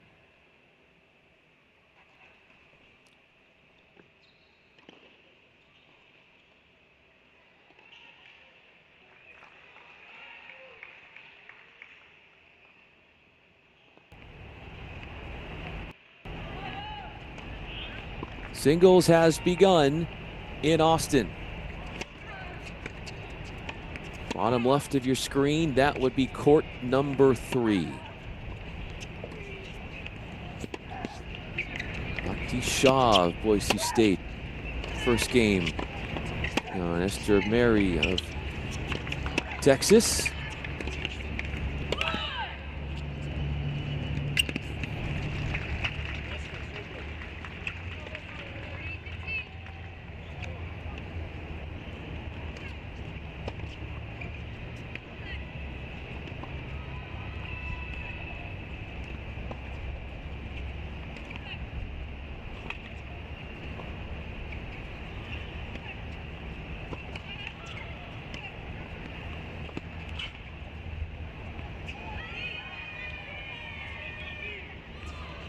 had the right decision in mind, but the pattern changer off the dug-up cross-court forehand from Berezniak.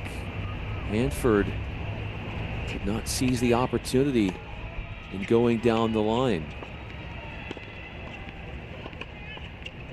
So we will be going from down the line, a shot that just missed, to down the line as far as showing you the ones, the twos, the threes, fours, fives, and sixes.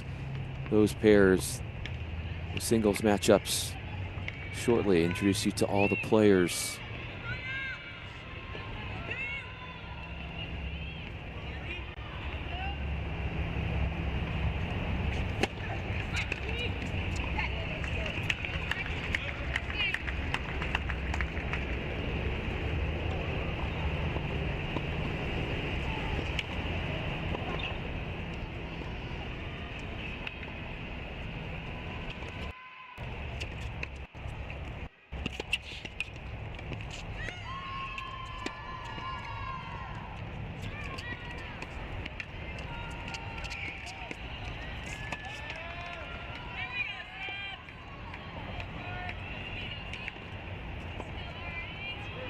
So showing you the ones, bottom left of your screen, from Austin, Texas, Boise State visiting the Longhorns of Texas, and Sabina Seinalova at the ones for Texas. She is taking on Zadina Safarova. More from Austin in a moment.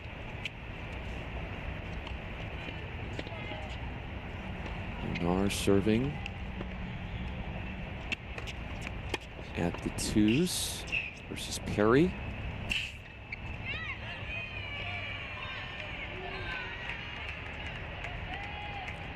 Matsuno has jumped ahead 5-love at the ones. You might be watching that match in the top left box,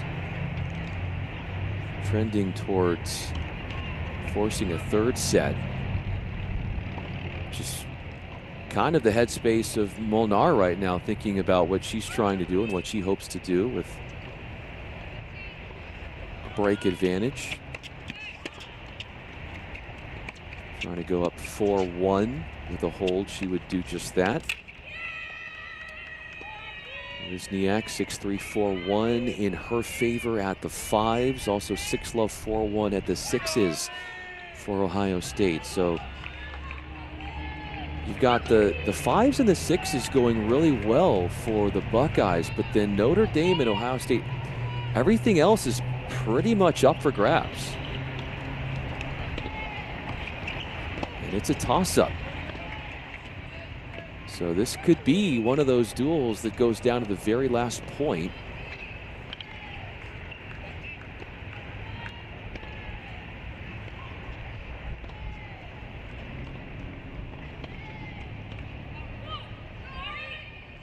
Molnar 40-15 ahead.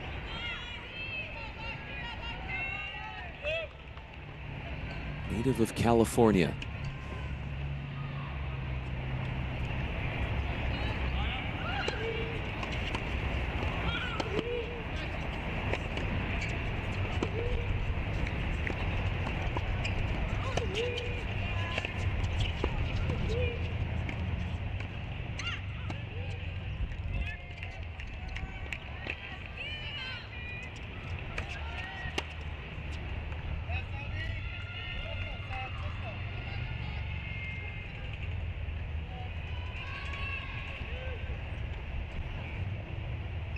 Top left box, Audrey Spencer serving for the match. 6-love, 5-1 for her against Maria Olivia Castedo. So that is definitely a match we've got our eyes on and focusing on.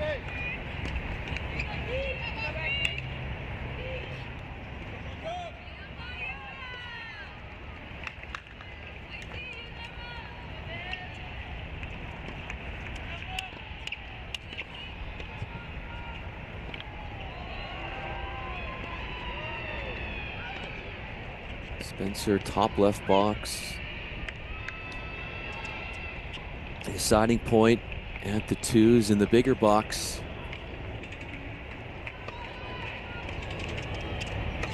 And Spencer is serving for the match on court 6 for the Buckeyes to try to give them their second point in the duel. Or excuse me, their first point in the duel. Given that Ohio State needs to win 4 singles matches, Notre Dame only 3, because Notre Dame won the doubles point.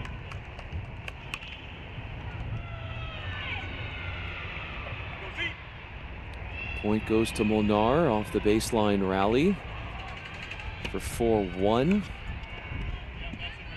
Turn around from her, so if there's a way we can get over to court 6, that is where this big point and match points are happening, at court number 6.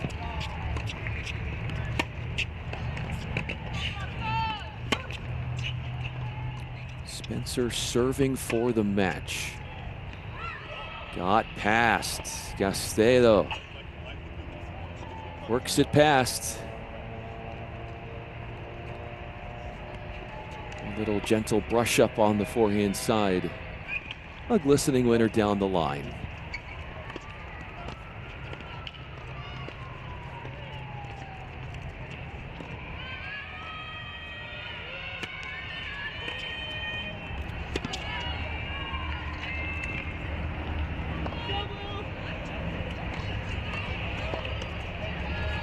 One is our duel.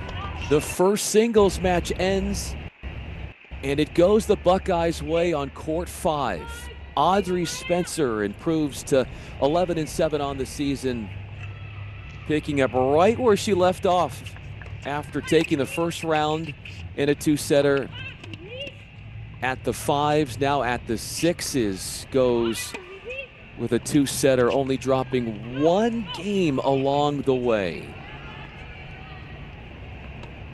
Berezniak for the Buckeyes on court 5 has only dropped 5 games along the way. As we bring that into the big screen.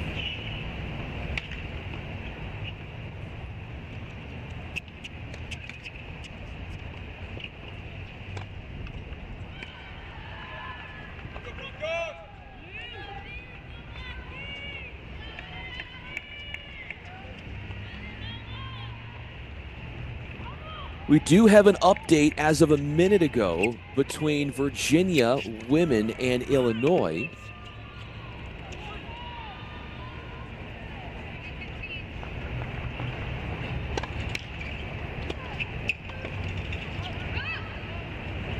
As Berezniak wins that point, outlasting Hanford in the baseline exchange.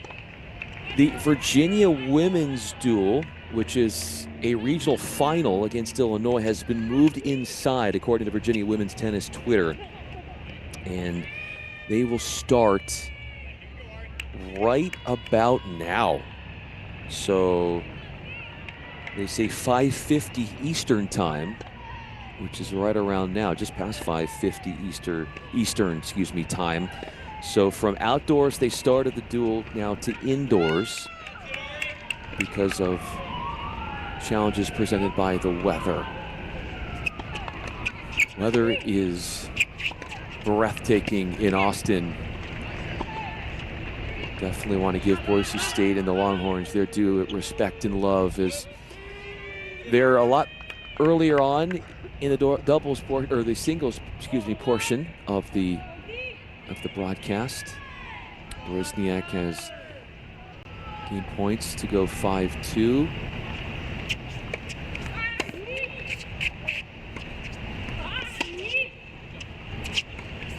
Boise State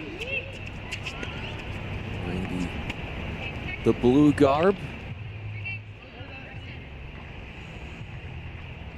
Esther Mary is playing at the 3s for Texas here. On that right screen, goes up 3 love. Freshman from Slovakia. 9-9 dual record. She's got Bhakti Shah standing in her way, the 5'5" senior out of India.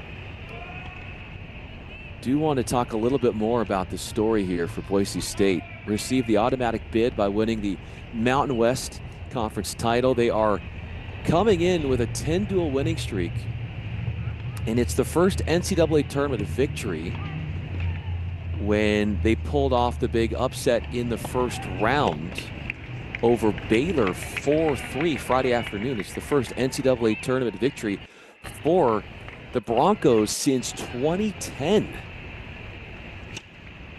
Beating 22nd ranked Baylor 4-3.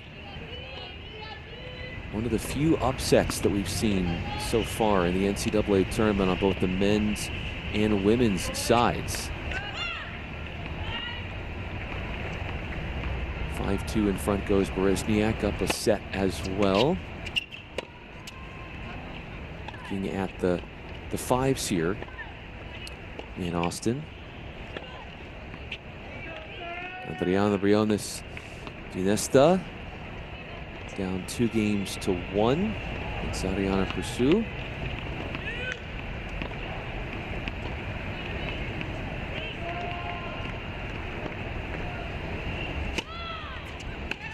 Ariana Anazagasti Pursue. And she will be on the near side of your screen.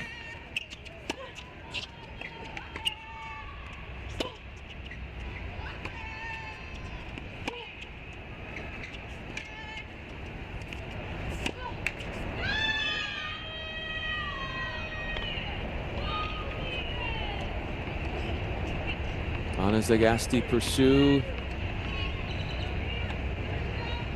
freshman from New York, 5'6". She stands 9-4 in dual play. 5 UT singles players in the latest ITA singles rankings released just 2 days ago. All of them inside the top 100, and 4 of them first-year players.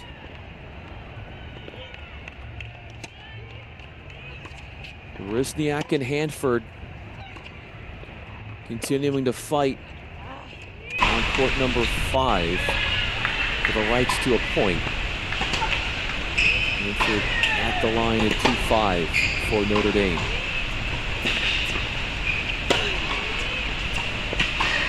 Fighting Irish have lost their last 5 meetings against Ohio State.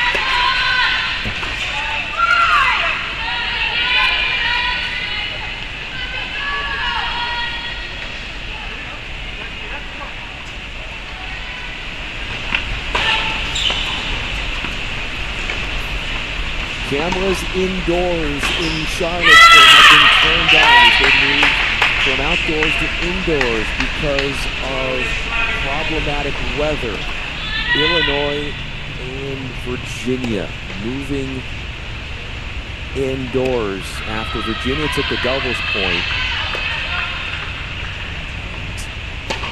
into singles. They had to halt things and move indoors a good 30 minutes or so of a weather delay. So left of your screen, you can see the 2s there, and we'll have to introduce all of them. Virginia, all the 6 flights as well.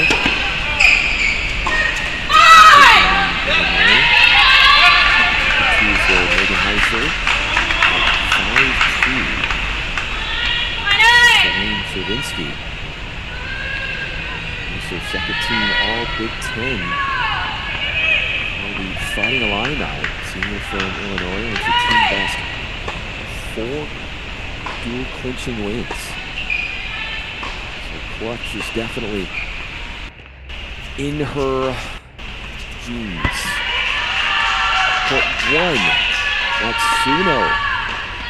Could she be forcing a 3rd set?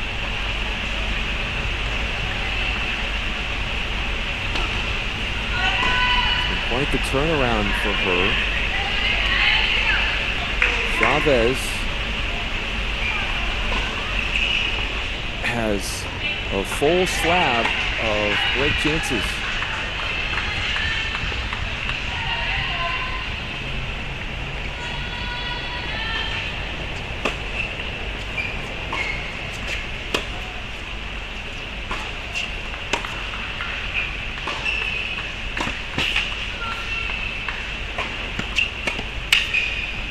A cataclysmic mistake there in the form of a double.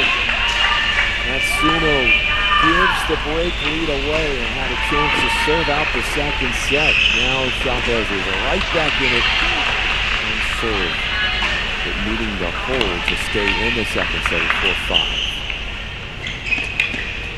Borisniak has finished the job at the fives for Ohio State, so they take their second singles match. They move ahead, leading Notre Dame for the first time 2-1. Notre Dame took the doubles point. Since then, wins at 6 singles and 5 singles for the Buckeyes have them ahead 2-1 as the Buckeyes are looking to get back to the super regional round for the first time since 2023. They hosted last year. They got knocked out in the second round at home against Vanderbilt. But Notre Dame certainly is going to put up a big fight here. A team that is into the second round of the NCAA tournament for the third consecutive season. Chavez serving at 4-5 for 1.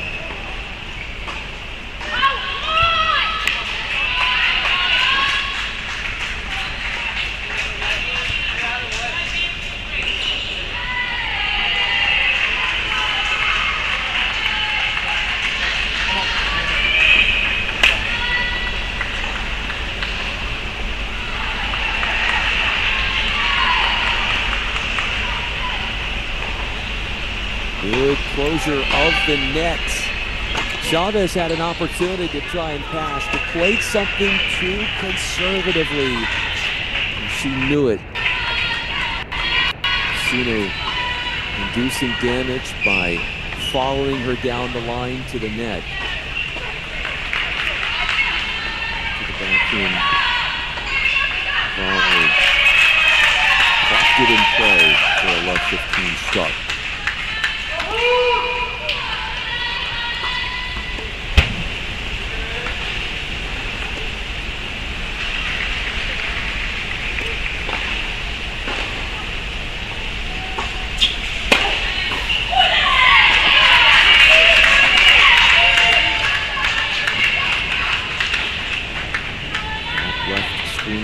Indoors,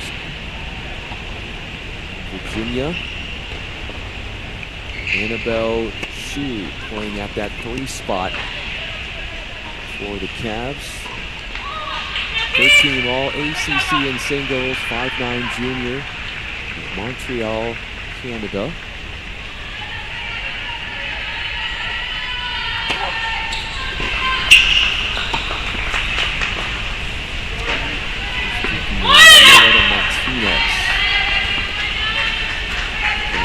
Position. Martinez leads 5-2. How about this? Illinois has leads at the one spot, the 2s, the 3s. Top 3 flights, Illinois has leads. Annie Salas came up with the first set win, and it's been a great postseason so far for another key piece to what the Cavs are all about, and Carolina Kozakova.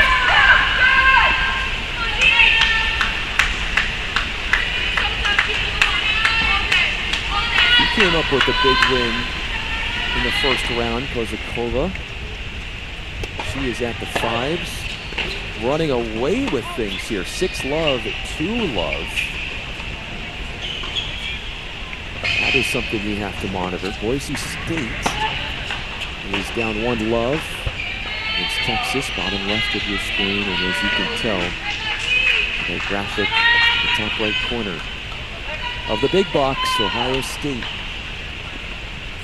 2-1 ahead of Notre Dame. Buckeyes are 10-2 all-time at home during NCAA play.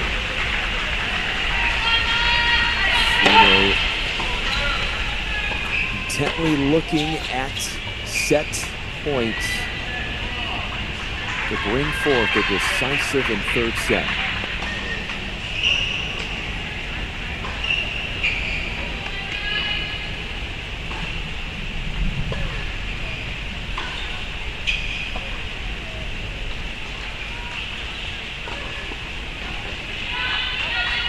Chavez is serving here, so actually, yeah, he was serving 30-40, now a deciding point. This is huge. Big point here.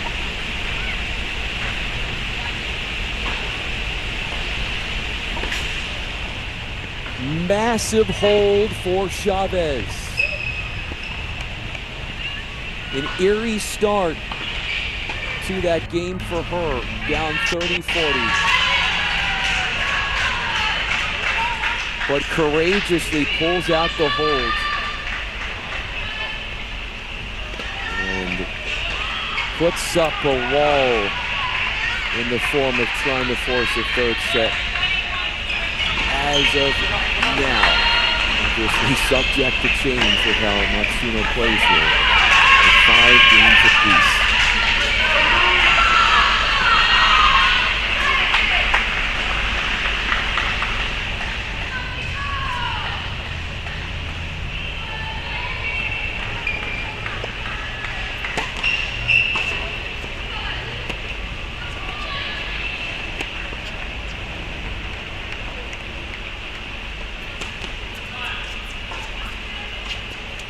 Checking in on some of the other regions across the country and what's going on in regards to the NCAA tournament. The Golden Bears. Cal, how about this? They take down 16th seeded Washington to advance to the round of 16. Big win for the Bears. They do it by way of a sweep.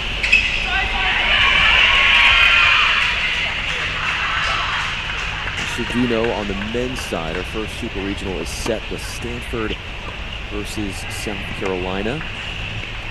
Stanford has the 5 seeds on the men's bracket, pulling through 4-love in a sweep against number 25 Pepperdine.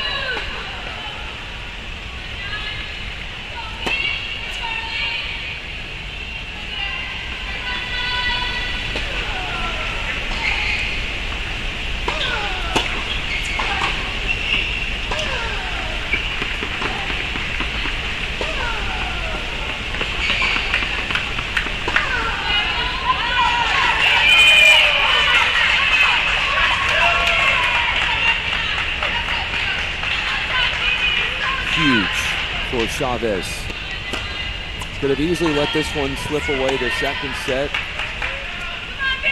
Might have been just starting up a third set by now. Instead, she's been a fighter and has put herself in prime position as the returner.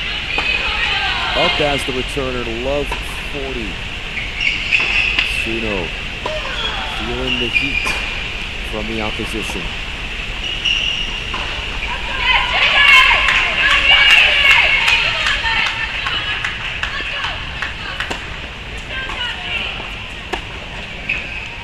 One back. Short-lived rally, cross-court exchange in the ad court. As a backhand from Chavez sails out.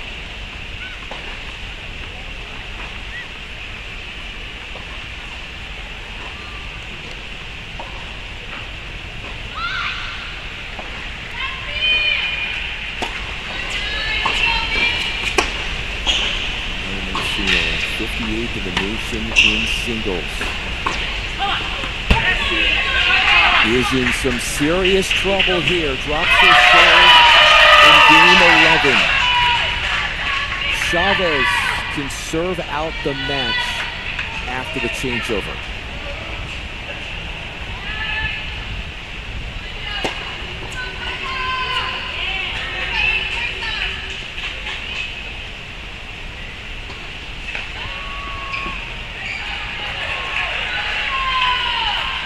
was up big. Think about this if you're just joining us. Matsuno was up 4 games to love. Make it 5 games to love. The run, and she has lost 6 straight games. Matsuno well on her way to forcing a 3rd set. And things have just not gone her way towards the end of this 2nd set, which is still up for grabs.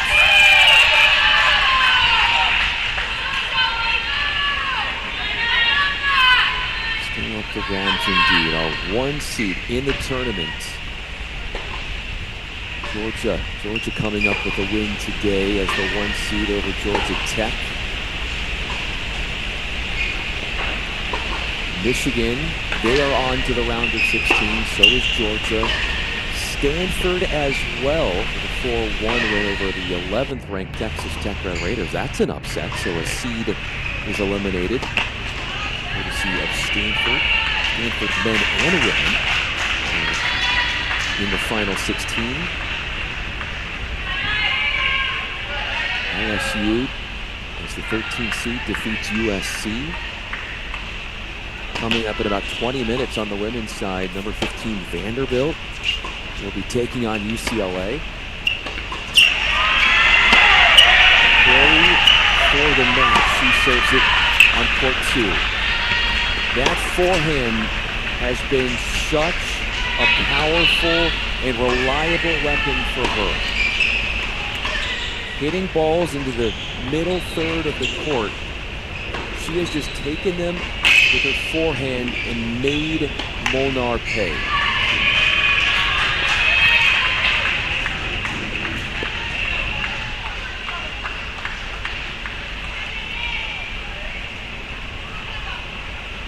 They're ranked 9th in the nation in singles. Sophomore out of Pennsylvania, 1st team all Big Ten selection. First round was a game away from winning a 2-setter, but it went unfinished because Monster had already picked up the 4th point elsewhere. And that would-be win for Love against Buffalo.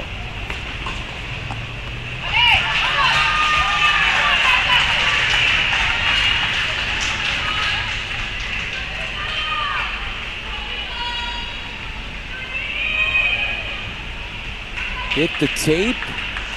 Molnar comes in but can't finish the job. There was a forehand line there earlier in the point from Perry there. I think Molnar might have suspected it went out, but they play on. It was called good. Into the net cord. Gives Molnar some time to get to it. Did not execute on the line to sequester the point.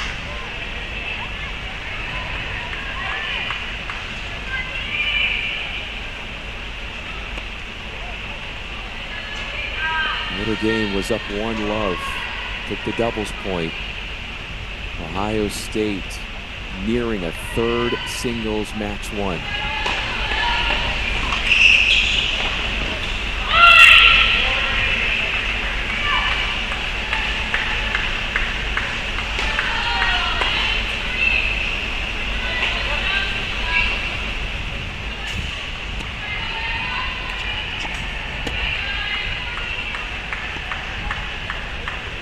There's this going on, and then at the 1, Chavez has a match point. Not only do we have things brewing late in 2nd sets favoring OSU at the 1s, but also the 2s here.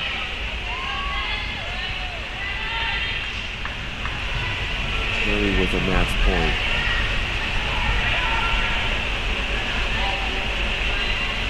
Carves it off with a sweet touch. Her 18th dual win of the year. 6-3, 6-4 over Molnar. Ohio State has just won not only the match on court 2, but the duel, because seconds thereafter, the clincher coming on court number 1, courtesy of Taya Chavez, who comes back from down 4 games to love in the second set and overcomes Hikari Matsuno 7-5, 6-2-7-5 Chavez at the ones. Ohio State punches their ticket into the round of 16. They are back in the Super Regional for the first time since 2023. Good news there for Buckeye fans. So we say goodbye to the action in Columbus for now. Until then, we still have much to sort out in Austin and in Charlottesville indoors. They have moved indoors starting at round of 32 regional final. Outdoors, now indoors. Illinois and Virginia battling it out. Left of your screen, and outdoors, sunny Austin. And the Longhorns took the doubles point. In progress with singles matches. One love, Longhorns against Boise State. Here's court number 1. Boise State, they're wearing the blue garb. Zadina Safarova serving. 5'9" sophomore from Czech Republic. She was named the MVP of the Mountain West Tournament. And she went undefeated in singles play at one position, winning all 3 of her matches to lead the Broncos to the title. Trying to fight off a break-point-minded opponent. Sabina Zelenova trying to go up 5-2.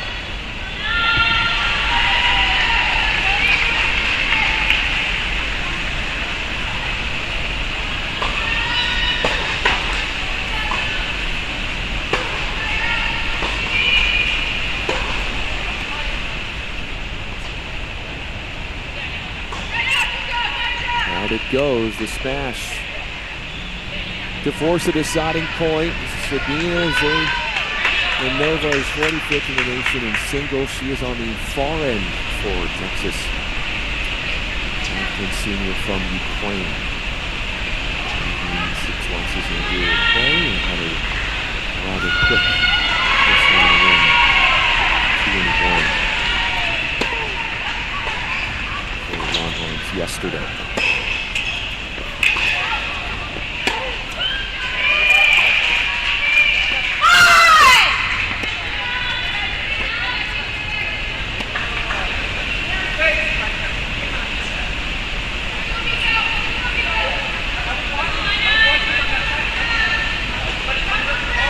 Critical hold for Boise State at the ones to stay within touch for 3.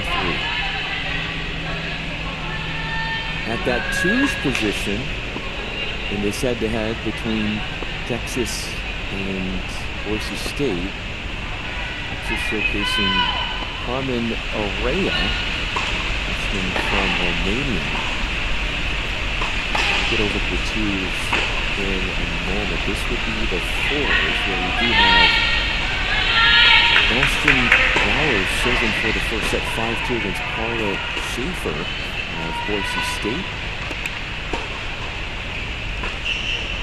Ashton Flowers, the freshman from the state of Georgia. 10 wins and 10 losses. There's a dual campaign.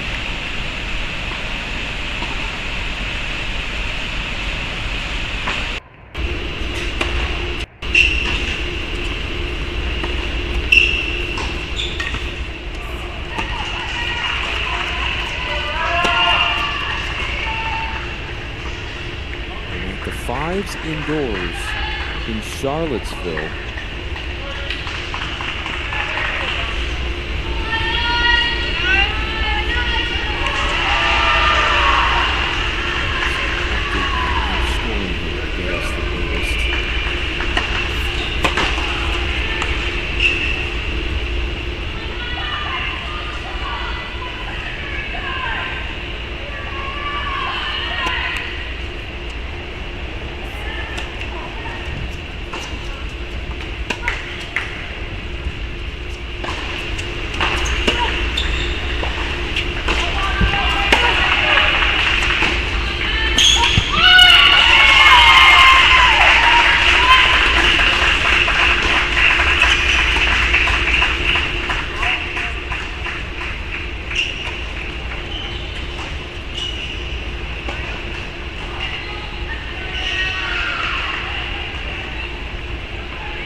15:30 at the line.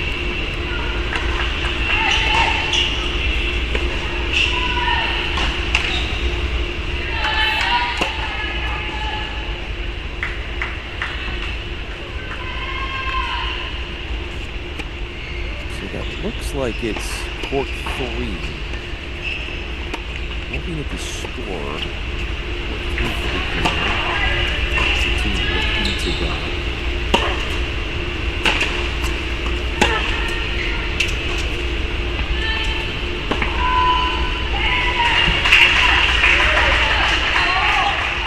Can pluck a game away from the serving Bowers here.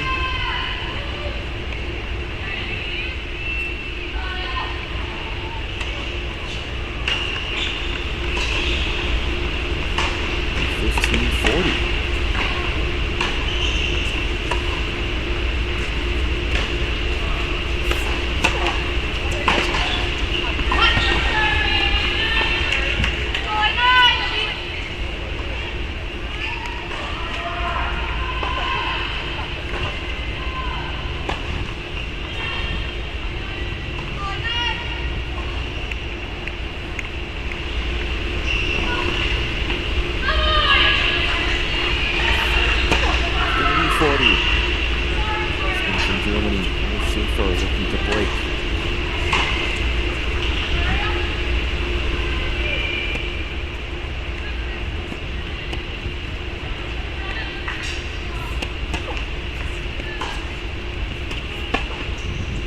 Getting long, I believe. Bowers is battling, staying in this game, bringing up a deciding point.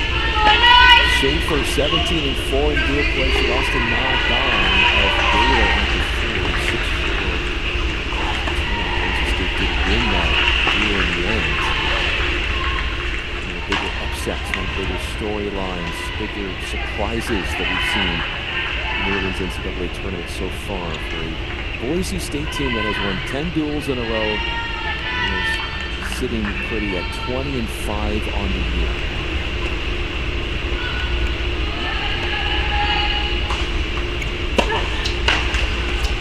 Set point. Schaefer thought it was in.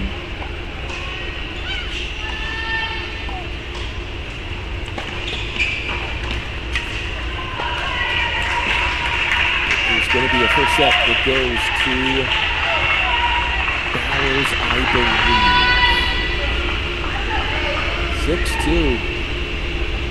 She will take it.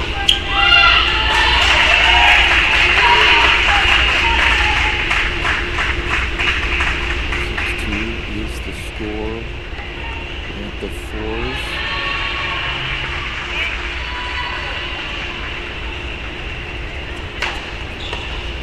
Still in the first set at the ones. So we've got a changeover at the fours. Gives us an opportunity to see what else is going on in Austin. But just a spectacular showing by Boise State as the 70th team in the nation pulled off what they're calling the second largest upset in program history by beating yesterday number 22 Baylor. 4-3. It came down to that very last court in singles to seal it for the Boise State Broncos.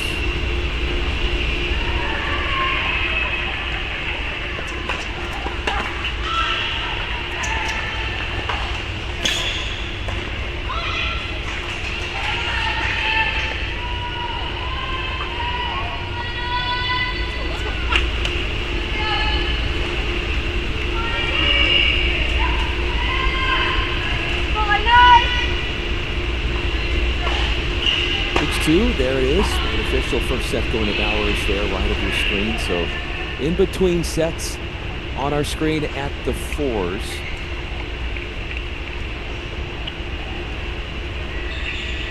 So discount left side of your screen. That is actually court number 3. This is court 5. But I think indoors we might have changed up the numbering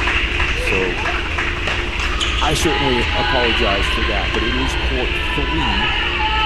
And it is Annabelle Shu versus Violetta Martinez. Yes, so it is court number 3. 3 singles.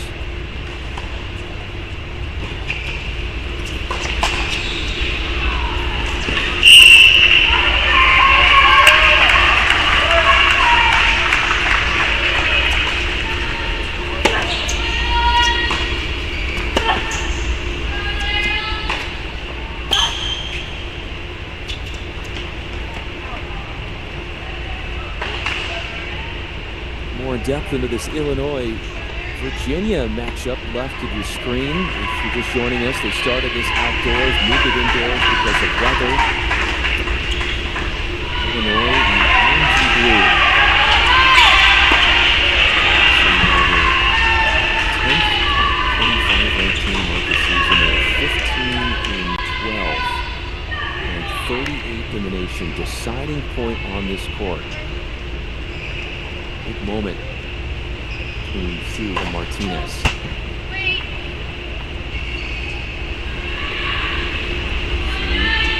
Virginia serves.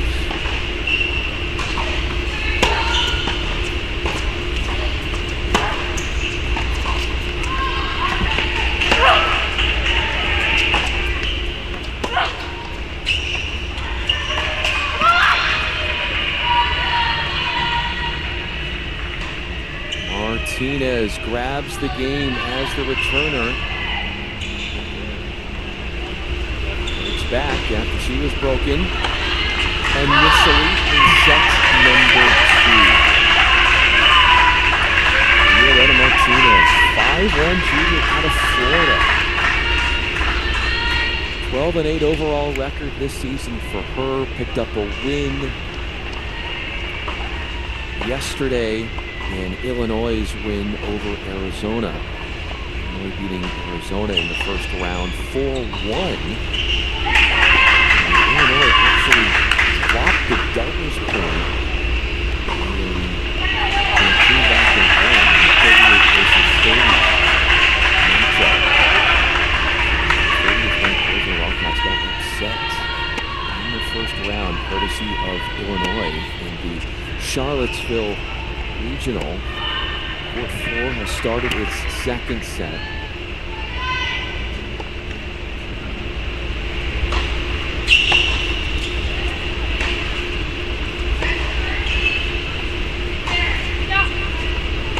Number 4, Rose and Schaefer.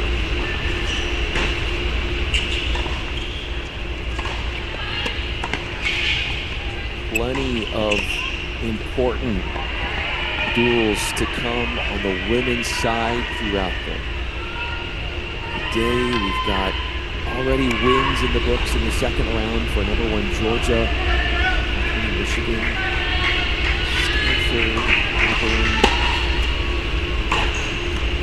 SU.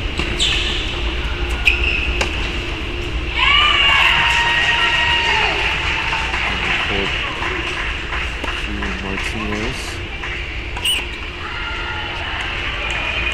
Spot. Doors in Charlottesville. Fighting Illini. Their spot in the second round of the NCAA tournament for just the 5th time in program history. Second time that our head coach Evan Clark. And the first since 2018. It would mark their 16th appearance in the NCAA tournament.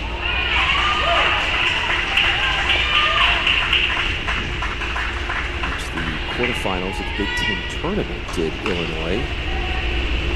Moving to would-be champ Ohio State. Ohio State winning on the women's side today and the men's side. So the Buckeye women officially clinch a spot in the round of 16. With a win today against Notre Dame. A first round win against Buffalo. We'll go big box on court 4. Beautiful Austin, Texas, one of the fastest growing cities in the country right now. Schaefer serves for Boise State.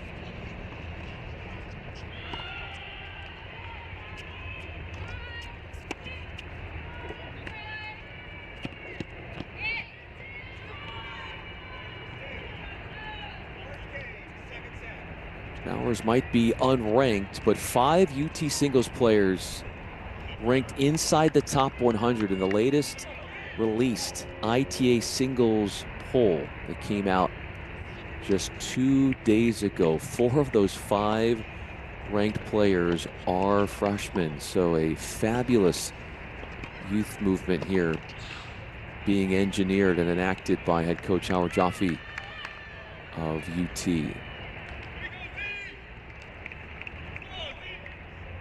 Texas 17-10 on the year. Ranked number 7 in the ITA preseason coaches poll. And they are a national seed in this NCAA championship as the 14th seed. See some of the numbers emerging on your screen from set 1 between Schaefer and Bowers. Longhorns had been on a 6-match winning streak before falling to number 1 in the SEC championship, Texas A&M.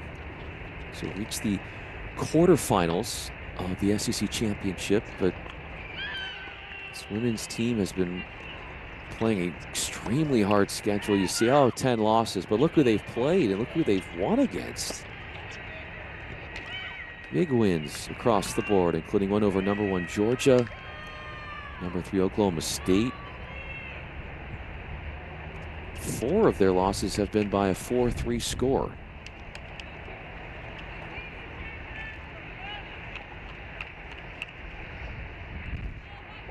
Bowers to serve.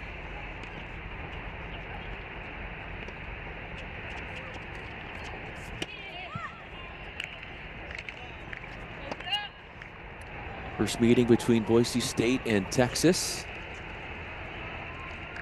Longhorns in the first round swept Grand Canyon 4-love back on Friday. They're playing in the second round of the NCAA tournament for a 9th straight year.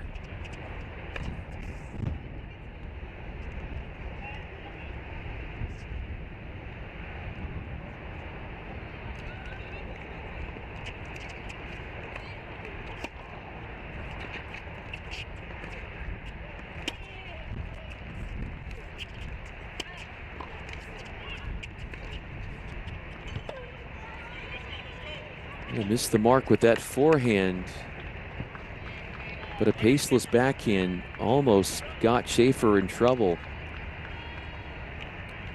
Saved by the unforced error off of Bowers.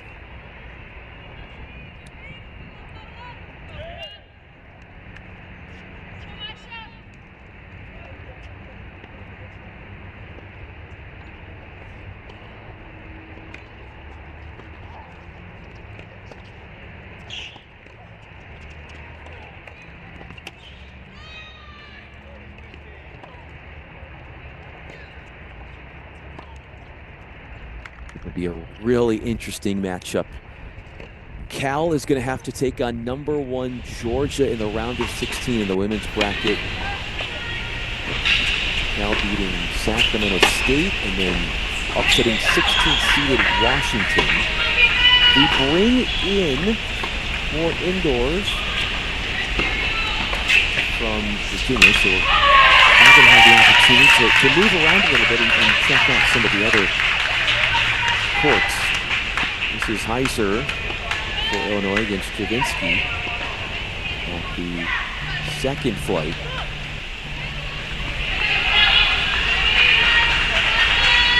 Heiser, second team all Big Ten accolades. Big Ten senior out of Illinois. Stravinsky, 5'9" senior out of Baltimore, Maryland. Stravinsky is in trouble here as Illinois is a game away from getting on the board. The point.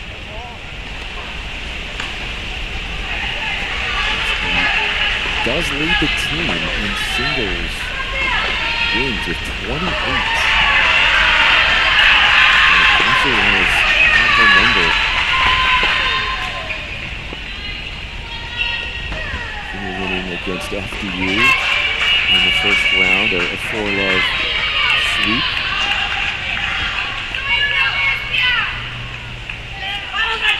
And from the doubles point against FDU, and also on the doubles point today in the second round against Illinois. 6 all-time meeting between the Cavs and the Fighting Illini, as Heiser can serve for the match at the 2. She's at the line, left screen.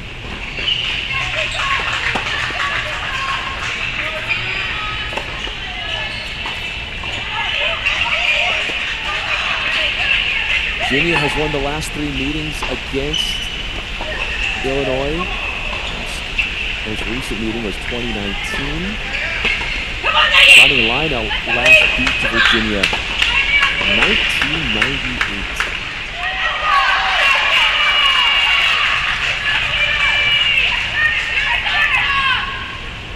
Over to court 1 in Austin. Got that to show you as well. Still in that first set.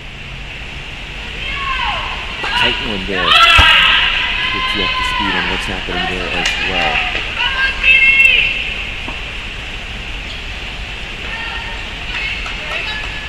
Virginia has officially gone up 2-love in the duel.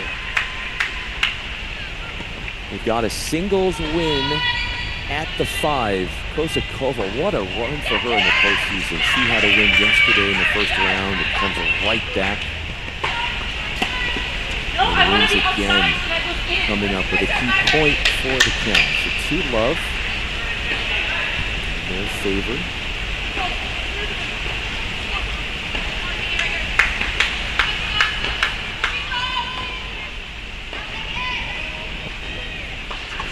With number 3 in Austin. Check in on what's going on there. Marion Shaw. Texas hasn't dropped a game.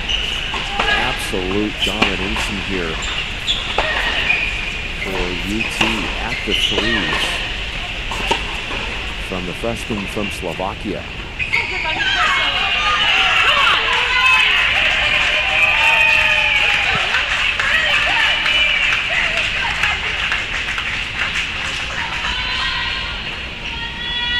Mary at the 3. She picked up a victory in the first round, that sweep against Grand Canyon. 30 all between Heiser and Stravinsky.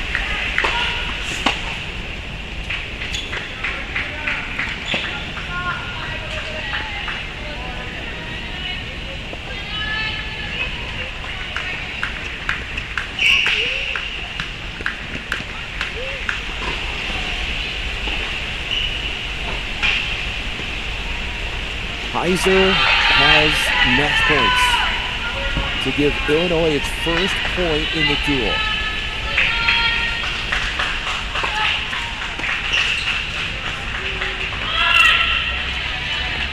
Court 2 goes the Fighting Illini's way.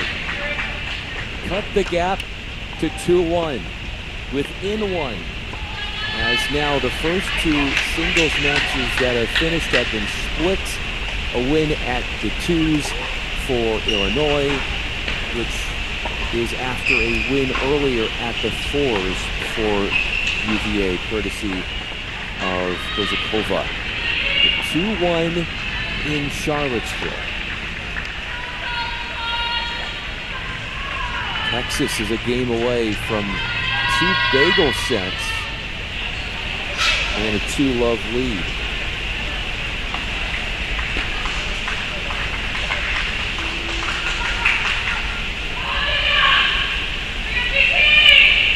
State recorded its first win over a Power 4 opponent in 6 years. That came in the first round against Baylor with that big upset. Before that, they hadn't beaten a team in a Power 4 conference since 2019 in Colorado, 4-1.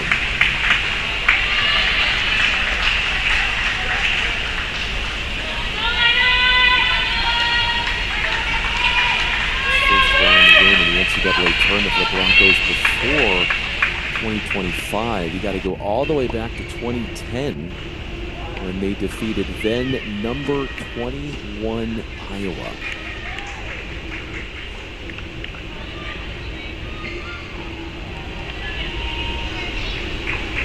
So we'll stay at the threes because Longhorns are a game away from their bagel sets and a point on the board.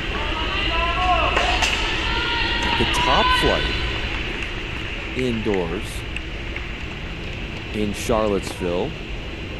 That allows us to look in for the first time at what's going on there.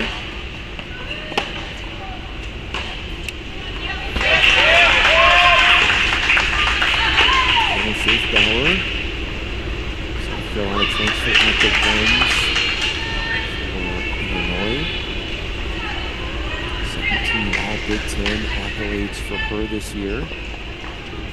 Young junior from Illinois.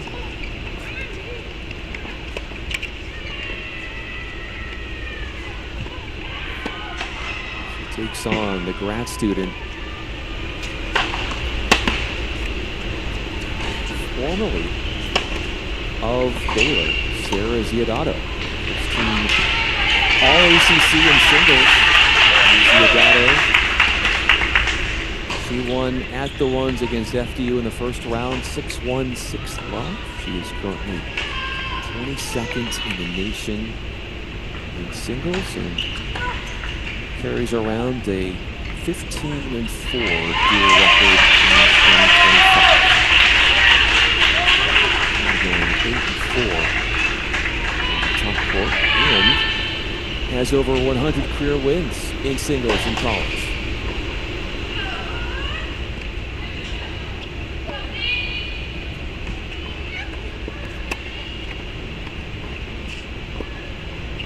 Ziodato is returning.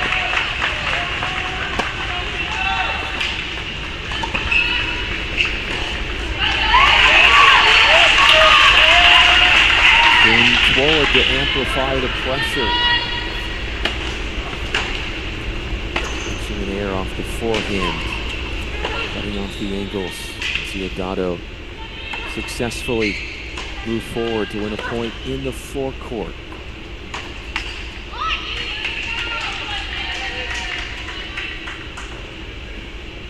Chances to break with crack rackets.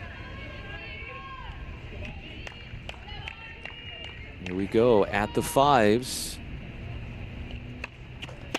in Austin.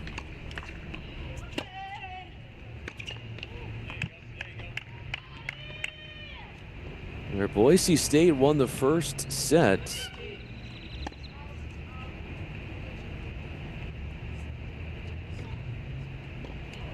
So that could be an interesting one to follow, just considering where they stand in that match. That's Adriana Briones Ginesta, 5'7" senior from Spain on this court, returning with Boise State in blue.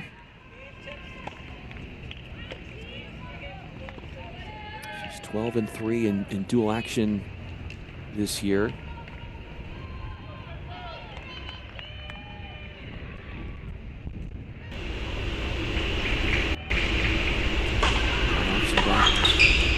Charlottesville.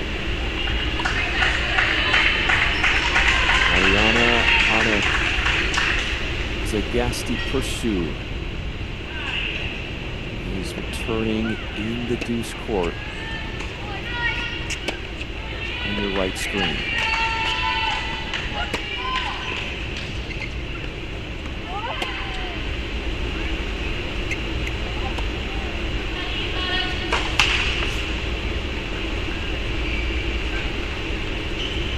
Zagasti Pursu and Bowers together are 26th in the nation in doubles.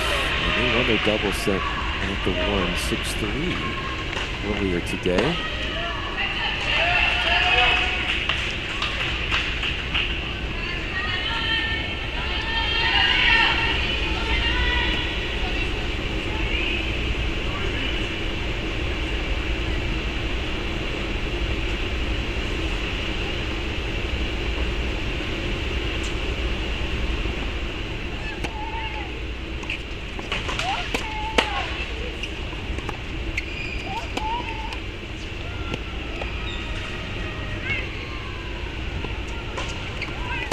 What's at stake for the Longhorns? What are they vying for? Well, a win for them today against Boise State would get them into the round of 16 for the 5th straight year.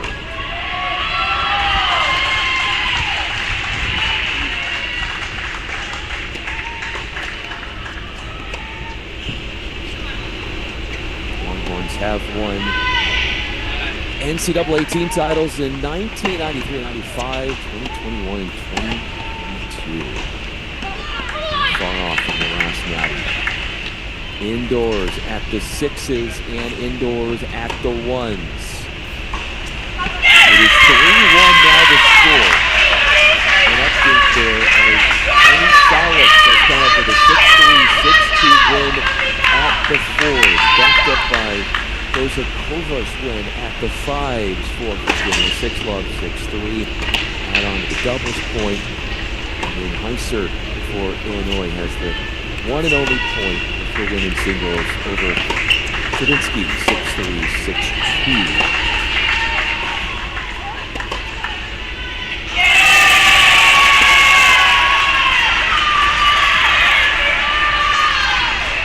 Navarro is leading here at the 6s in the big box for Virginia.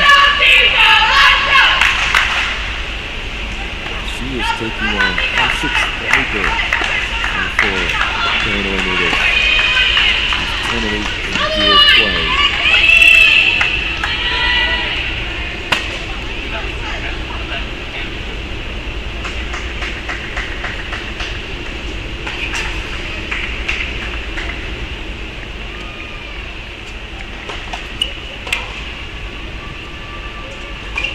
Giordano facing break chances on court 1.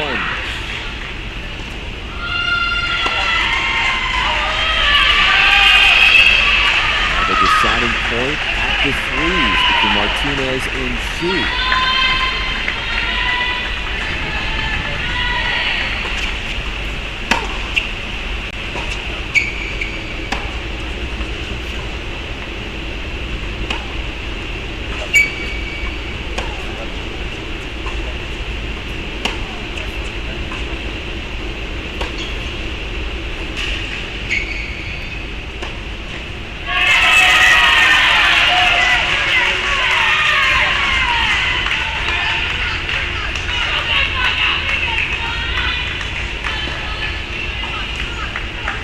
Of 30.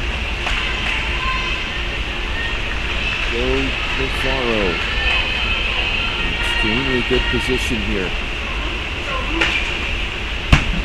Pico Navarro, sophomore from Spain. 2 points away from clinching it for Virginia.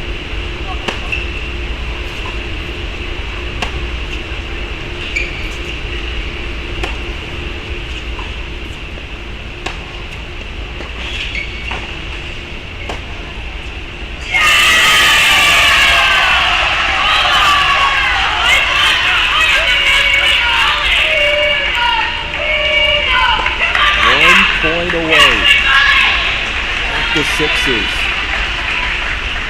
The 7-seeded Virginia Cavaliers to etch a spot in the final 16.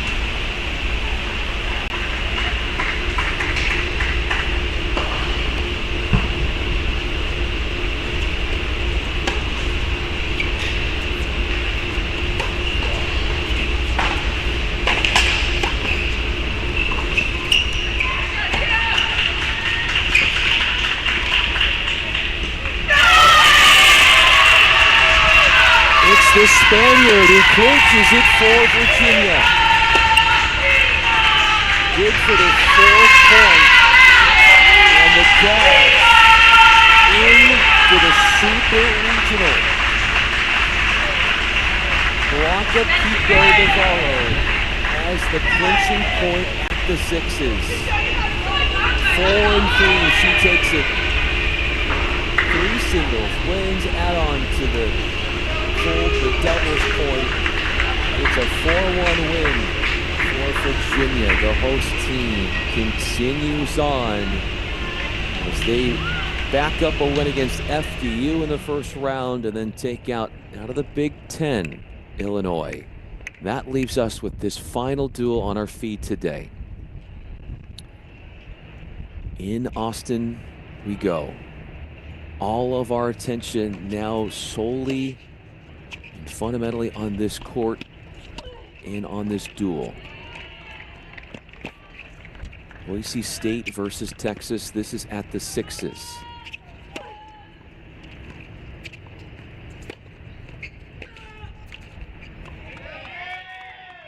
Little put away there for Vivian Arutsky, junior from San Jose, California for Texas, 13-3 in dual play.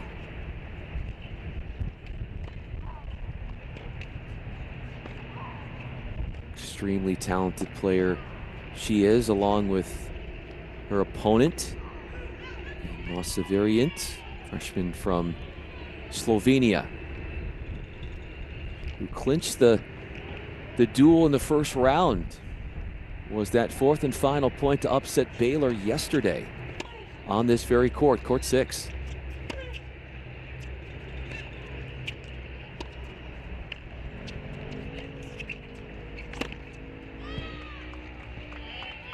Makes it look too easy. Just an uneventful backhand strike that works around the Bronco. Variant 10-5 in dual play. She won a 3-setter yesterday.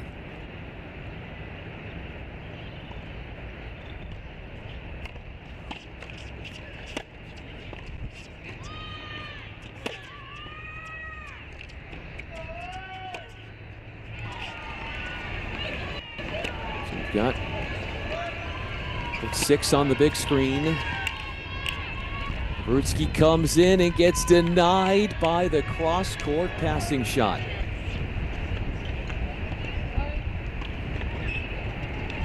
A brave move, and it works for the Broncos to maintain life in this critical 7th game of the second set at the Sixes. You can also lean in on the 2s and the 5s on the smaller screens to your left.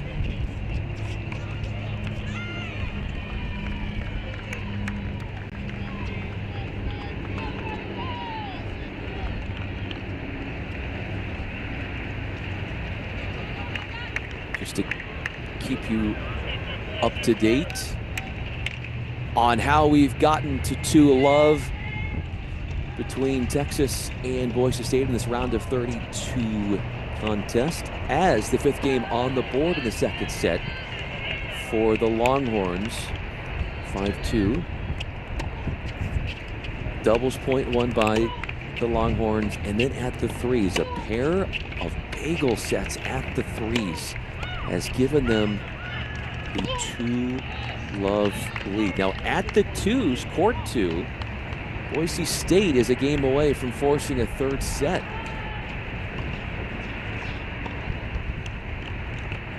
We could be heading to a 3rd set at the 5s as well, after Adriana Briones Ginesta won the first set, but is now trailing Adriana Anzagasti pursue 5-1 in the second set,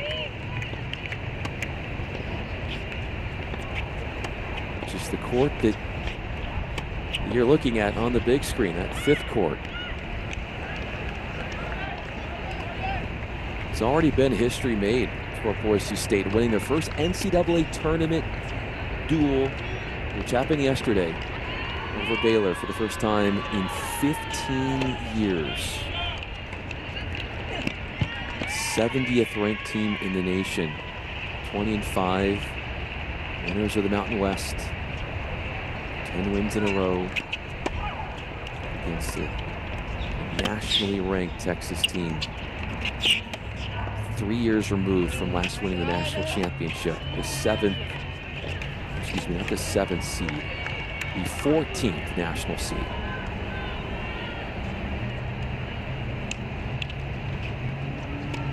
The Sixes. Vivian Arutsky has one more game and now 2 more points in that last game that she hopes it is her last game, to give the Longhorns an even lengthier lead in the duel.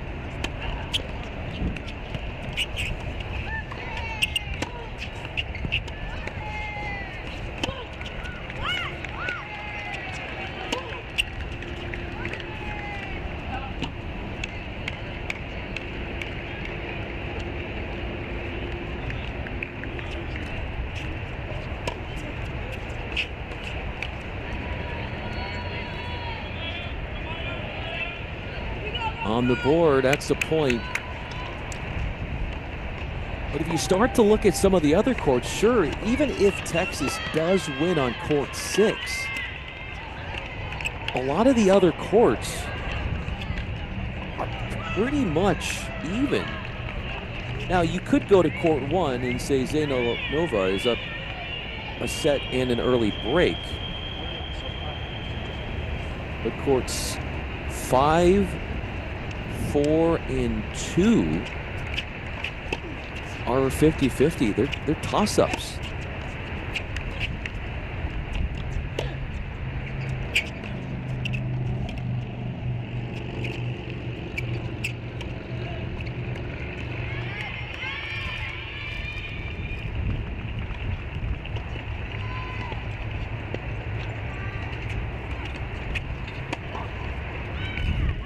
Match points for Texas at the 6s.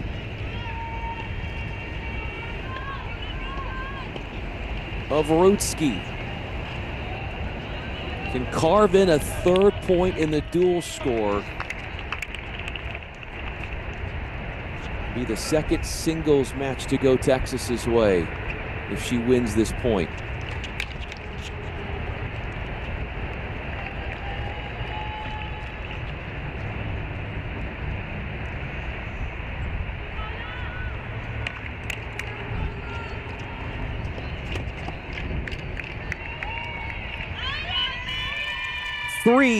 The Longhorns go. Wins on courts 3 and number 6. The 6th flight for the Longhorns. Both straight setters, coupled with the doubles point, have vaulted them, catapulted them ahead 3-love, needing 1 more point to clinch a 5th straight year going to the round of 16. And for Boise State, they have to win the 4 remaining singles matches, all 4 of them. Had to do a 3rd set at the 5s. Could be had to do a 3rd set at the 2s. Bowers up 6-2, 4-3. She is serving on court 4, bottom left of your screen. She is up a break, serving at 15 all.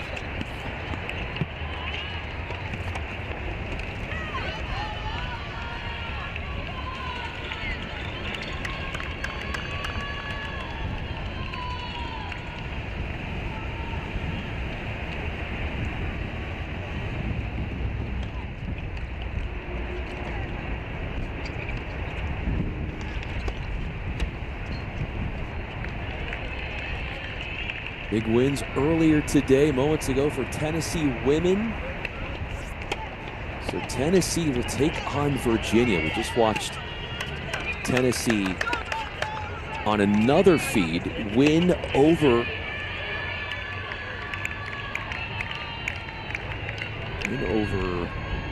Pepperdine.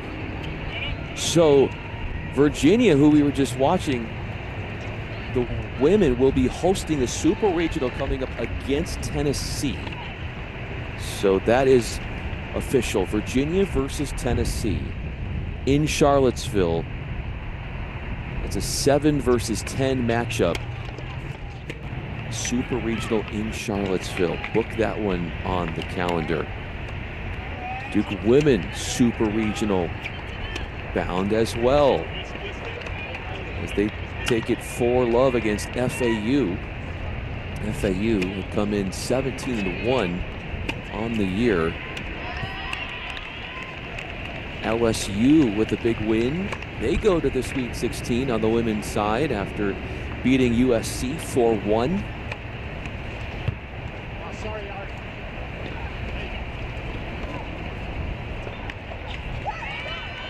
So the Super Regional, this is going to be a fun one to watch. A Super Regional in Durham is set for next week on the women's side between 8th-seeded Duke and 9th-seeded Auburn.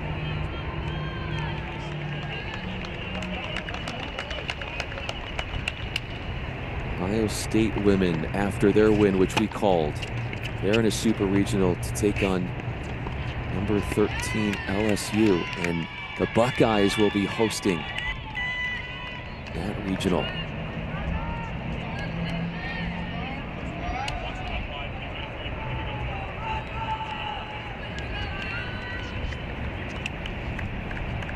Bowers game points at 40-30 against Schaefer on court 4.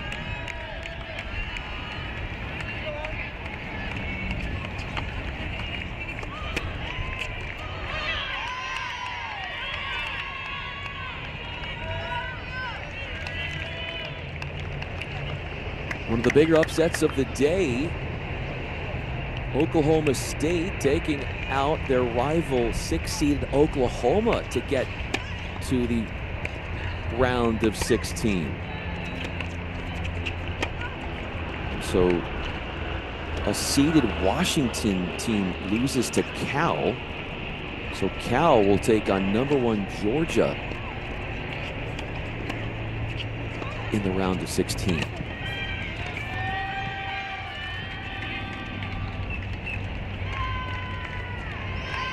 Bowers up there to meet the lob attempt. She got that last game, by the way, 5-3. All Texas needs is one more game from Bowers. Longhorns are Super Regional bound as well.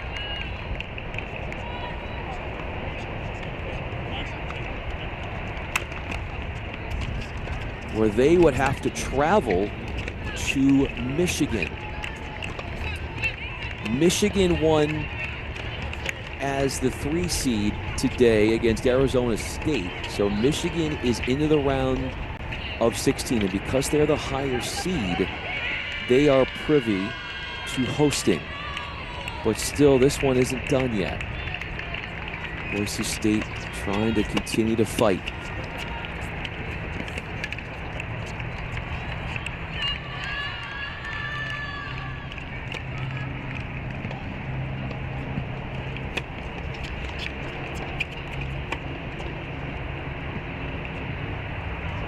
Upset. 11-seeded Texas Tech goes down on the women's side to Stanford. Stanford will meet Oklahoma State. You start to think about some of the seeded teams that have exited early. Texas Tech, Oklahoma.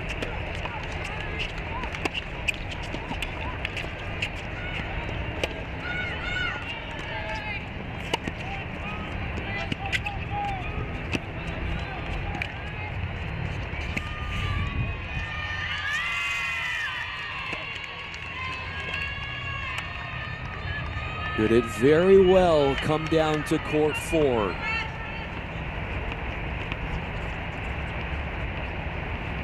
Bowers needs 1 point.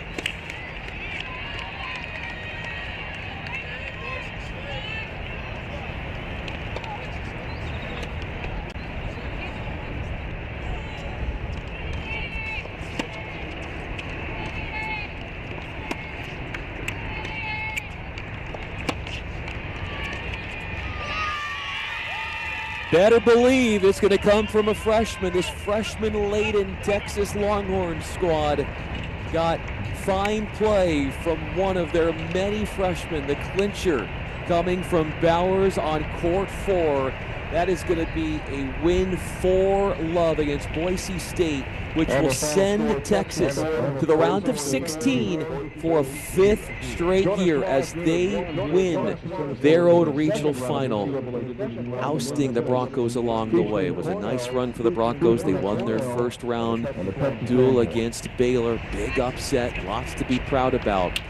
But it's the 14-seeded Texas Longhorns who will now be heading to Ann Arbor next week to take on in the Super Regional Michigan, a 3-seed versus a 14-seed. And it is going to be one for the record books. There is much more to get to as far as our coverage. Go to Cross Court Cast, presented by Crack Rackets. Look on live streaming. You'll see other feeds, all sorts of content to digest. But as for us here on Stream 4, we have finished up our day.